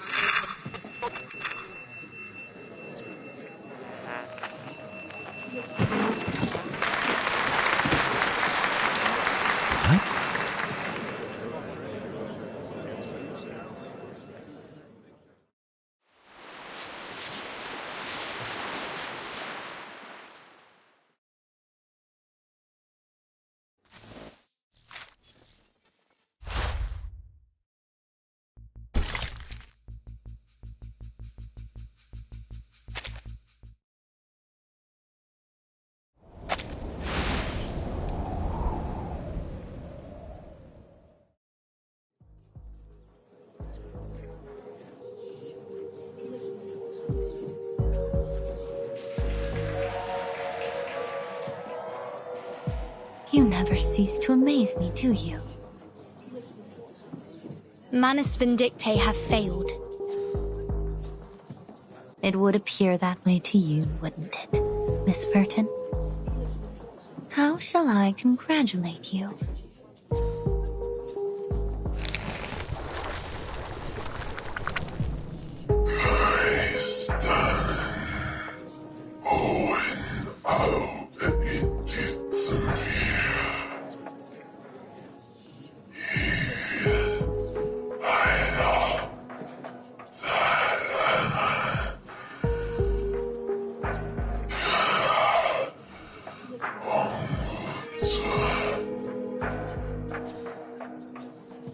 Well, well, time does fly, as they say. Be seeing you, and sooner than you think.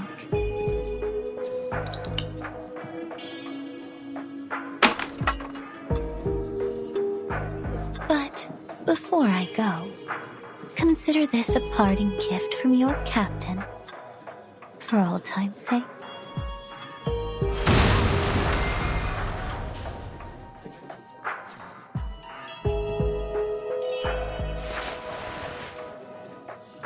Goodbye, my dear guests. From the bottom of my heart, thank you all for this unforgettable journey.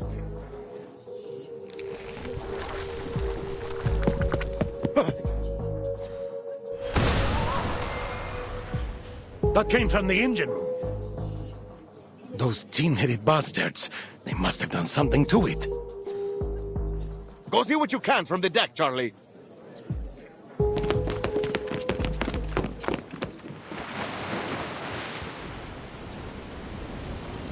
Damn it all!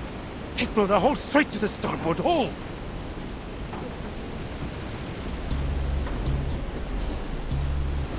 Gentlemen, you can't possibly be saying that the Free-Breeze is going to sink.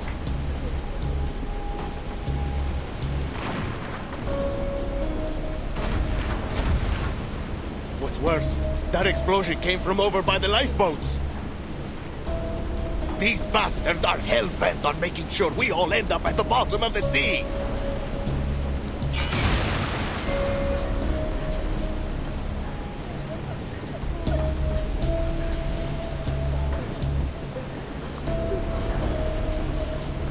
Help us, Miss Bacarola. You promised to keep us safe. And you, miss! Aren't you from the Foundation, or whatever? You said you'd protect us. Please line up, everyone. My suitcase should be able to temporarily shelter some passengers. Miss Bacarola, do you know how many passengers are aboard?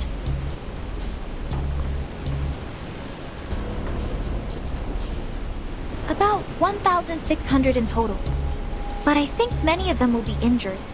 I don't know how well they can move. My suitcase alone won't be able to transfer that many people in time.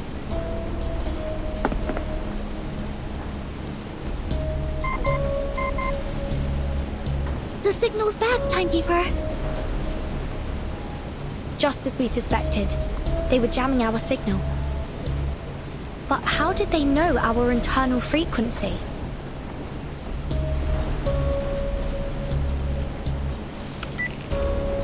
This is Vertin. Please come in. We are currently aboard the cruise ship Free-Breeze at coordinates 5535 degrees south, 6501 degrees west. The engine has been destroyed by Manus Vindictae, and the ship is taking on water fast. There are more than 1,600 passengers aboard, but we won't be able to evacuate every passenger through my suitcase alone before the ship goes under. We are in need of immediate rescue. Understood.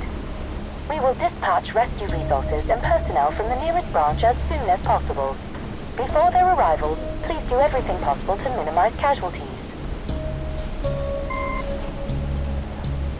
Miss Bacarola, could you point me towards the radio room?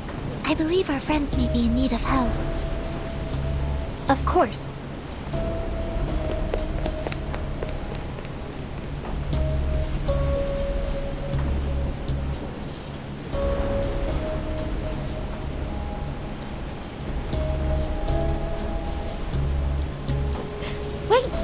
Miss Grace wasn't the captain for long. It's possible she didn't know about the ship's backup lifeboats. They might still be intact. Good thinking, Miss Ba르카롤라. You're a natural-born captain. Everyone, follow me!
You did well, Apostle.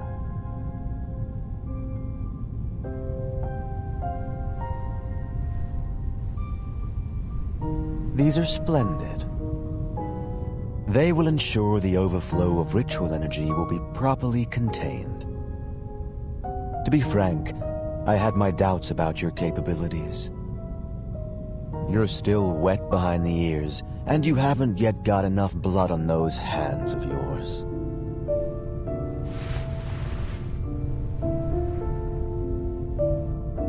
I am willing to do anything for their return.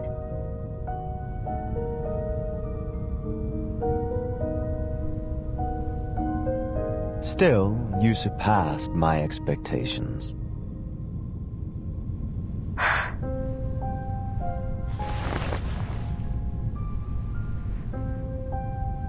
You look tired. Life at sea must have taken its toll on you. Relax now. You're home.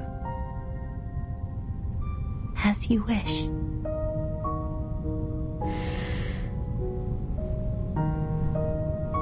You will play an important role in our upcoming plans. Rest well, Apostle. I will.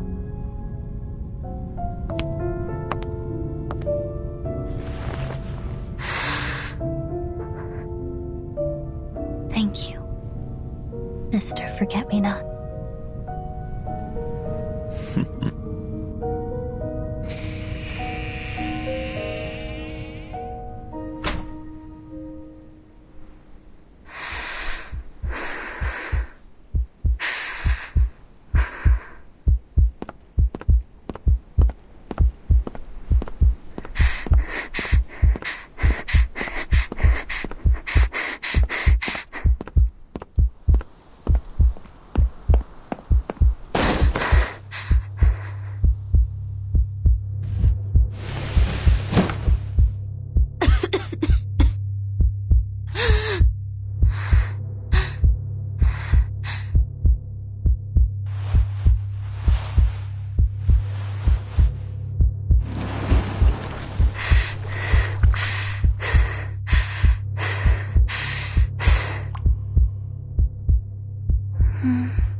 It's hard to see here.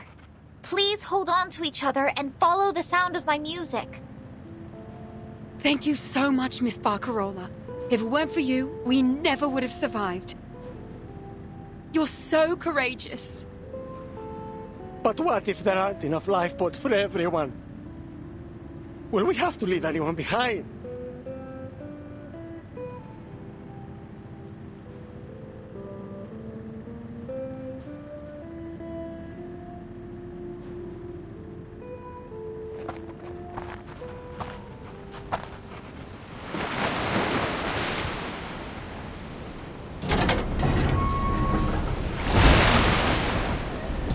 don't want to die like this. There's still so many things I want to do. I want to go home. Even if the storm changes everything. I just want to go. We've talked about it. And the Nukatai are willing to give up their spots if there aren't enough boats for everyone. We want to make amends for what happened earlier. But Tutu, this wasn't your people's fault. The Free Breeze will not abandon any of its passengers.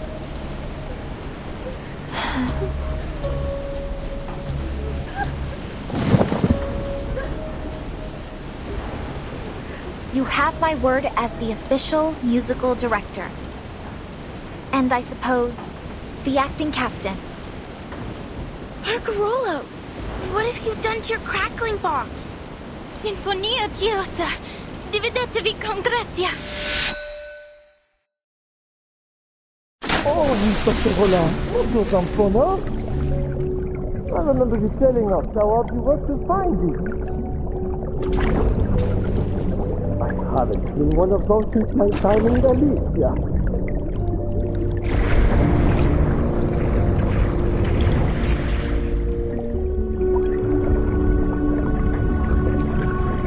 You tell them to vote.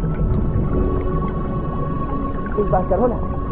You're not just a great musician, you're a kind soul too. You say that.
It's just like what Papa and Mama said.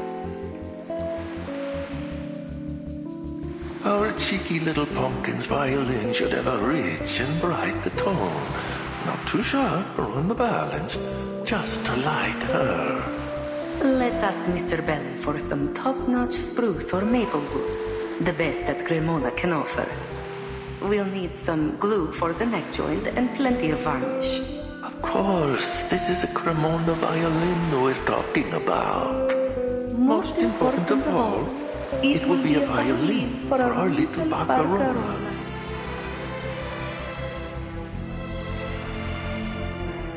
As much as I try to deny it, I suppose my heart is still there with them.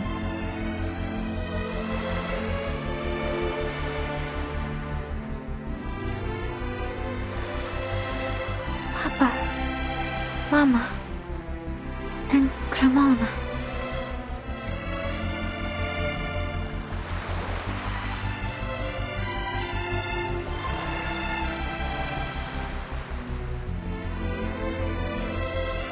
We did it. Congratulations, Timekeeper. I should be the one congratulating you, don't you think, Mr. Fish Tank? It's an odd twist of fate, isn't it? Indeed. I've just reported our findings to Laplace. With this, our research on the storm can finally advance to a new stage. I've even managed to develop a taste for rock and roll.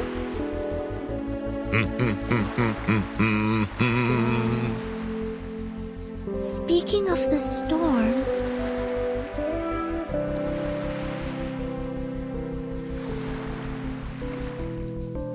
Hey! Here comes the sun! Woohoo! I never doubted you, Timekeeper. There was no storm. Not this time, anyway. Thank you for your continued trust, Sonetto.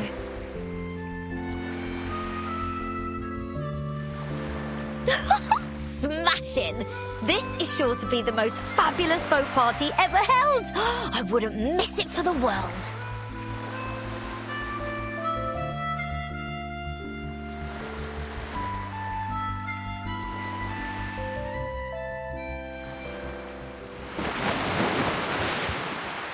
Oh, give me a home where the buffalo roam, where the deer and the antelope play, where seldom is heard a discouraging word, and the skies are not cloudy all day.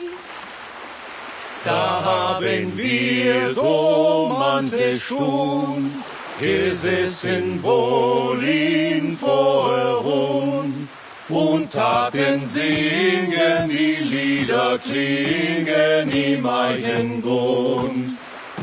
Au clair de la lune, on y voit qu'un peu, on cherche à la plume, on cherche à du feu. Viejas melancolías, cosas de la mar, llegan con el silencio de la mañana, y cuando sale a verla, vuela a su casa.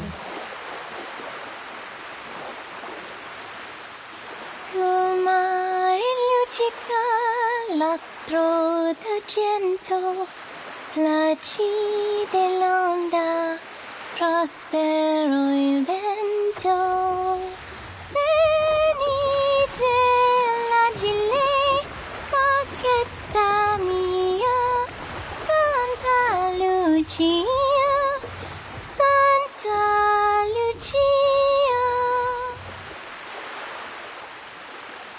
You have a truly heavenly voice, Bacarola. I've never heard that song before. Where's it from? Oh, I know. It must be from Cremona. No, it's a Neapolitan song. It has nothing to do with Cremona. That's a Foundation helicopter. That island.